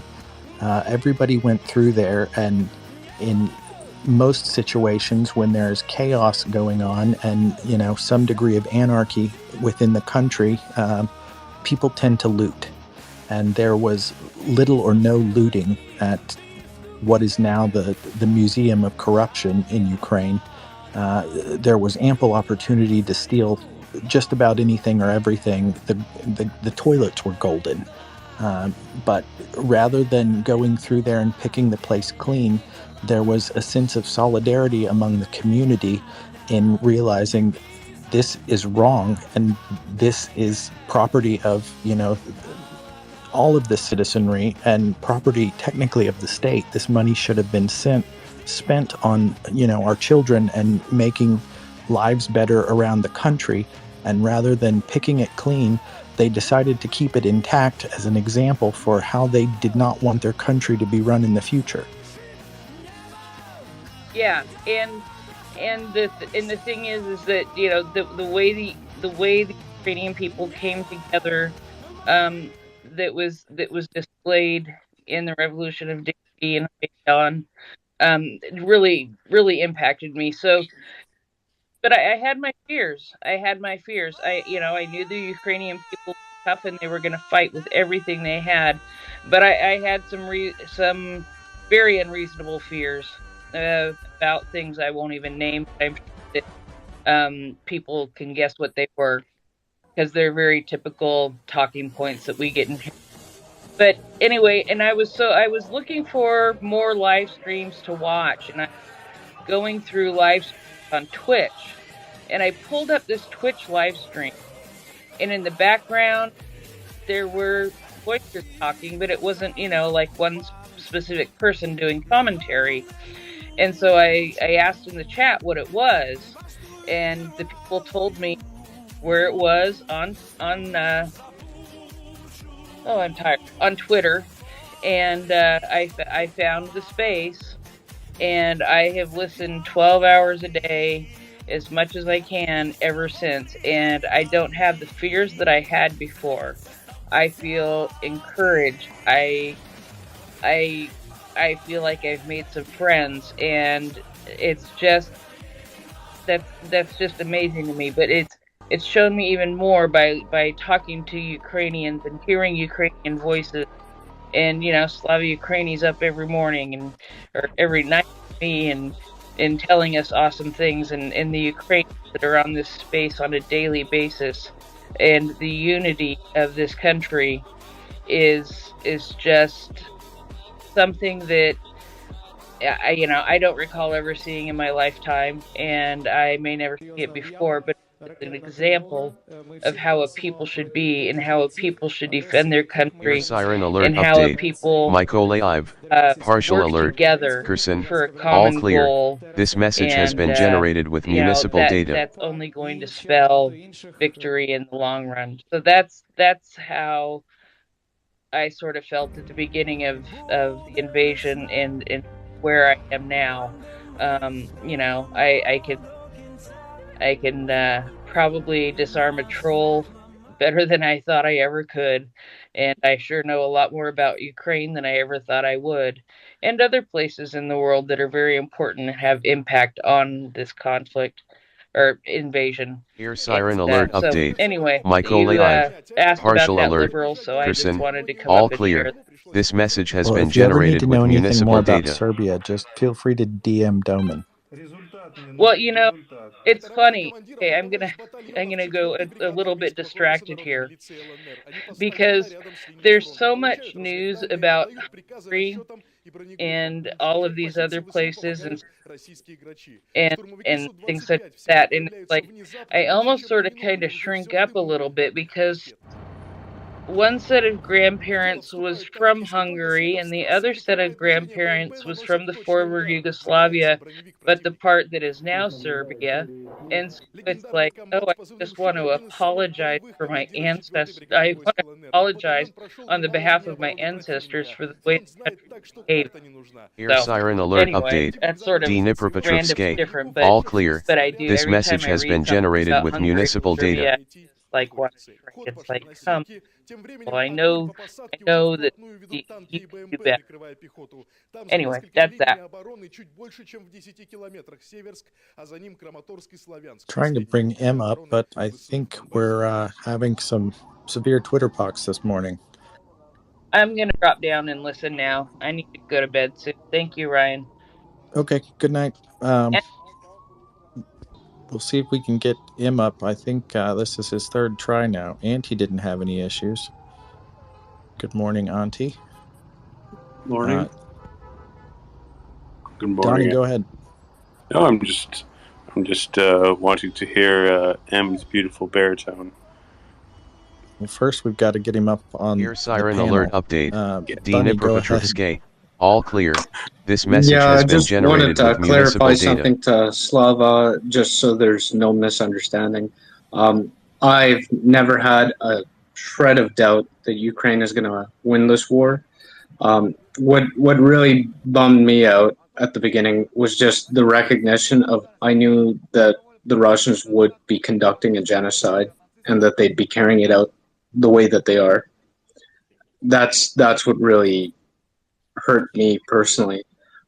Just having a familiarity with their history and knowing the way that most Western update. people kind of perceive Russia, all clear. and This just message having has a been general generated kind of with municipal data. unfamiliarity with that, it was just difficult realizing that there's a lot of stuff that needs to be done in order to prevent this from ever being done again. It's not a mystery to me why they're doing it the way that they're doing it. It's because every single time that they've done it in the past, the West has largely either not been too aware of it or treated it as something that's not quite as big a deal as some other things that happened. There's still many people who don't know anything about the Holodomor. It's things like that. It's just the recognition that this was going to happen. Like even the 500,000 children that have been kidnapped. Like it's things like that. But as far as any doubt that Ukraine would win this war, there never was a doubt. Just Bunny, we have you. We hear you. We're here. We are. I am persistently staying up, getting 4 hours sleep, listening, contributing. We hear you. And to what the rant that you went on earlier, and we are here because we know what is happening. We see you. We're going to be here for you, and we are not going away. And that is all. We're here for you. End of story. Yeah, I said earlier 3 centuries of Soviet and Russian oppression on Ukraine, and I also highlighted Holodomor. So Ukrainians don't want what Russia has to offer anymore. Neither do the Baltic states, neither does Poland. The Warsaw Pact, what's that? They're progressing towards a European model, and Russia can have that on its border. Imagine if you're Russian and you're on the Russian side of the border and you go into Ukraine and you see this Western style democracy, capitalism. It doesn't bode well for Russians that have to go back to, no toilets, no running water, dirt roads, etc.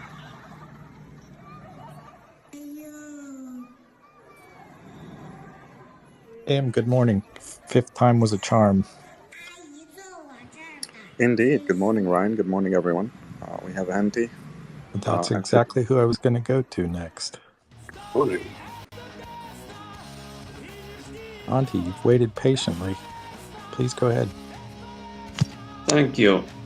So, I had two things I wanted to point out. One was a question and one was a advertisement of a thread. The comment first is that Serbia was mentioned earlier, but frankly speaking, I'm more worried about Kosovo, and I think if Domen isn't awake yet, I think I really hope that Domen takes a really hard look at Kosovo.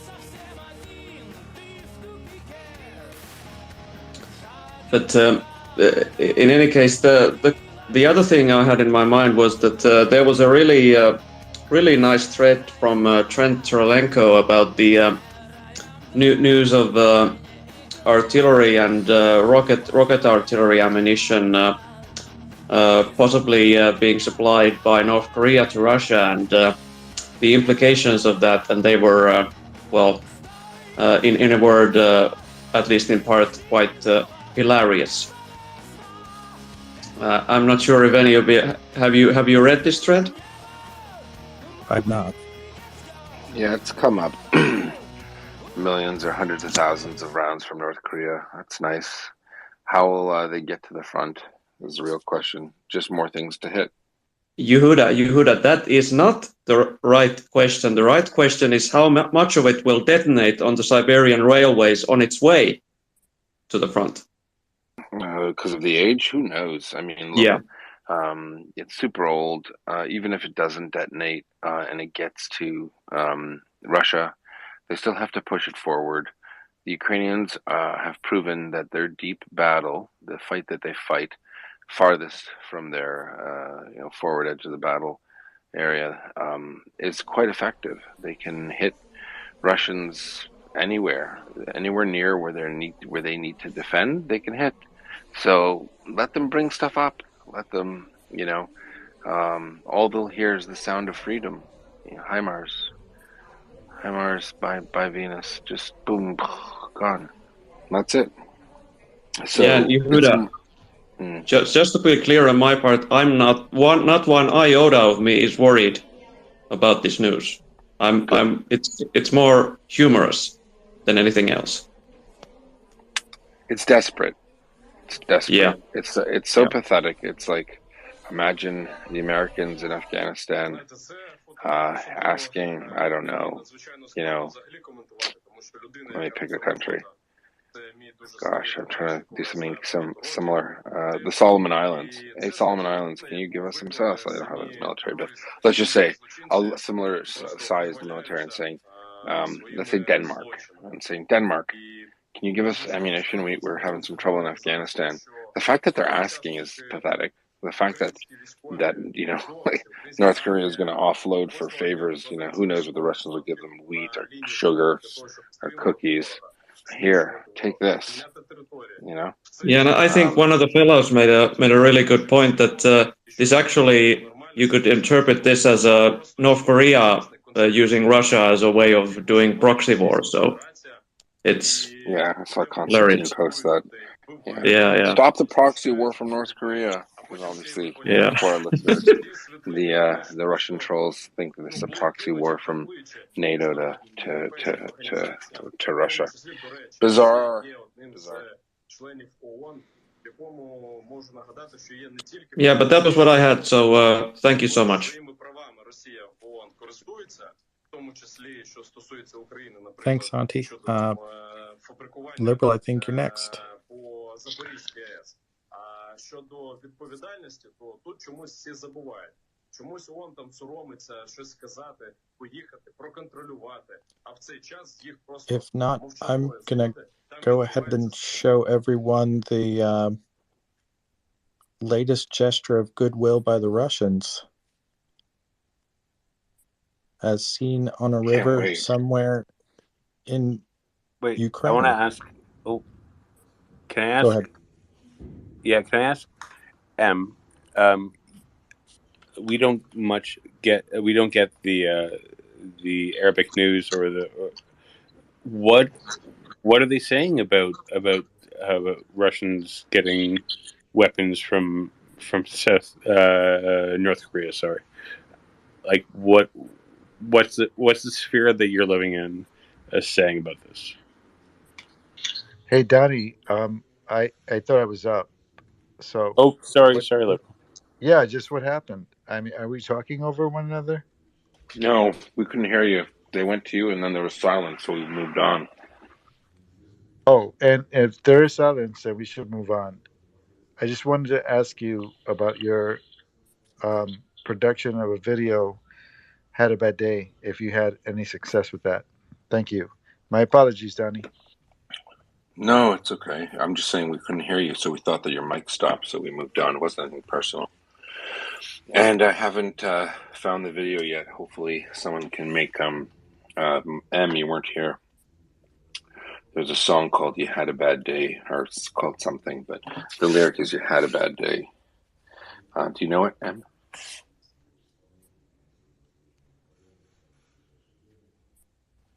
M does not know it. I do, yeah, I do actually. I was trying to bring Donnie up. Oh, okay. So You Had a Bad Day, and we wanted to put it to a video of Russians fleeing their positions.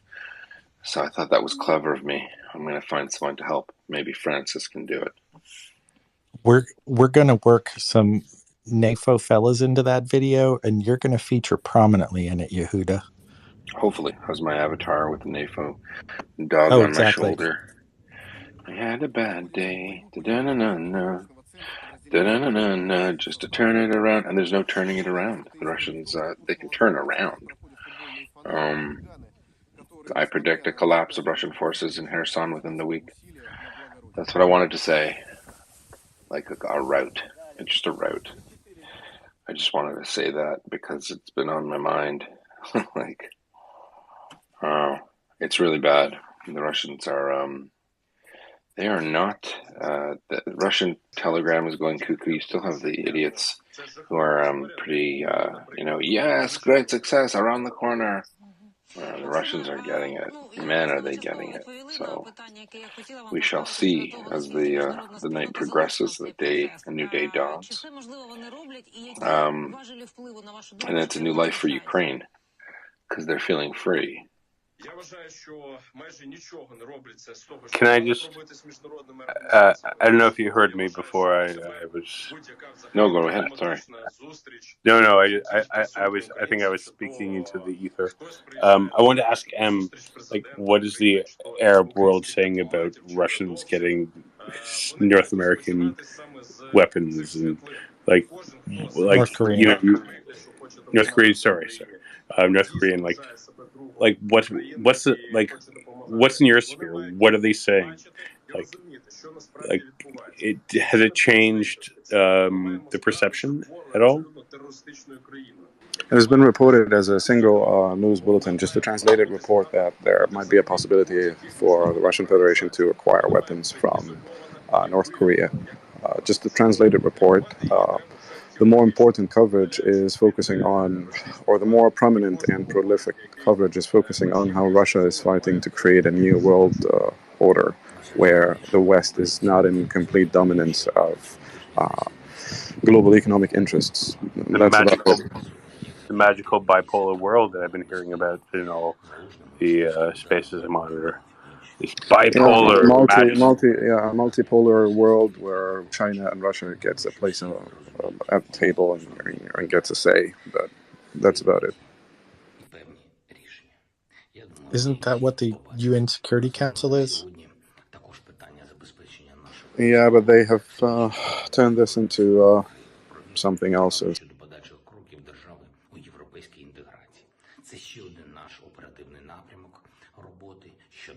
just they're focusing on people's grievances, economic that all global economic grievances are caused by the Western control of the international system, and therefore they need to be challenged by other superpowers in order to establish some form of equilibrium that would restore socioeconomic and sociopolitical rights, quote unquote, to peoples of the world. It's just the same playbook that they have been following for a century.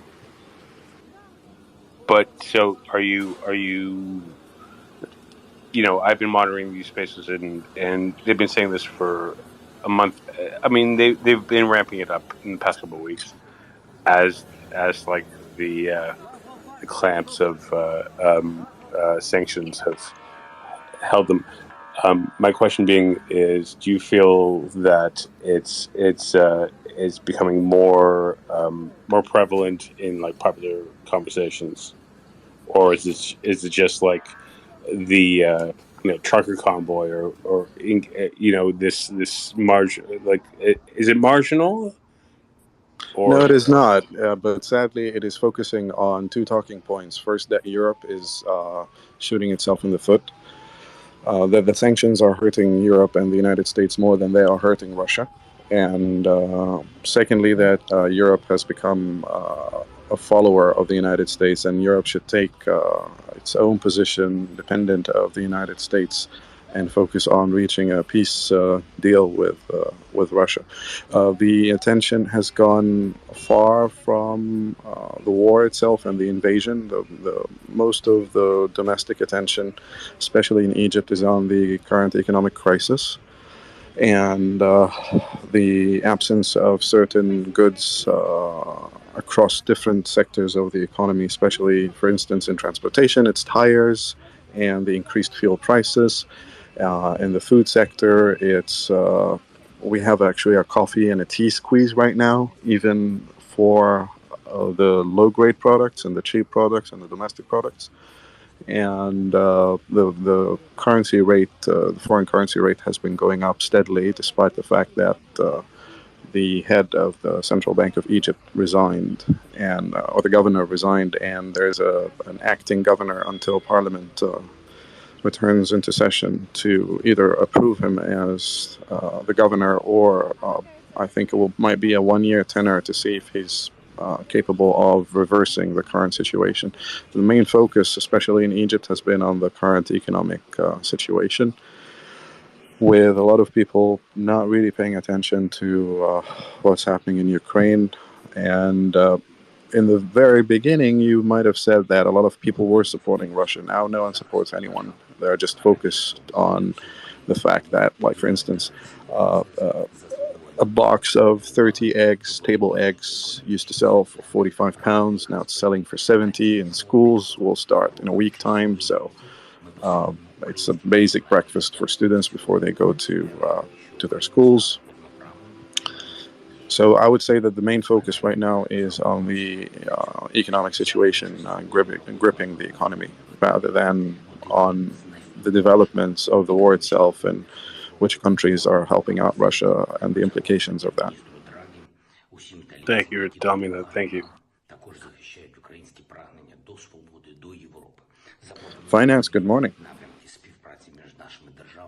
Good morning, M. How is Egypt? Quite this morning.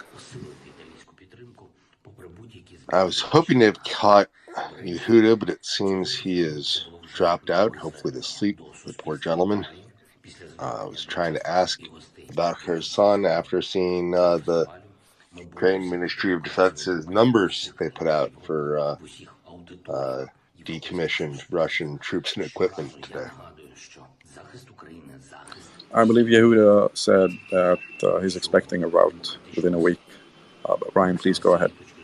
I can tell them where 12 of their Ural trucks are. But why?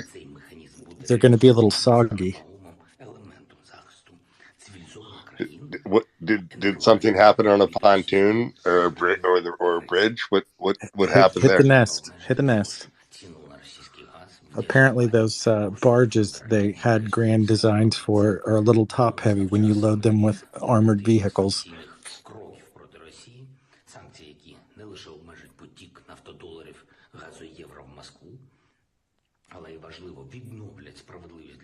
That's not the side of the barge you're supposed to be looking at.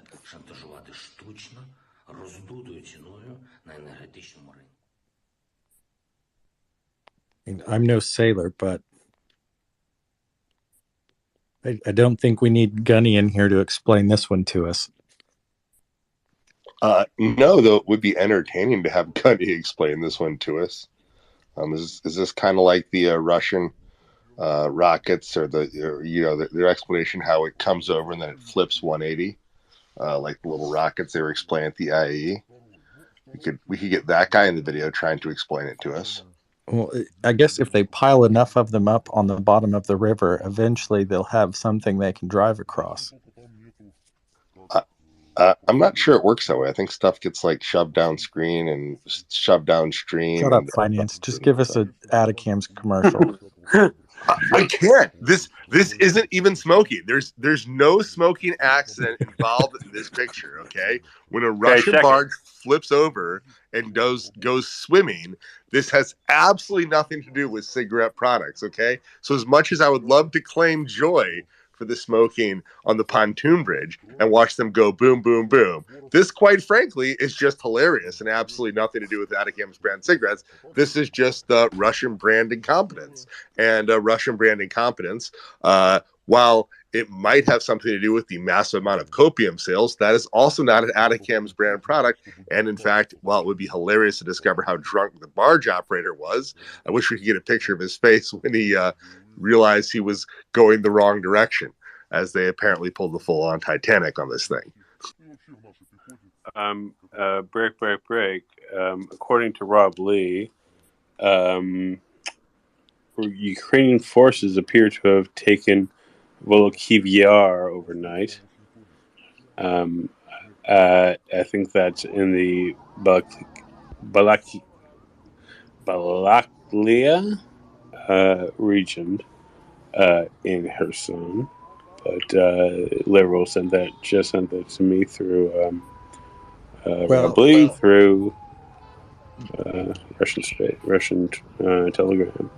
I regret to inform everyone that I jumped the gun on this barge photo. I have just been informed by one of our diligent listeners and contributors to the Space Misfit that is actually an image of the Amoco Cadiz that ran aground off of Brittany in 1978. So we've been had. But I'll fall on that sword. I got bad information. I'm going to go look up who shared that with me from the co-host group and berate them for the next 12 hours. Finance, how are the lungs? Real quick, I just wanted to offer a word of advice, Finance. If you'd like to catch Yehuda in the space, you're more than welcome to fly your backside back over here to the North American team and join us. Otherwise, you guys might just be two ships passing each other in the night. Are you saying you miss me, Ryan? I do.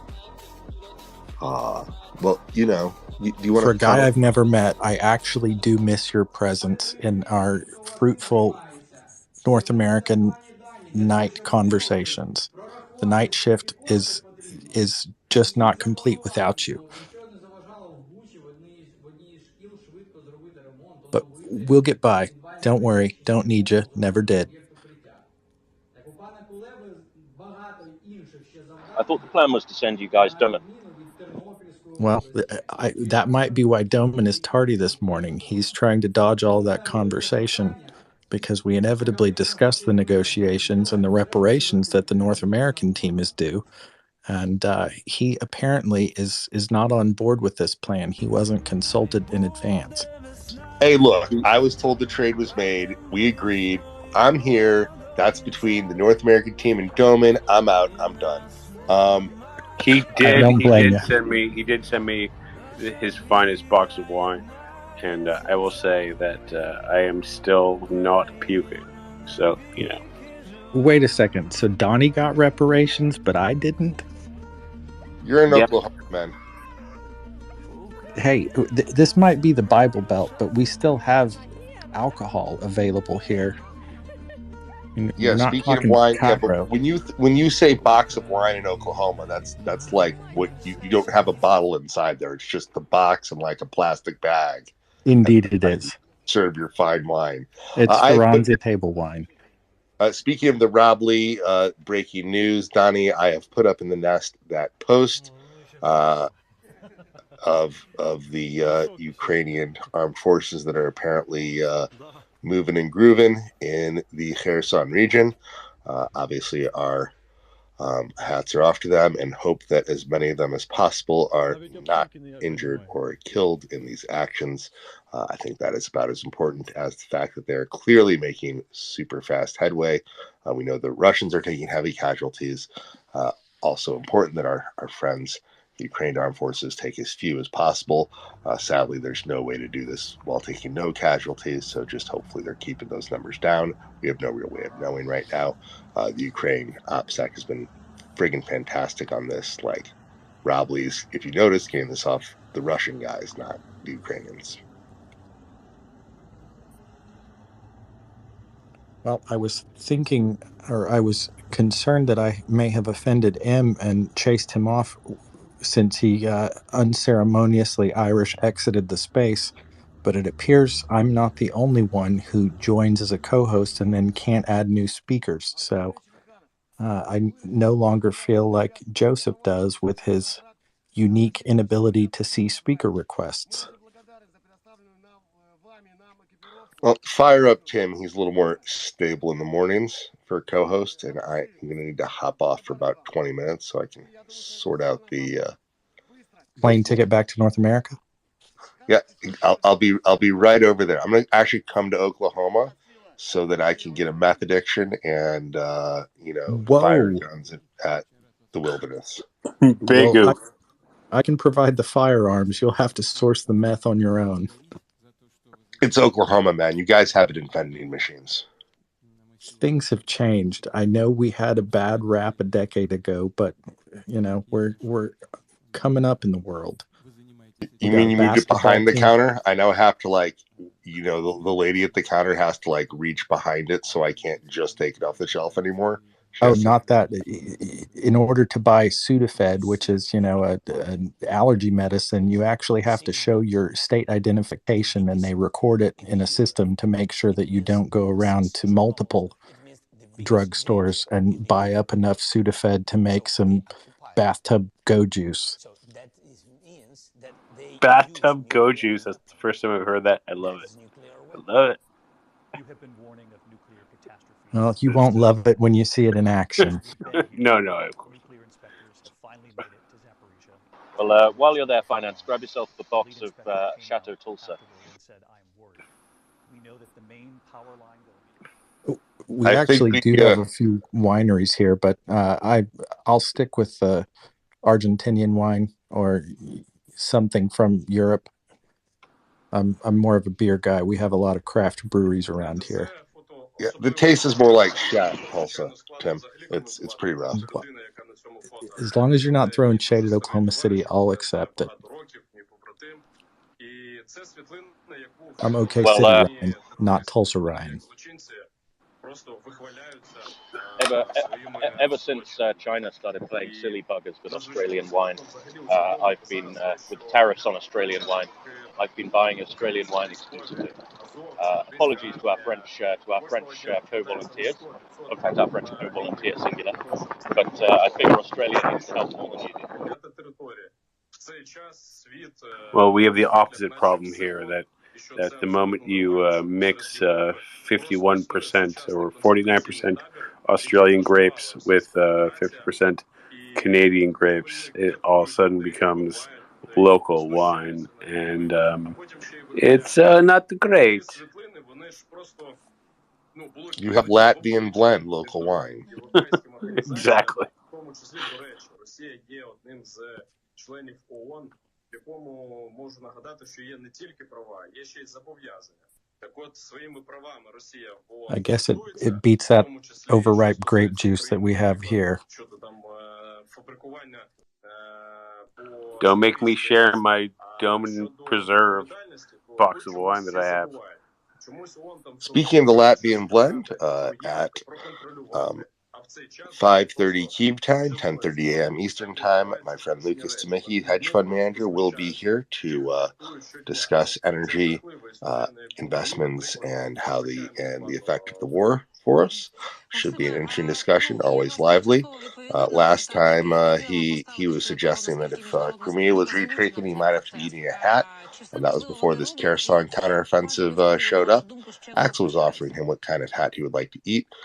So we're gonna see how we're gonna see if he's what his tune is like now that the Ukrainian armed forces are moving and grooving. And in finance, yes, if as a North American with a couple shekels, how would I invest in Ukraine right now? Like what companies could I do? What could I do if I had 10K in my pocket, in cash, looking at my accounts in the New York Stock Exchange or TSE or what have you? What could I do?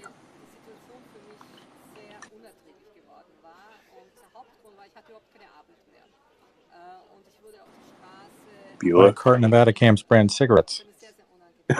Besides buying desk sticks. Was.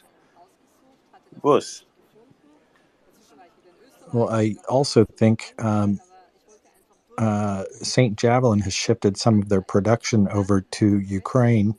So depending on what product you purchased from them, that might be indirectly contributing to the Ukrainian economy. But if you're talking like strictly investment stuff, I'm way out of my league on that. I will defer to finance or possibly Tim.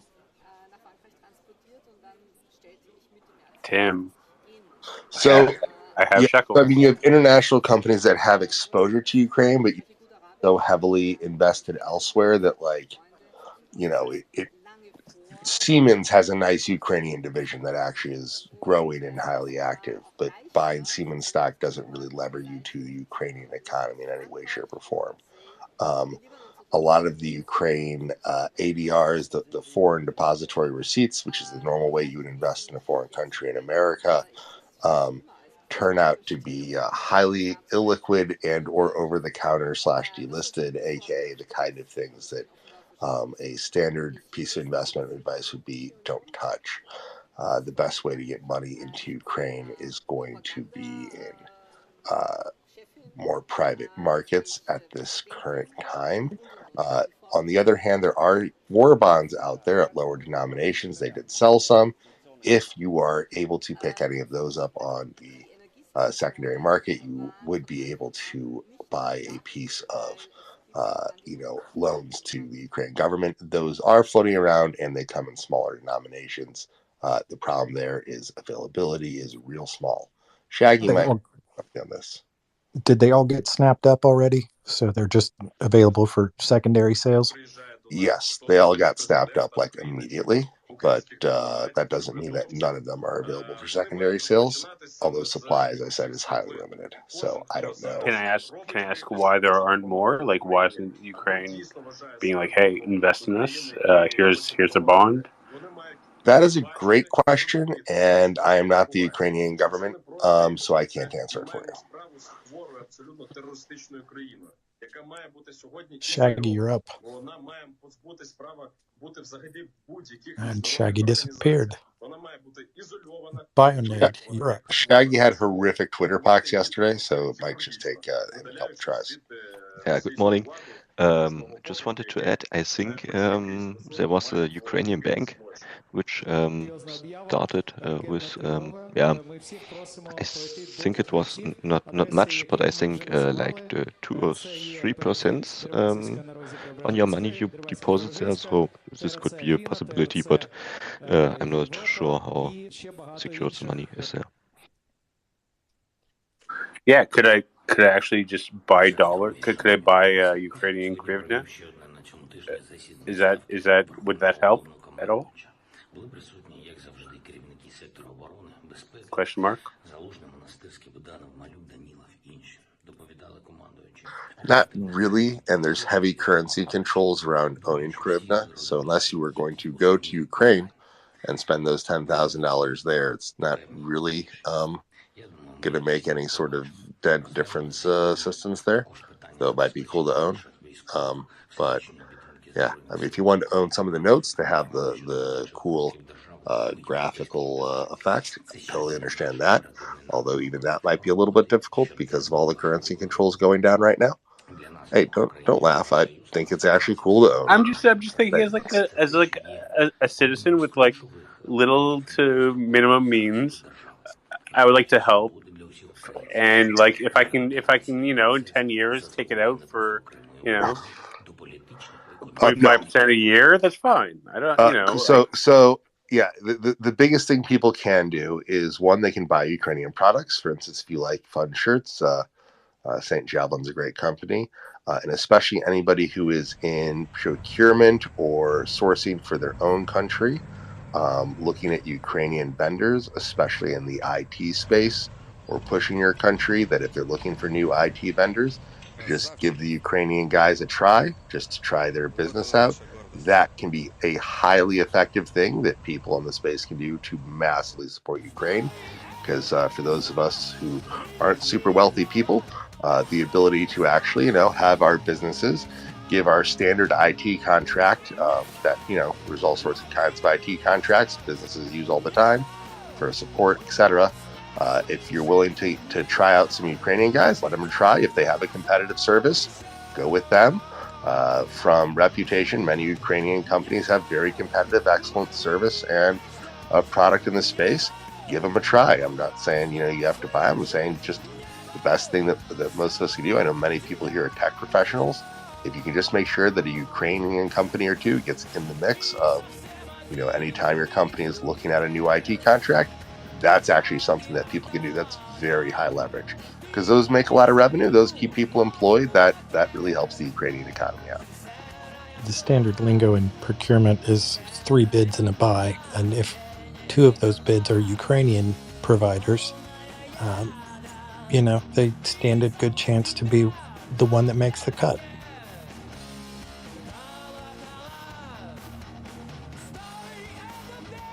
You could always go on holiday. Yeah, Shaggy, before you get Twitter pox again, why don't you go quickly, sir?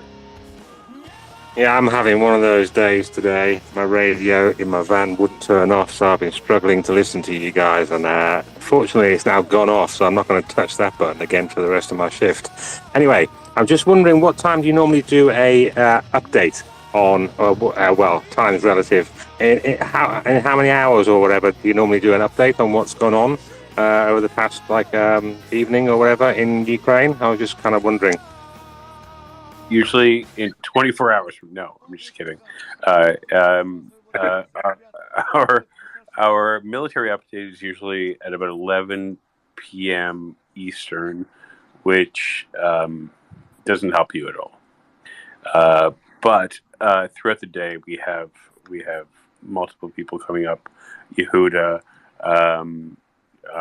who else? Axel. We all do. Somewhat, but I do apologize that the big update is usually when you're schluff.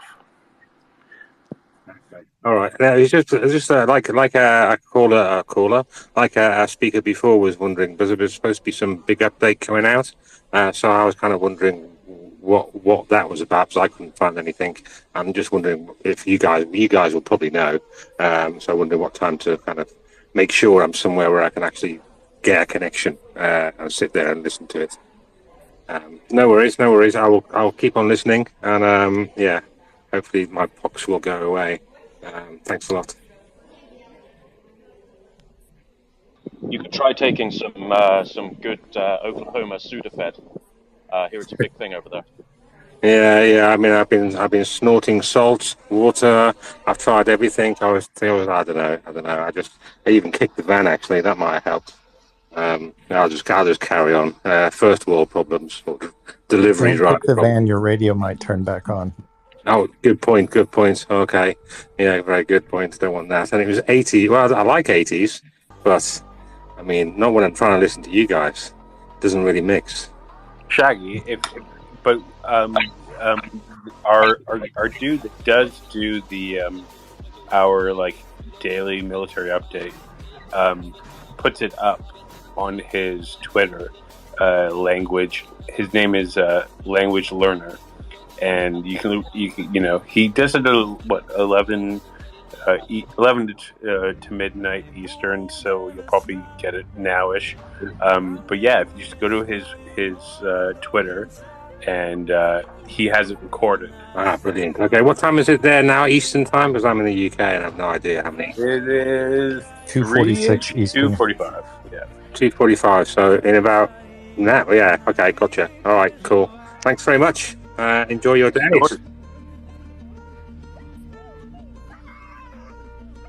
I suspect finance is probably laying in a beanbag somewhere on the floor behind Tim's workstation at the office. So since he's not really doing anything since he abandoned the North American team, maybe he could put together an ad hoc military update. Get that guy some work, Tim.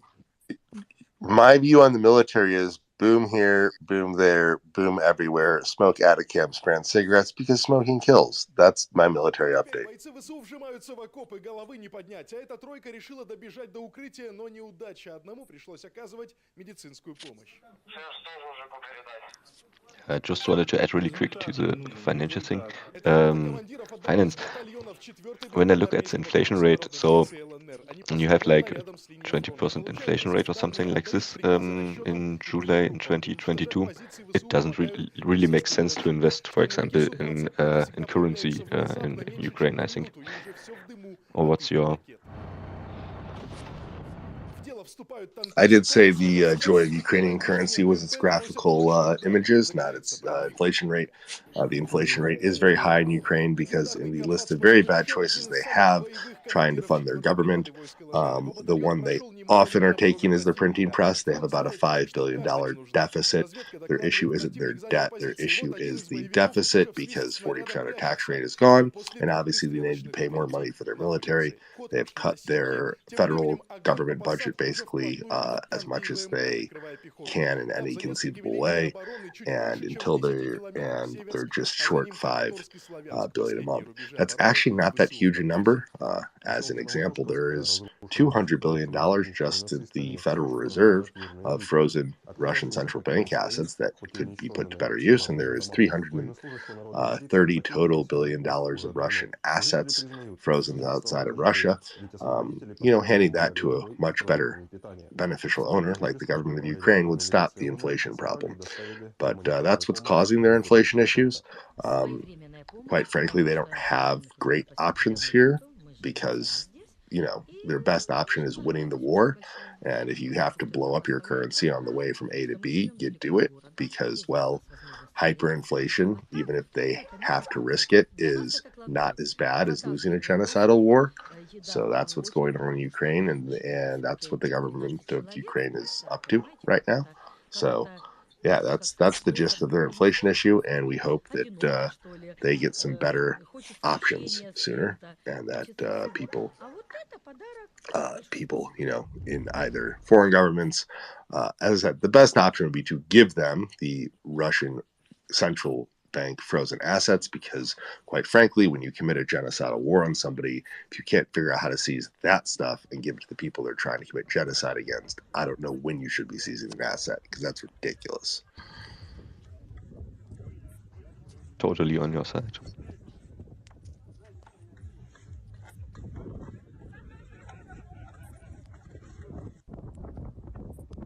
Did someone hear something about the announcement which should be made yesterday, or wasn't there any announcement?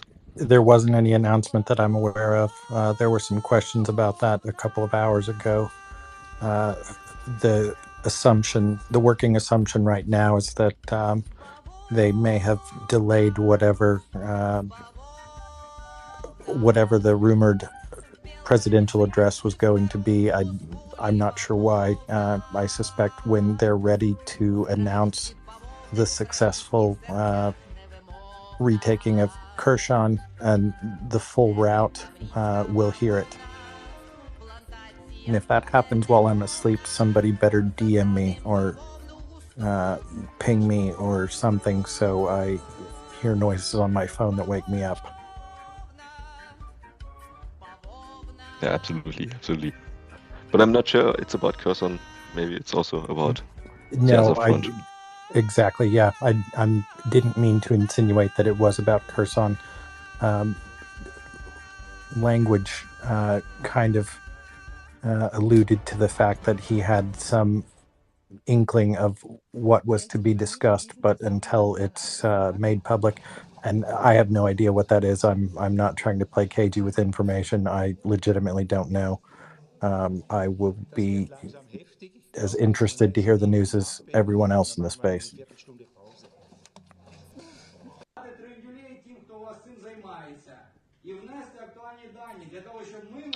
Oh, did finance drop down? I had a finance topic to discuss. Finance, you still here? Can you come back up? He's in the beanbag chair right behind you, Tim. No, he's not. There he is. We found finance. Trying to get ready so I can get to the beanbag chair right behind Tim, and this requires I not talk in the space. So if you could wait about 20 or 30 minutes, I will be in that beanbag chair behind you, Tim, if you want to give me like 20 minutes.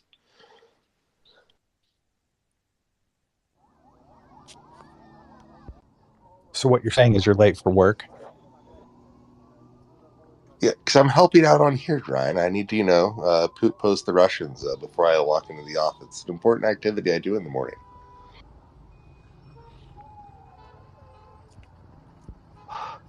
Finance. This is not the commercial for Estonia I thought it would be. They don't expect you into work until 10 a.m. It's pretty nice. Sounds like banker's hours to me. Put me in, coach. Put me in.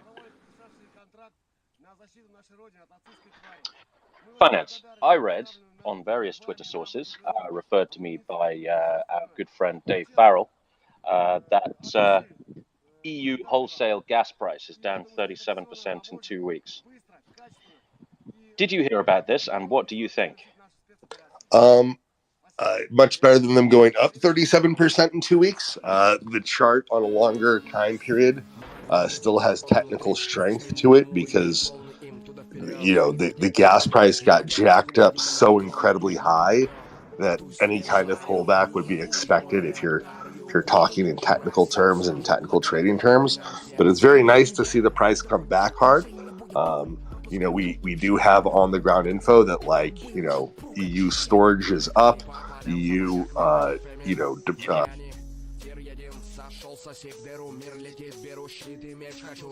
Did we lose Finance's audio or mine? We lost Finance's. Finance, you lost your audio. Come and talk gas, please. I dropped him. Finance, we lost your audio. Tell us about that candlestick chart, whatever it is. You're the finance guy. Why am I explaining this?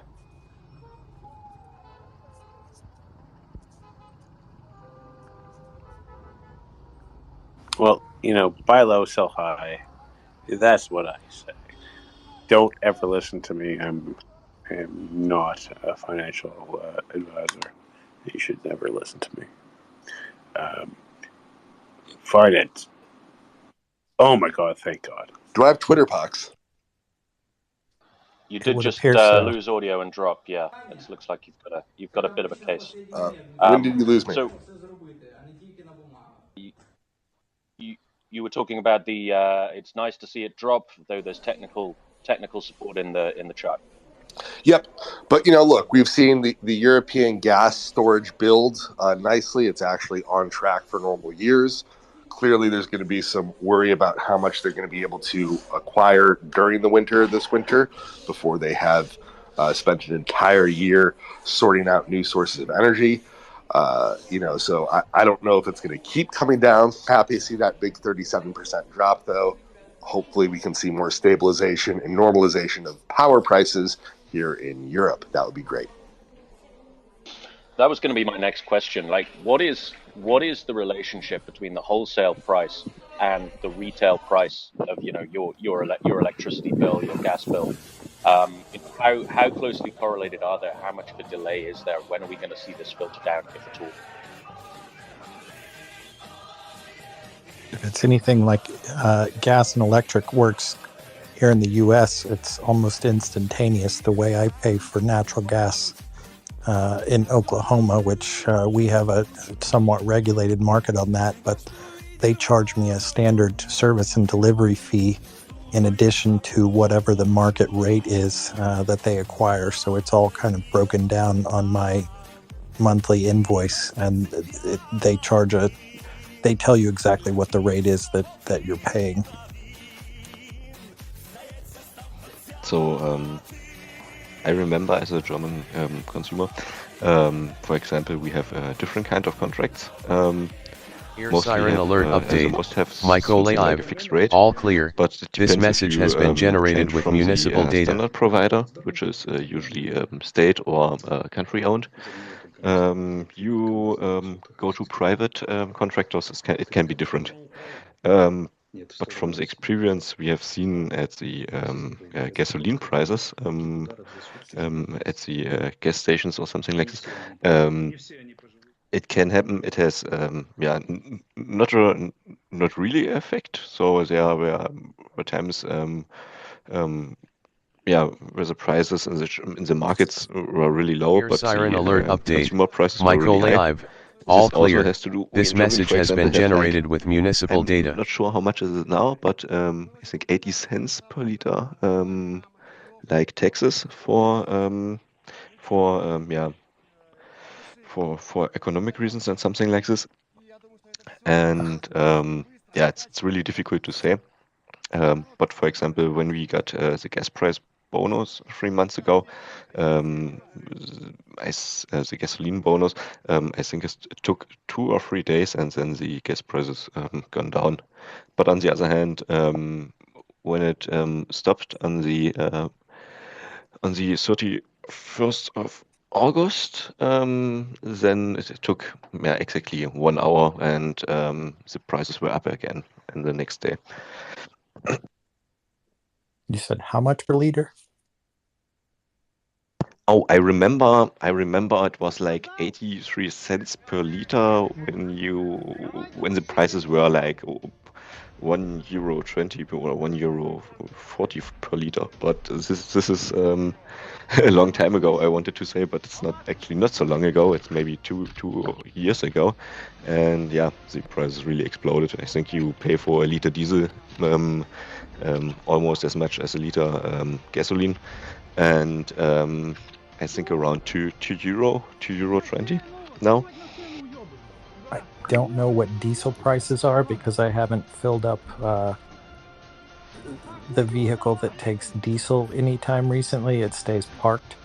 But today, and I'm going to humble brag here because I'm in Oklahoma, so we have artificially low prices. I shouldn't say artificially low, unusually low gas prices. And I filled up my tank for $2.99 a gallon, which is, I guess, roughly a dollar a liter. That's amazing. I, as a Canadian, will brag as well. I am in a rent control apartment for the last 10 years, and it includes heating. So the owners are getting fucked, but I'm okay, and they can't do anything about it because. Do they have to continue providing gas or natural gas as a provision of the lease? The lease is as it was when I last signed it, which was a decade ago. So, I didn't pay for power. They can't charge me to have an extra air conditioner. Everyone else pays for air conditioners. My apartment would be 3 times as much. If I moved into this place today, it would be 3 times as much. And on top of that, I would pay for power. And I mean, this is why they actively try to evict me every couple months for whatever have you. But I would sleep with one eye open. They might try to burn that place down while you're in it. But yeah, the only way to possibly live in Toronto as a quote unquote artist / creative type is to have been here 10 years ago and just have stayed. That's the only. Everyone else moving in, I don't know how my friends are affording rent and energy. It's insane. Sounds like you should sublet that thing out and move to Vancouver. Do you know what Vancouver's like? Astronomically high. Yeah. I was hoping you were going to say you lived in Vancouver, in which case I would ask you if you wanted a roommate. As a Torontonian, we don't mix tribes. You don't cross-pollinate. Don't cross-pollinate. Well, we do, but it's because they come here for 2 years and it's too expensive, and they go home and live in their parents' basement for 3 years just to recuperate. Never be worth more dead than alive, Donnie. Never be worth more dead than alive. Right. Yeah, just wanted to add. I looked it up. It's 48% for gasoline and 39% for diesel. So, yeah, basically you can say half of the money. I luckily don't have a car, but yeah, and the gallon are 3.7 liters, so I think you're around 70 cents per liter. That's really a nice price. Tom, go ahead. Or Tim. Yeah, Tom. I just did what the price per litre in the UK is in pounds per litre and converted that to dollars per gallon. And it's $10 a gallon is what we pay. Now, I'm driving a really small Japanese car, and our country's a lot more compact because a lot of our cities developed, before there were cars. So we don't have the same kind of commute and driving that y'all do in the States. But yeah, it's still pretty expensive. I was going to follow that up with thinking about what effect do these high prices have on economies. I don't know if we've still got finance with us, but you're here, Ryan. I think one of the things that obviously high oil and gas prices do is by putting up the price of energy, it tends to be inflationary, both in terms of the initial energy inputs, but also in terms of products, because anything that you transport or manufacture, inevitably, it needs to go on a truck, and so the suppliers of those goods need to raise their prices, otherwise they're going to make a loss, and there's only so much. There's only so much of that loss that the retailers and wholesalers and people can absorb before they start to make a loss. So, for example, in the UK, we manufacture ammonia for fertilizers, and as a byproduct of CO2 to put in your fizzy pops and your beers and things like that, and also to use in the meat industry I'm not entirely sure what it's for, I think preserving things. And that's you get natural gas for that's the feedstock. But because the natural gas is so expensive, one of our main suppliers has decided to close down its factory. So no more ammonia, no more CO2 from that supplier. So that makes the market very tight. I also read that one of the biggest steel plants in Europe has closed down again because of the natural gas input cost. So there's other things that sort of trickle into the market where people can't afford the products that depend upon these things. I think the main issue, though, is not actually so much the effect on consumers in developed countries like, United States, United Kingdom, many EU countries, but actually what effect it has in less developed economies where people have got less money. So the lesson to learn there is the lesson from the I think it was 2008 peak of oil prices, where I think it hit about 120 a barrel for West Texas Index and a bit higher for Brent crude. And what happened there was that high oil prices led to increased food prices in vast swathes of North Africa and the Middle East. And then eventually, it's argued, that's one of the things that led to the Arab Spring. So you've got a situation where high energy prices lead to inflation. When inflation hits food, the first place you get demand destruction is in the poorest economies in the world. And by demand destruction, I mean people can't afford to pay for stuff, and so they don't. And that's okay if what you're cutting back on is, going out to a restaurant or something. But if what you're having to cut back on is like basics that you need to survive, that tends to lead to a lot of anger. So it was argued that high food prices as a result of high oil prices led to the Arab Spring. And we know that there's been concerns about high food prices in those areas anyway. Did you want to cut in, Ryan? Yeah, No, go ahead. No, Tom, it's Sasha. I mean, I would say it was the 2008 stock market crash, what have you, that created Wall Street. What is that? Subprime bubble. Sorry? The subprime bubble crashing, leading to the crunch and the financial crisis. Exactly, leading to the Wall Street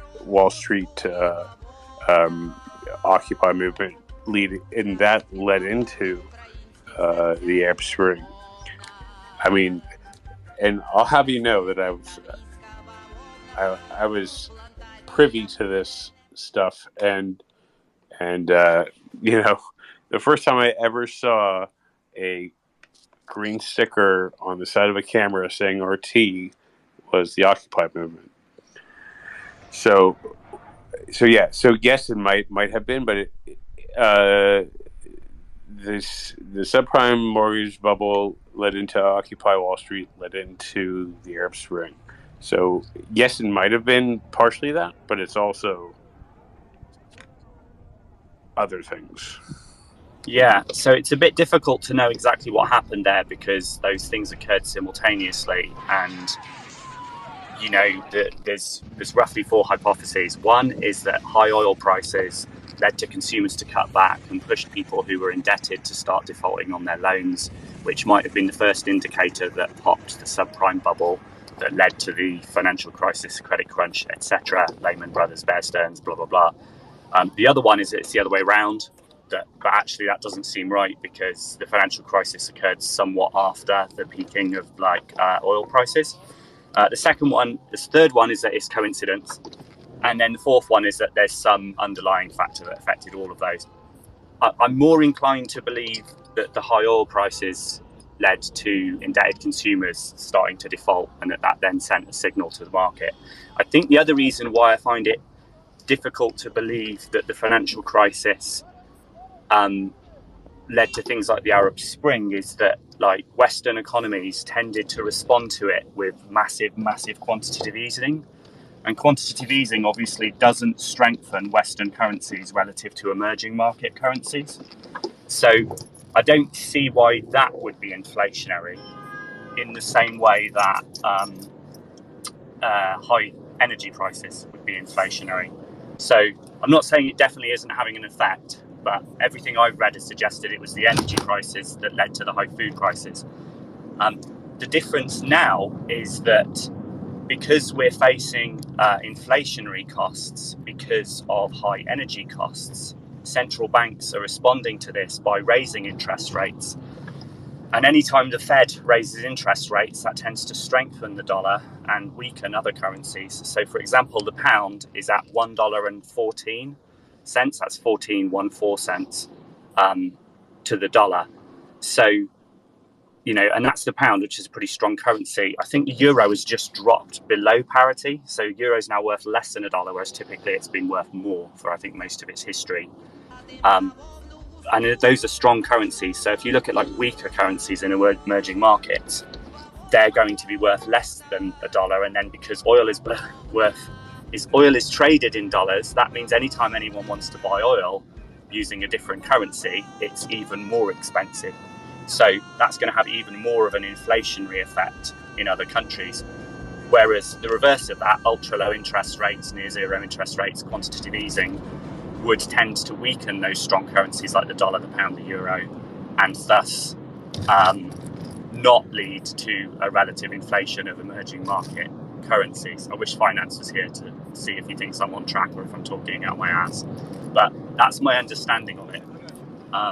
So, yeah, what I'd expect in the current... We're all Go on. We're all waiting on Finance to chewing our ass and saying this happened. So... Well, it's morning for him, but it's bedtime for Ryan probably at soon.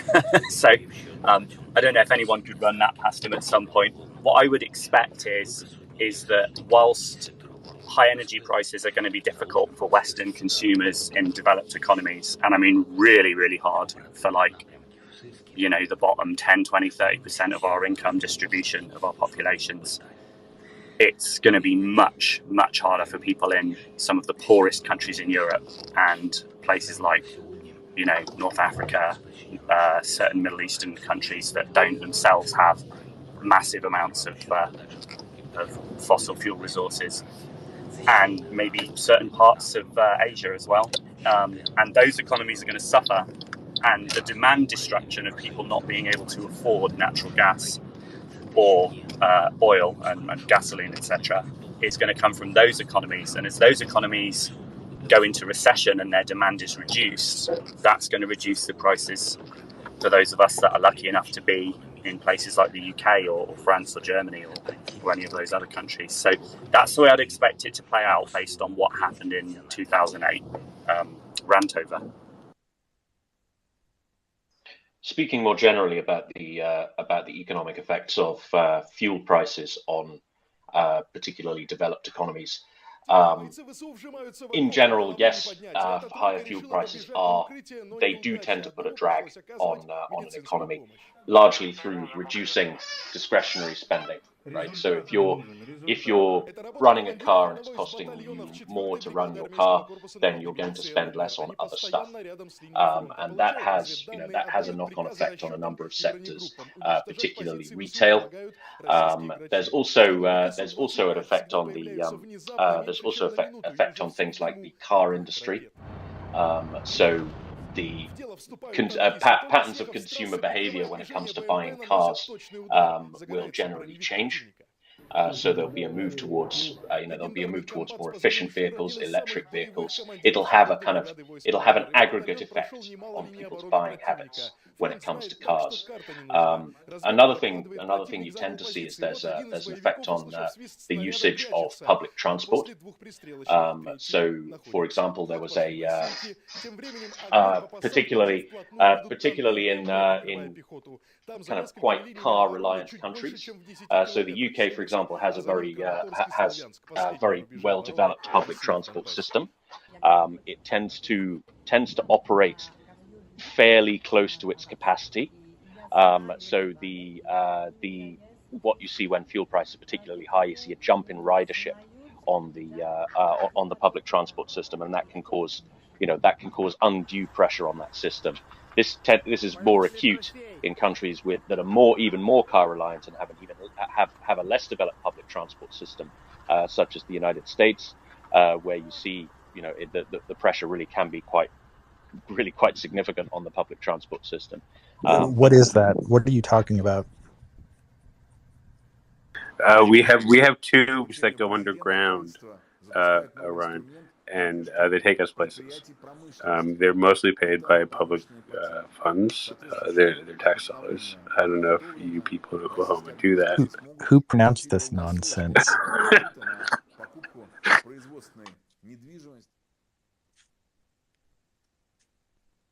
Sorry, you guys kind of teed that one up. And yes, while we are not entirely in the 1800s, and I can assure you that very few people ride horses to work in Oklahoma these days, we have an extremely lackluster public transport system.